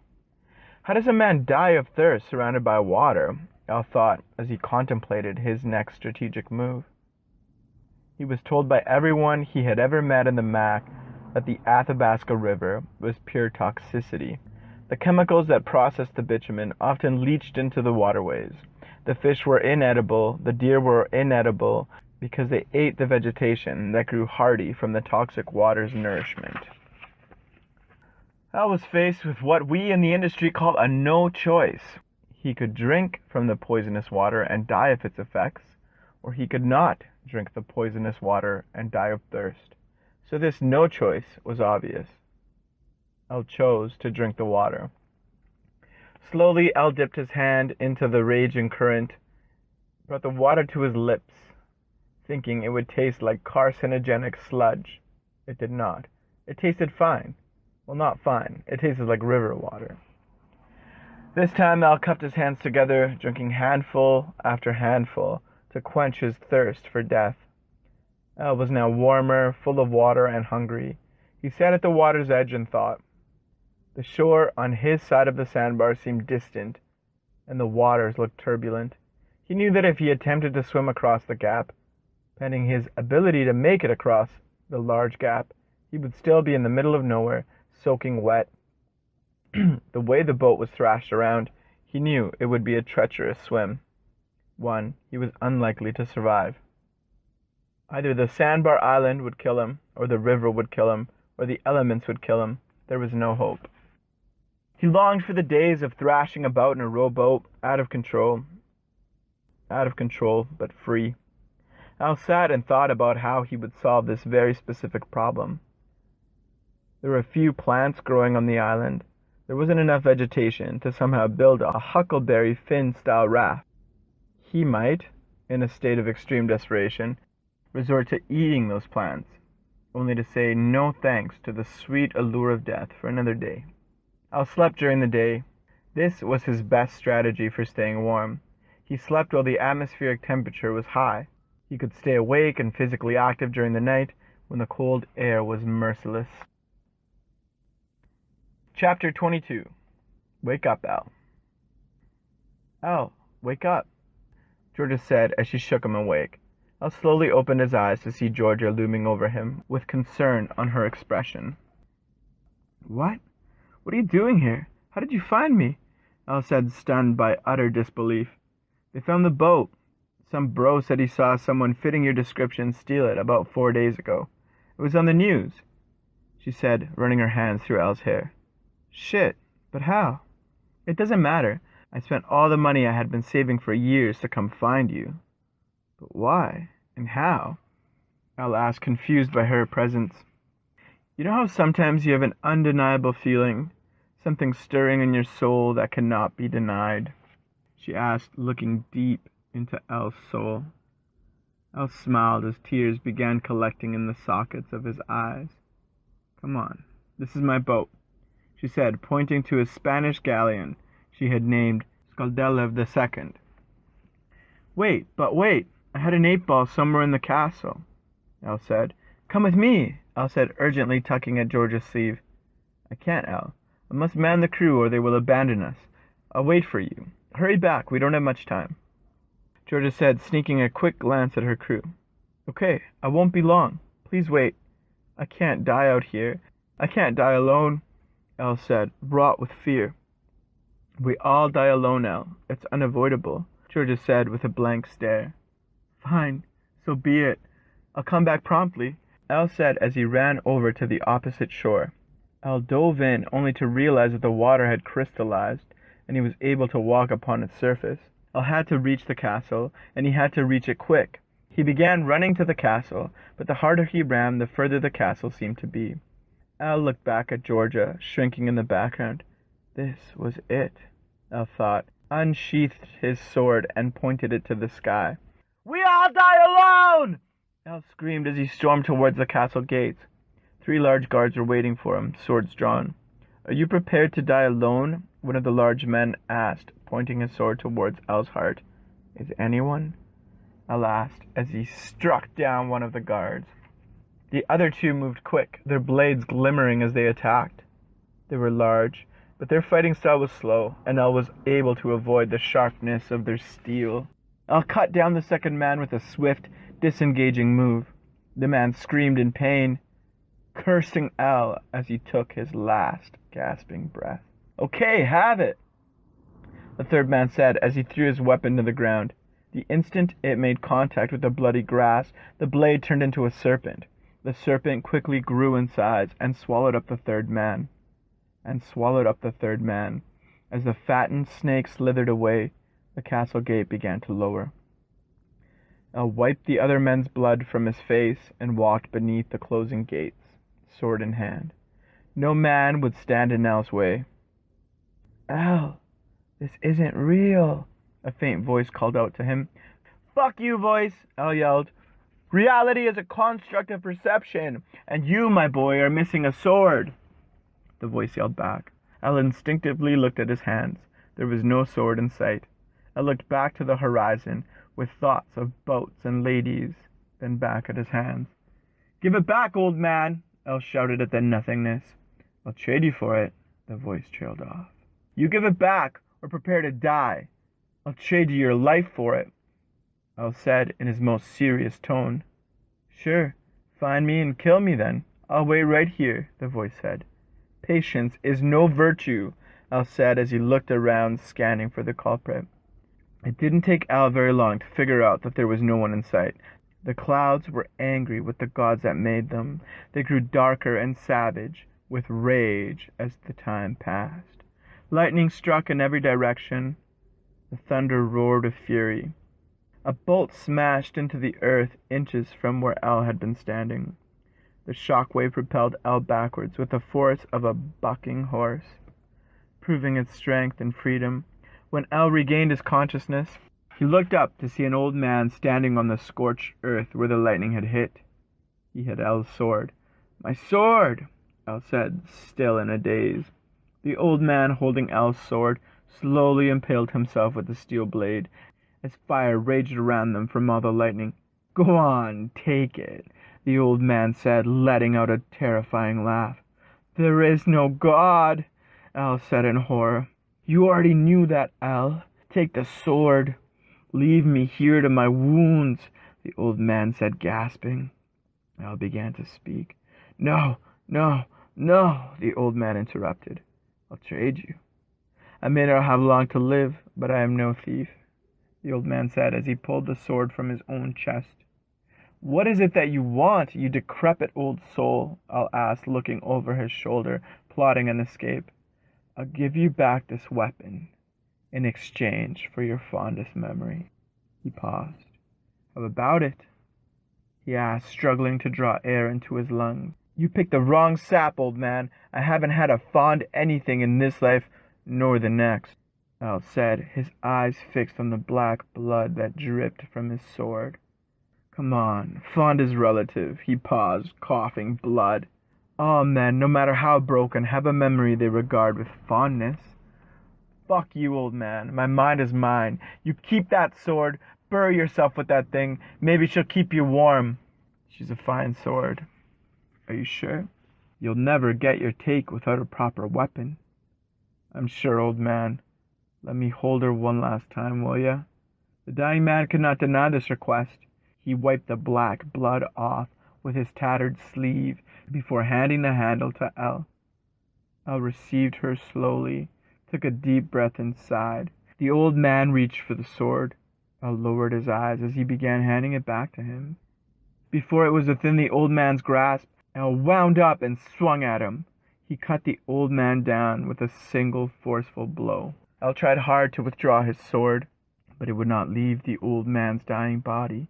The old man spit some blood in El's face while he laughed a haunting laugh.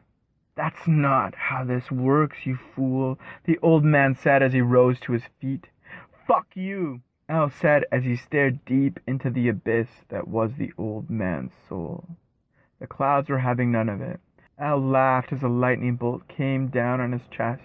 His last memory was of his insides spilling out as he grinned at the darkness that consumed his earthly flesh.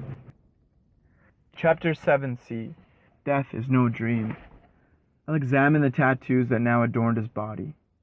The question why is the anchor chained to the ankle of every man, woman, and child on this watery planet, an inescapable question burning deep inside each and every desolate soul. It is the reason men have crossed oceans to conquer, piled stones and steel to create buildings that touch the clouds. It is the reason men learn to fly, or rather learn to soar. It is the reason men left this watery planet behind to explore the mysteries of space. With every scientific discovery, every dollar made and spent, every slave sold or killed, every bomb dropped on hostile, freedom-loving fools, the question why is there pushing further and further into an understanding. This understanding is illusionary. This quest, as old as man, is for naught. It is fraught with error and misguided zeal. Ask yourself, why do our hearts pump blood? One may wonder such a passing thought late at night. Is it because, as the encyclopedia describes, the pumping of the heart, or the heartbeat, is caused by alternating contractions and relaxations of the myocardium? These contractions are stimulated by electrical impulses from a natural pacemaker, the sinuatrial, or SA, node located in the muscle of the right atrium. An impulse from the SA node causes the two atria to contract, forcing blood into the ventricles. Contraction of the ventricles is controlled by impulses from the atrioventricular, or AV node, located at the junction of the two atria. Following contraction, the ventricles relax, and pressure within them falls. Blood again flows into the atria, and an impulse from the SA starts the cycle over again. This process is called the cardiac cycle. The period of relaxation is called diastole. The period of contraction is called systole. Diastole is the longer of the two phases, so that the heart can rest between contractions. In general, the rate of heartbeat varies inversely with the size of the animal. Is it? Sure. All those words certainly satisfy the why. We got an answer to the question. The quest is over, right? Why is it that although we have an understanding of how the beating of the heart works, the answer somehow feels hollow? Think of all the events that had to occur for your very heart to be beating right now. As your brain interprets the worlds your eyes are devouring. Go ahead, I'll wait. Okay, so you don't really know why your heart beats. Maybe the how? Definitely not the why. Think of all the thousands of generations that have carried your bloodline, your deoxyribonucleic acid. Think of how you would not exist today, as you are, unless a tremendous amount of chaos had aligned the way it did to produce you as an outcome, to bring you where you are right now, right here, reading these words. We are all unique. We are all meant to be as we are, where we are. Elle, the doctor will see you now, a nurse said, poking her head through the door. Elle looked around. He was indeed inside of a hospital room. Darkness surrounded him as the floor vaporized beneath him. He clutched his sheets tightly, whilst a different nurse pulled the sheets out of his grasping hands and left him with nothing, floating in the thick fog of nothingness.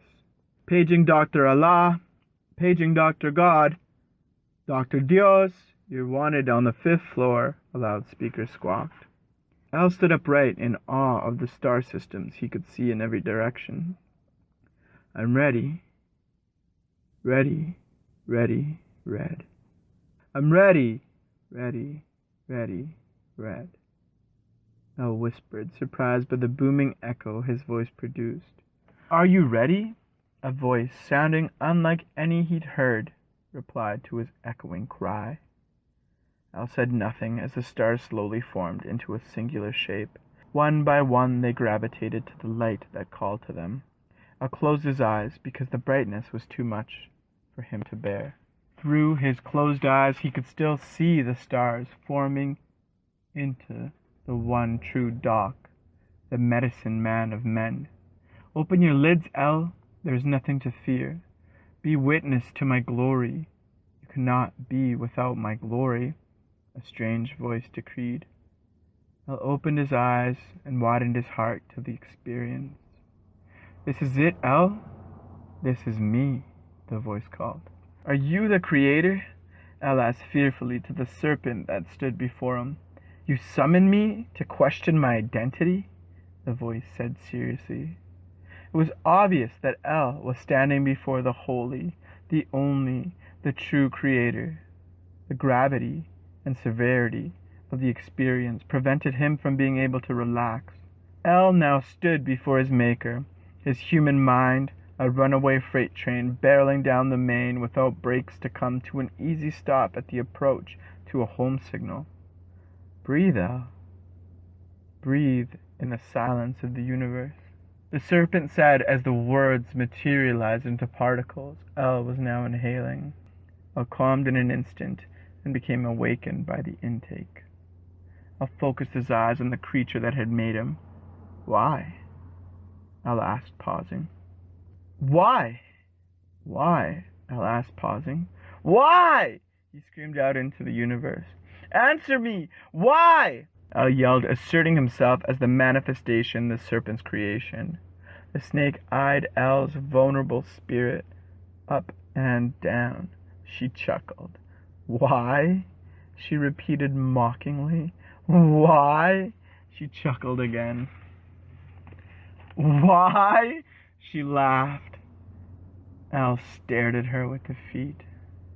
That's the same naive question I asked my maker the first time I met her, she said through laughter. El did not understand. Silly man, what makes you so deserving of why? What miraculous causality have you inflicted upon the ether?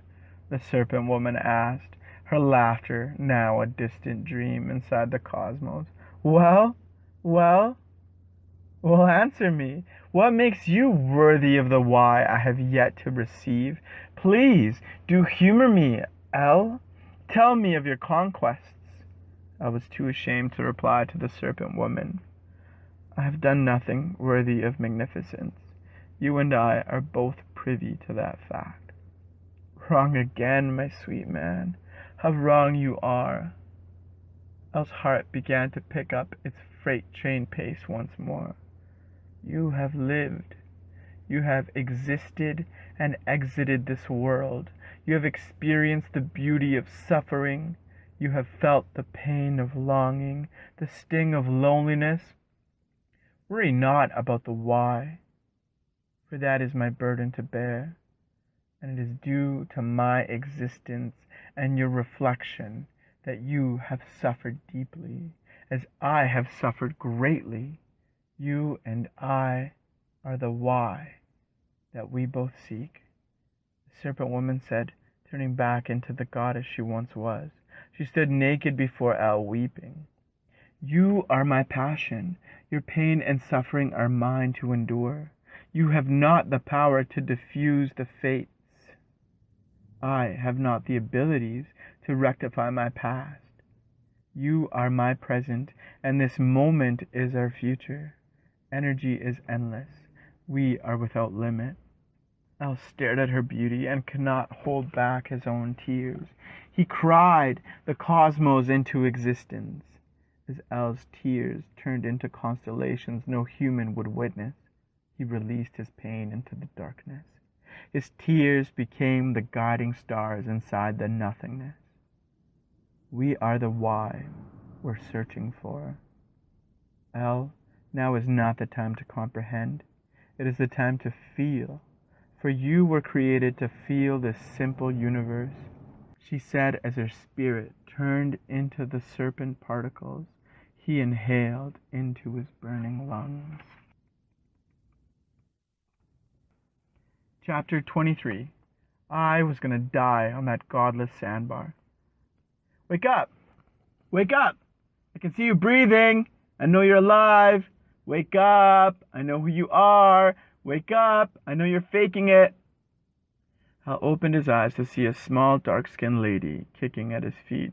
She was dressed in a red Adidas tracksuit. She had an eccentric beauty to her Al had never seen before in a woman. Her hair was shoulder length in a ponytail that rested on top of her head. "Where the fuck am I, man? Do I look like your main man?" the old woman snapped. Truth be told, she looked nothing like Al's main man. "No, ma'am. Where the fuck am I?" Al said as he began to realize that he was still on the sandbar and that he had passed out from exhaustion. "Is this real?" he asked. "Are you?" she said, kicking at Al's feet. "I'm not quite so sure anymore," Al said, sitting up. His throat burned with an apparent urgency once he became aware that his body needed water to exist. "Is there a God?" Al quietly asked through his thirst. What an absurd question. What could be dumber? "Are you alive, son?" she asked. Al thought. He thought hard. He couldn't win. He would not win, because that would not make a satisfactory ending to this unconventional folktale. Perhaps it was absurd to question the existence or relentlessness of a god. Perhaps she was right. Perhaps El was not alive. Whether he was alive or not didn't matter so much as the burn in his throat due to dehydration. "Do you have water?" El asked her, pleading. "Yeah, I do," she said as she unclipped her canteen from her belt and took a sip. "And it's delicious," she said after quenching her existential thirst. "Can I have a sip? Please, please, I don't want to die. Die of thirst, that is," Al said, begging her to quench his thirst. Not for water, but for life. "Of course, you're not going to die. I will ensure that you live a long and happy life. Okay, maybe not happy, but you will live. I promise you, Al," she said, handing him the canteen. Al didn't bother to question why she knew his name. He just accepted that all things are unknowable. "Do you want to know how I know your name?" she said, interrupting Al's zen serenity as he drank life back into his body. "No, I don't," he said. "Some things are best kept unknown." "Come on, ask me. Please? Please?" she pleaded. "Fine," Al said, taking another deep chug of the life-giving water. "How do you know my name?" he asked apathetically. "You're famous, son. Or rather, you're Fort Mac infamous for being a wanted criminal." I was confused as fuck. I was far too thirsty to do a spit take upon receiving this heavy, unexpected news.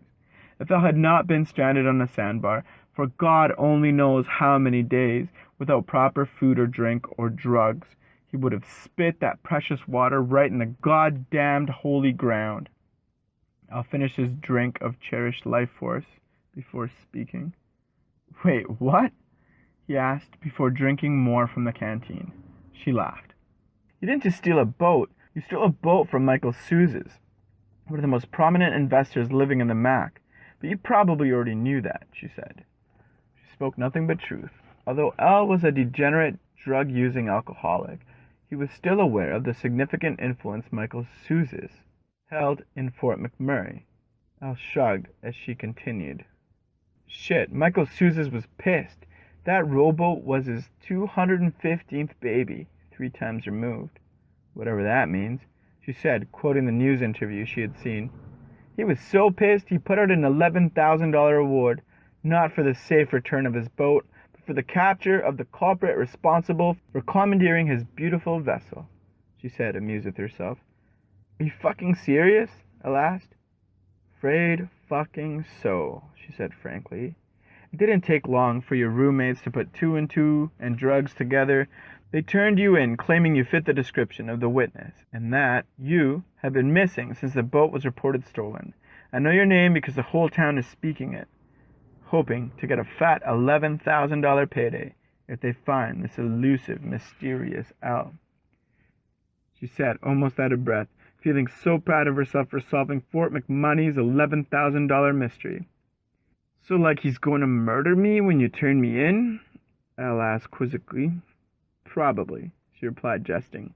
"Shit, well if I'm going to die, I may as well die at the hands of Michael Sousa's," Al said in all seriousness, as he took yet another sip out of the canteen of life.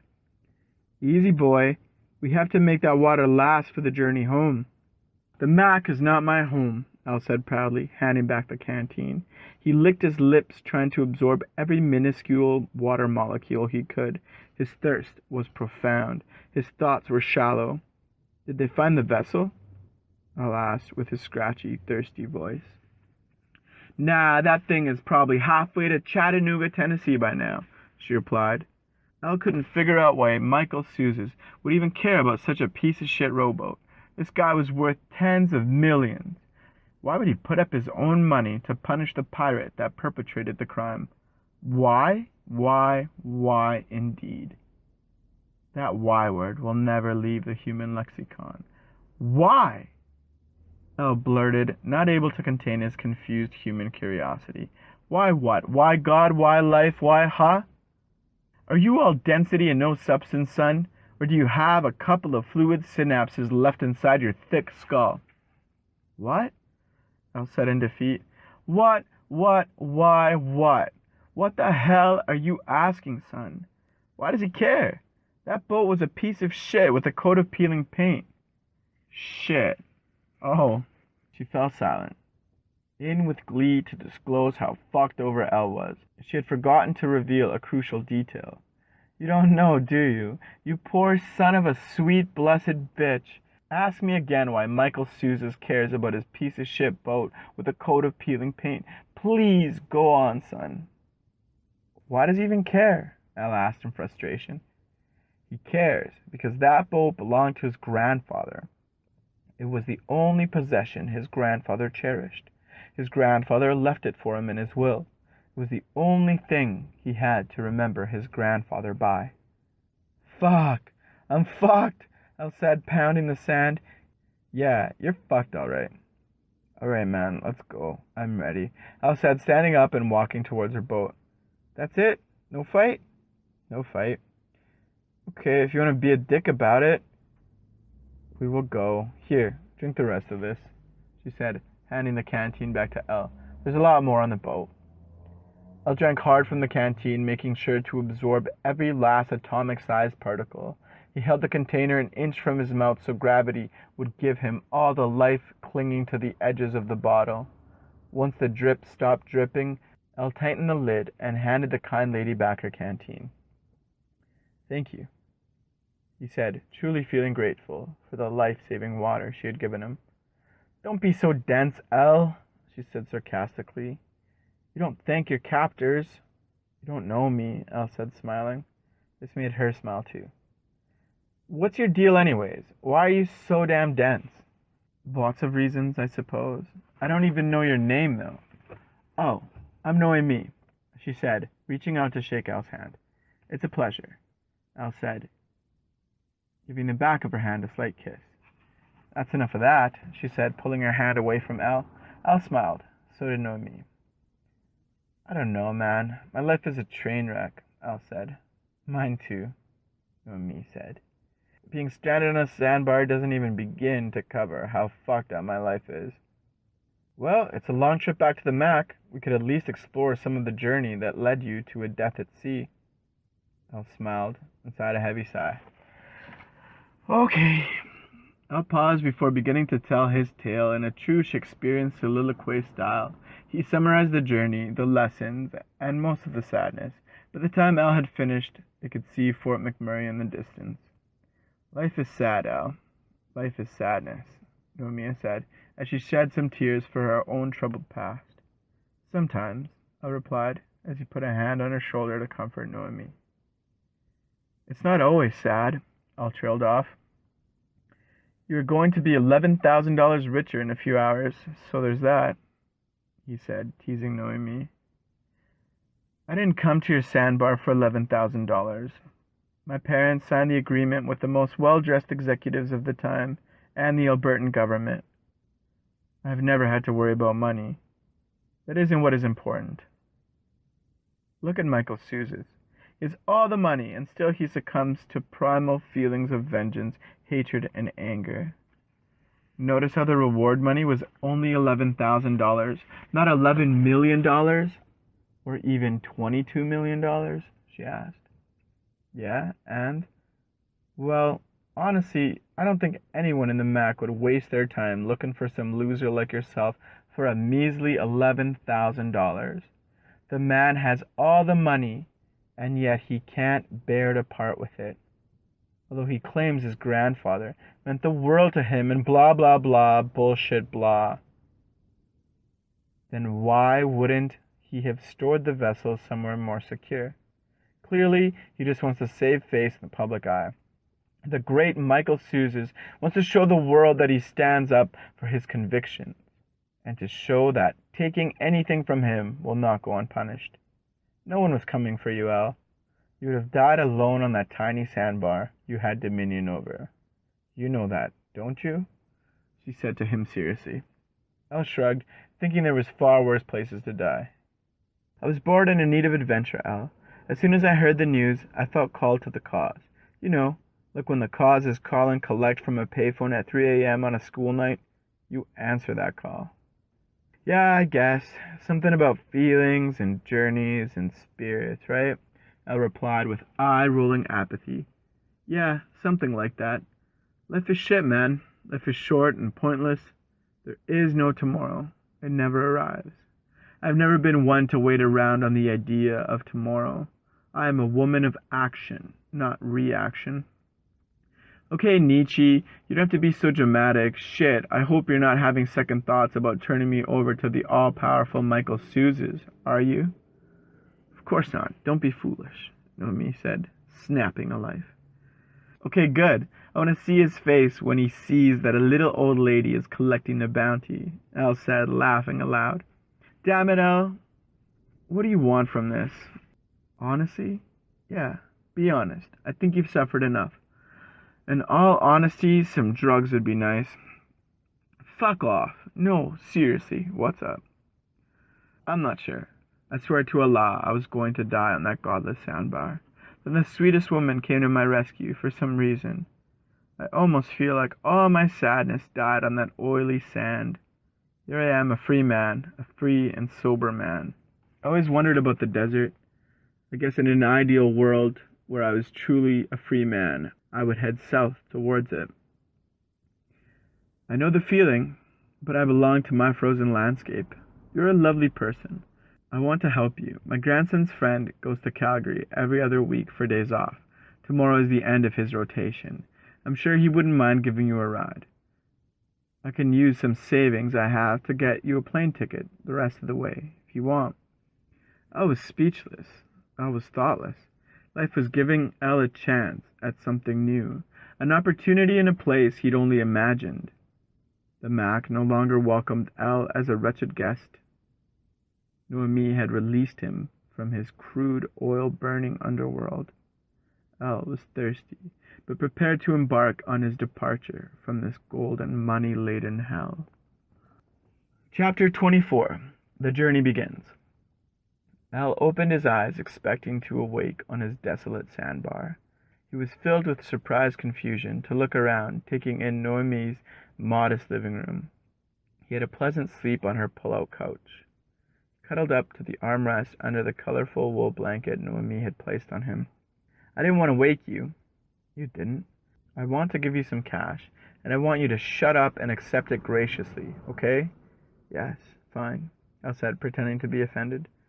Noemi handed him a red envelope thick with cash money. Al received the money.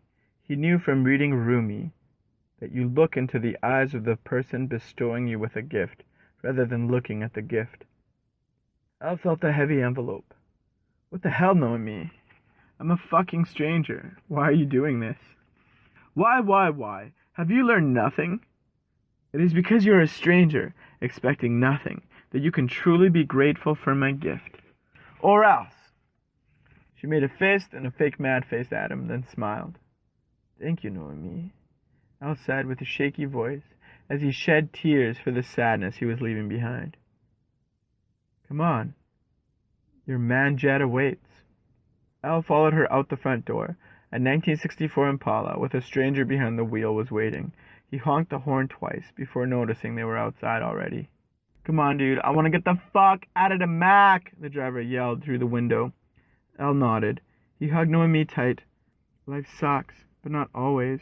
She whispered in Elle's ear. Elle smiled and looked Noemi in the eyes before running to the car. "Hi, I'm Elle," he said, introducing himself to the driver.